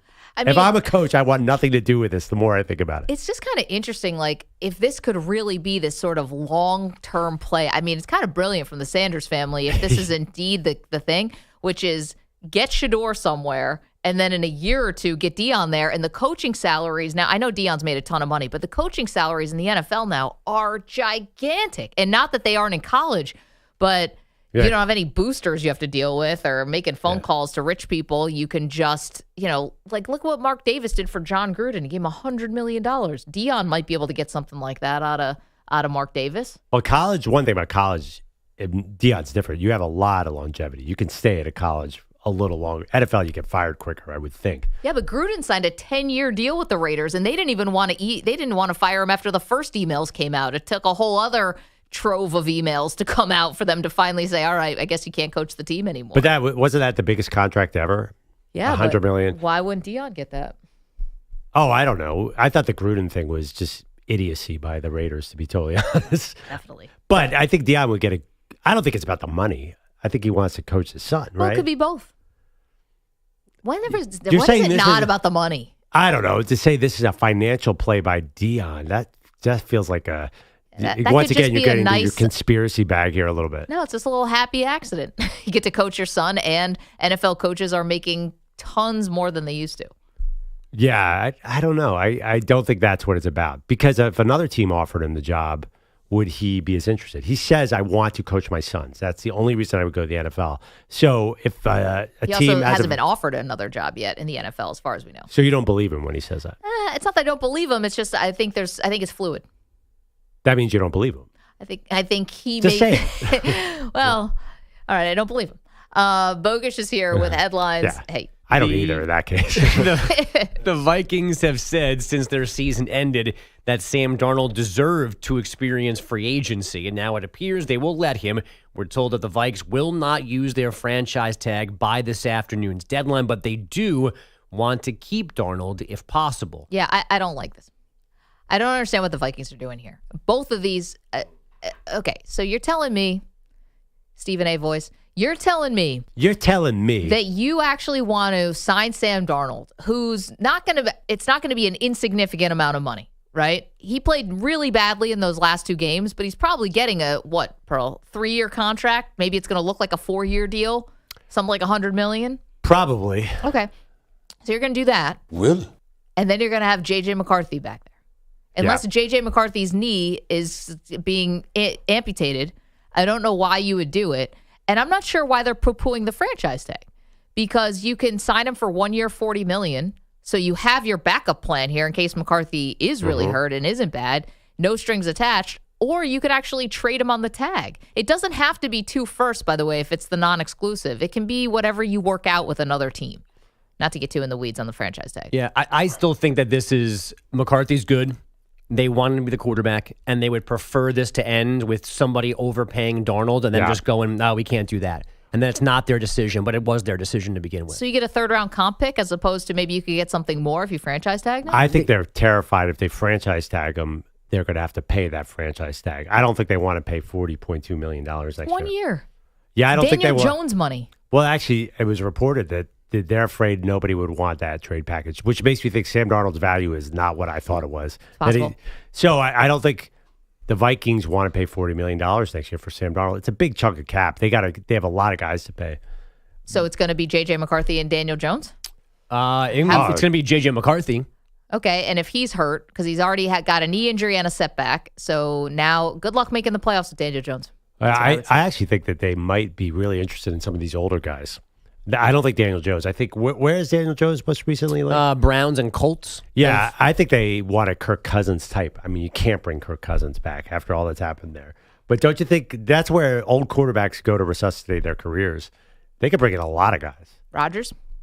No. Jimmy G? Yeah, somebody that doesn't need to play, but is there that they can, by the time they might need him in the Carson middle of the Wentz? season. Yeah. Carson Wentz, though, did you see who he's rumored to be going to? Browns. Yep, Cleveland Browns. Jameis Winston. I think there are a lot of mid-level. The market's flooded with 30-something-year-old quarterbacks who are totally flawed. Russell Wilson. Yeah, but you're trying to make the playoffs here. Yeah, all those guys could get you to the playoffs. Sam Jameis Darnold Winston cannot. Jameis is way too erratic. Sam Darnold just won 14 games. Right. Yeah, I don't know if Jameis is but Jameis would be good in that system. Throw into Justin Jefferson and Jordan Addison with Kevin O'Connell as your coach. Indoors. Would be my number 1 choice. But Russell Wilson, you don't think he can win a bunch of games there? Get you to the playoffs? He got Pittsburgh to the playoffs, and their team has no talent on offense. Yeah, you also, not to make Kevin O'Connell into this wizard, but he made Sam Darnold into a 14-win quarterback, potentially worthy of the franchise tag or becoming somebody else's starter. So to shake your head at almost anybody that would he can theoretically do this again. There's another Sam Darnold out there that he could make manageable if they needed it because of J.J. McCarthy being off the field.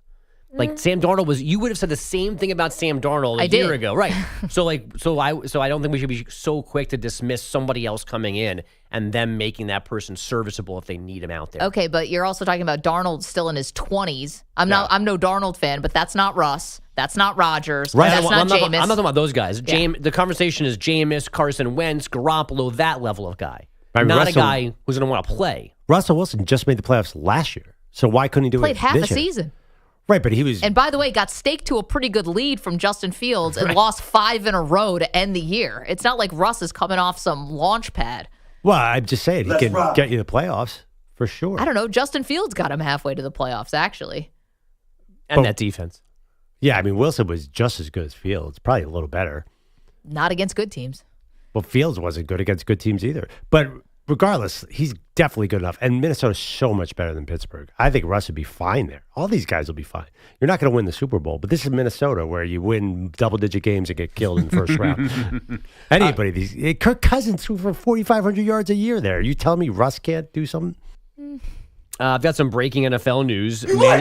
Manny Rodriguez reporting that Jonathan Jones of CBS Sports is reporting that UNC football will not be on off-season Hard Knocks. Talks with HBO have broken down, so that's off the table now, apparently. Oh, that's a bummer. Wait a minute. I'm sorry to report. That I'm crushed. I was looking forward to seeing the secret sauce here with Belichick and You weren't going to see any sauce. What's interesting is apparently there were some NFL owners who were extremely unhappy with how aggressive Bill Belichick was in pursuing this Hard Knocks opportunity. That's according to Pro Football Talk. I know how interested you are in that subject. But here's the thing. Gosh, NFL owners are the worst. So you're upset with them, with someone else aggressively pursuing this, yet none of your teams actually want to be on this offseason thing. So it's I really can't control that. It is kind of interesting now that I think about it. Doesn't NFL Films still produce Hard Knocks? Why would an NFL entity produce a college football product?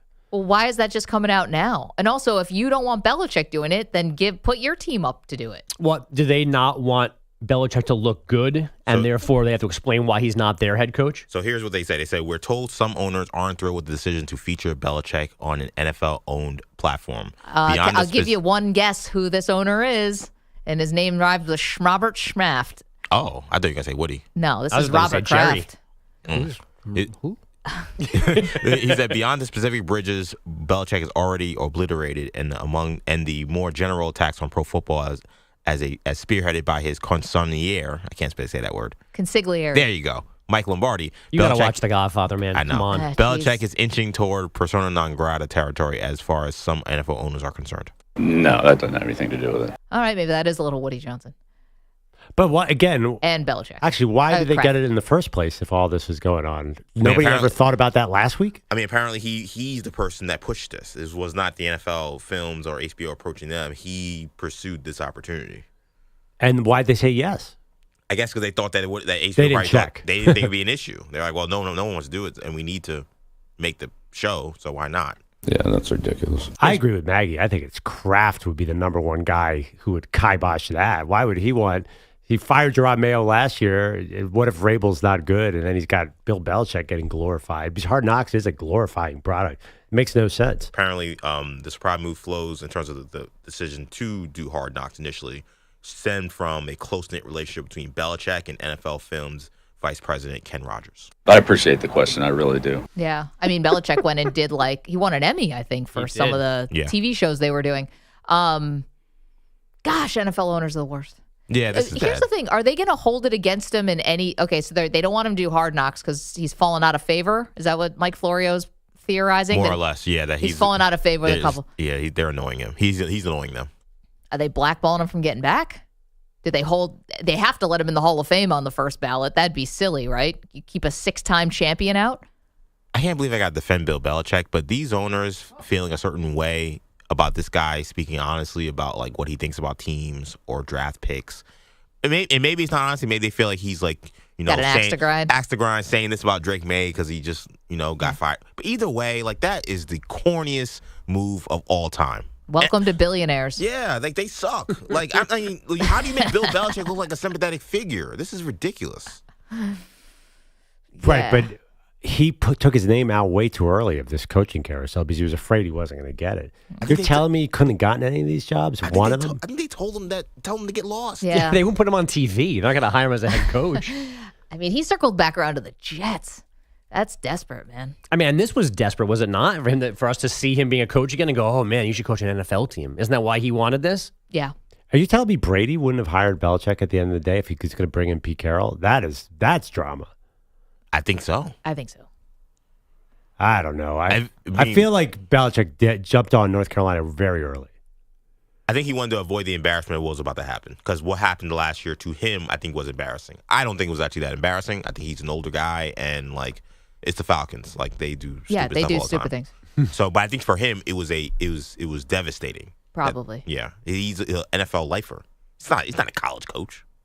Told you everything I know. Man, so now we just get no offseason Hard Knocks and nobody's going to embarrass themselves by Wow. trading away star players? We did deal with the rest of mankind until last year without offseason Hard Knocks. So I know, but now I've had a taste. And it was so good. We got to see the Giants be dummies for a couple of weeks. Yeah, that was fun. It was like every week it got worse and worse. And God, who was the real hard? It was the Bears last season. Yeah. Yeah. Hard Knocks jumped the shark a long time ago. I'm sorry. Yeah, but it's like it's almost like a tradition at this point. Right. What are you going to say? Thanksgiving turkey jumped the shark? Like it's the sprinklers, the training camp. We're all excited about football. It's just a vibe. Yeah, but the ratings plummeted at a certain point where they started putting 2 teams on. I know that was COVID, but I just really think Hard Knocks lost its mojo maybe 15 years ago. And the in-season one happens without a peep. Like, no one talks about that. None of those clips go viral. Like, nothing comes out of that one where they follow an entire division around for the whole season. Well, is it always a division or sometimes you do a team? It was a team. Then it was a division, I think, to lessen the burden on a particular team. I think they're way more careful about what they put out in season. But then there's those Amazon shows, too. Remember they followed the Cardinals for a long time? No, that was Hard Knocks. Well, that was called All or Nothing. But that doesn't exist anymore. Oh, they also were an in-season Hard Knocks team. That's why I was. Also, pick a more interesting team. Well, I think the more interesting teams are like saying no thank you. Yeah, well, which is the irony is that Belichick stiff-armed Hard Knocks for 20 years. Day by day. Yeah. The best one now is this Netflix position by position one. But wide receiver, quarterback. Yeah. And But now everybody's so corny because the quarterbacks were great, and then now everybody's like, "Oh, I don't want to do it." Like Pat Mahomes won a Super Bowl doing it. Why don't other quarterbacks want to do it? So they had to go to receiver, which was also cool, but. It was okay. And then they went to the NBA, and we learned the most important thing about the show, that Jimmy Butler had his own barista in his house. Who apparently he's also stiffing the owner of that apartment on rent. Listen, if you had $120,000 worth of rent to pay every month, sometimes you don't got it, Maggie. Something tells me what Jimmy Butler's holding. He just doesn't want to. Maybe Butler's one of those guys that has like lions and elephants and like a pet shark. Like he just is just burning money. Well, was it $100,000 in damages, right? $130 in damages, $260 in 2 months of back rent. Huge fan of the Backstreet Boys. Performing nightly, I guess, at Jimmy's house. Throwing a party. Damn right. Man. Meanwhile, the Warriors are freaking awesome with Jimmy Butler. Won again last night. What is it, 8-1 now with him? Or more? I know they won 6 of their last 7, but I don't know the full Butler record. This West is getting very interesting. Yeah, it's pretty good. And then there's the Mavericks, who are doing something unconscionable. We'll tell you what it is next. You're in a 5-minute break.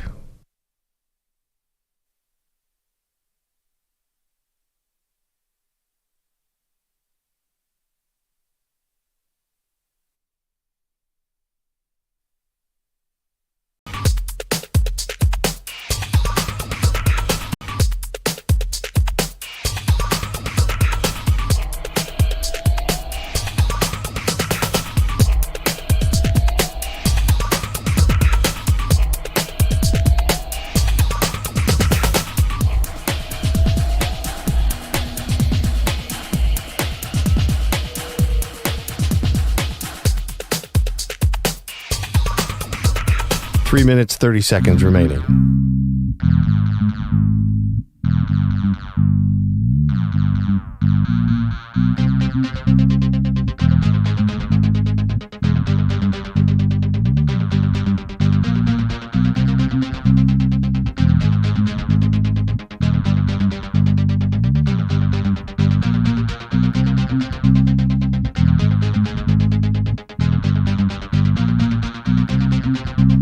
Three minutes remaining.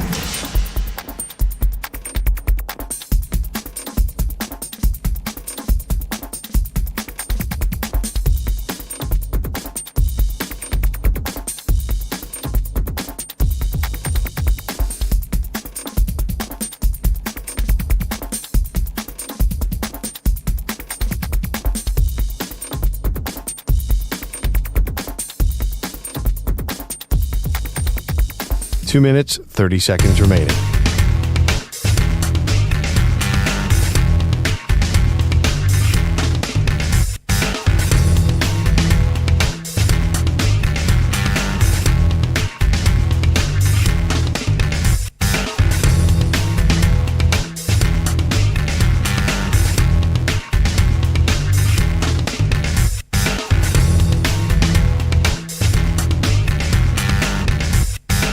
2 minutes remaining.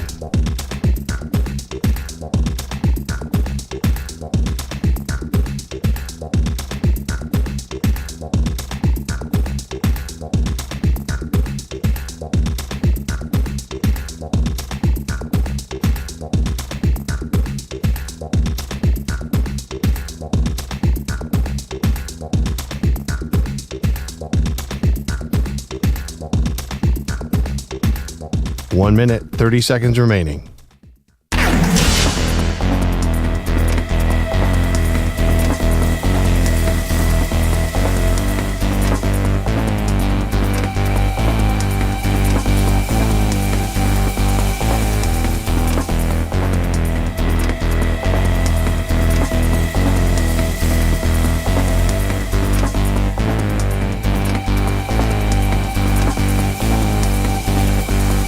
One minute remaining.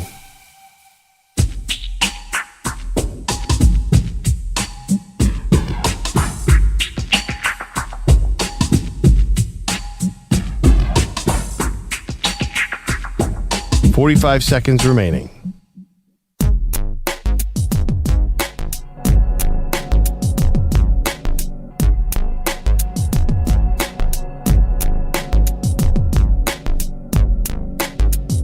.30 seconds remaining.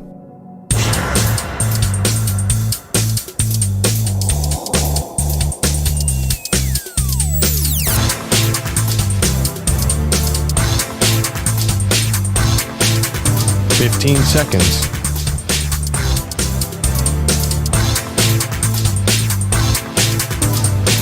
Break ends in 5 seconds.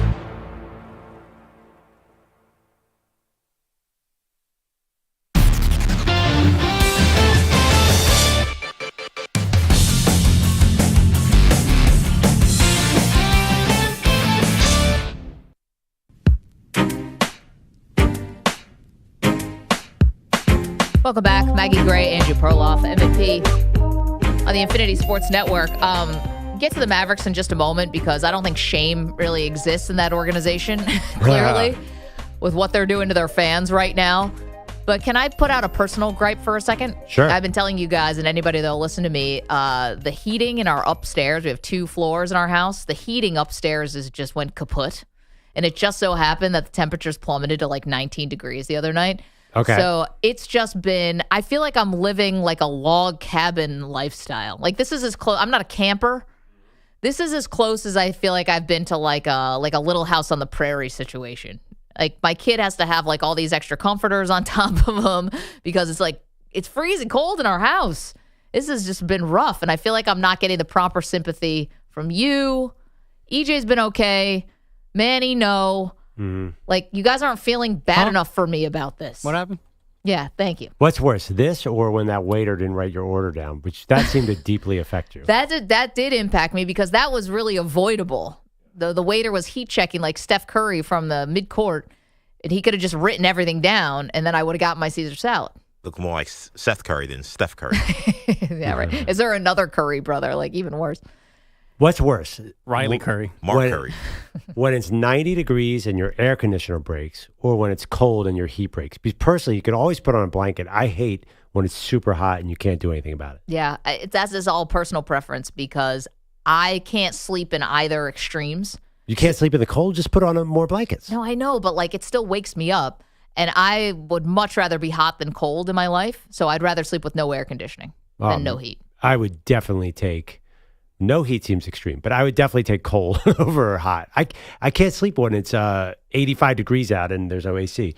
I read a story that global warming is going to massively affect the sleep of the entire world. Is that right? Because hot sleep is a bad thing. It's bad sleep. I get that. And I know that experts will say, oh, you should like lower the temperature to be sleeping in like a cooler, dark room anyway. But guys, it was like 63. Yeah, I can't do that. I'm the opposite. I can't you like hot? Super cold. I hate both, but super cold is the one I can't do. I can't fall asleep if I'm that cold. My wife sets the air conditioning all the time in 58 if she can. She likes it freezing cold. 58? It's a meat locker. You might as well sleep outside. You guys are familiar that I went to school out in Western New York? Yeah. I had the window open every single day when I went to go to sleep. It doesn't matter if it was September. Didn't matter if it was January. The window's open. Cold? cold, please. I sometimes go to. Kenny, you're a savage. I remember one time I woke up and because I was cold, obviously, and I woke up and I'm cold. But then I went and when I released that breath of air, I saw my air and I saw my breath in my room. There's like a snow pile next to your window. That's I'm pretty crazy. sure it was snowing that day. Yes. Maybe you would have been a good like settler. You know, like I know I would have been bad on the frontier. Yeah, why? Go ahead. You know, because you can sleep in the cold. Perloff? I don't think Manny'd be a good seller. But I agree. Know what I do? I wear sweatpants and a sweatshirt to bed to match my wife all the time. Wow, with the hood up. Sometimes the hood up. But I love it. I do sleep better. My daughter, we have 2 kids. And one likes it warm, one likes it cold. It's a nightmare. Yeah, this is rough. We got to get this thing fixed. That being said, I don't think it's that bad. I think it's kind of probably your son likes this in a way. It's like an adventure. Is he complaining? No, he's not complaining. I mean, kids are resilient. Yeah. It's just me worried about him. And I don't like to be inconvenienced. And I feel like nobody's giving me the proper sympathy. So thanks for nothing. I mean, You've been good, EJ. I know. I do terrible with colds. Every time you tell me the story, I'm like, this would be my worst nightmare. I'd be in a hotel in debt. I was thinking about it. So we've had to crank up the first floor to like 75 degrees so that the heat will rise. It's not working. Okay, so the Dallas Mavericks, they had the terrible idea to trade Luka Doncic, Pearl. I think we've properly dunked all over that. It's been awful. And right away, it's been terrible. Anthony Davis got hurt in the first game he played with the Mavs, and Kyrie Irving got hurt last night. That has not stopped this new Mavericks ownership from deciding to raise ticket prices 8.6%, claiming that they need to invest in the team. Don't even say it, man. I mean, how do you possibly justify this? I guess you're just banking on the fact that people like the status quo of having season tickets, because I don't know why anyone would buy tickets to your franchise now. Well, yeah, but the market will determine this. If they want to raise them, people just don't have to buy them. And I bet you that's exactly what's going to happen. So this will all work itself out just fine. Actually, Dallas, this is all working out beautifully. Do you know that they're in the lottery now and that they could fall pretty low in the lottery? They actually, maybe they were tanking this whole time and we didn't realize it. It's kind of odd move for a team that was in the finals last year. Yeah. Don't you think? Well, I don't know. I honestly didn't think they were. I think last year's playoffs was a stroke of luck that it just sort of happened to fall the right way.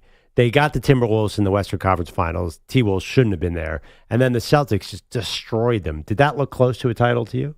It did not. Yeah. But again, like I think that the full tank is when you're closer to the bottom than you are to competing. Like this is not how this is supposed to work. Yeah, I think they took a big risk with Anthony Davis. It failed immediately and quickly. And now they know Kyrie Irving is probably going to have some health issues and he's on the brink of a big contract. At least they're not in NBA limbo, Maggie. That's the worst place to be. I'm trying to defend this. Yeah, good luck. So they sit at number 13 in the draft right now. They have a good chance of moving up to number 10, which will give them a 4.5% chance of getting number 1 overall. So Cooper Flag at the end of the day would make it worth it. That doesn't seem fair. Imagine getting this because ongoing investments in the team and fan engagement. I better get to go out on the court and shoot a 3-pointer if you're asking me to sign up for season tickets after trading the best player away. Thank you, EJ Stewart. Thank you to Manny Rodriguez, Andrew Bogusch, Andrew Kaplan, Guido's Coffee Drinkers. See you tomorrow.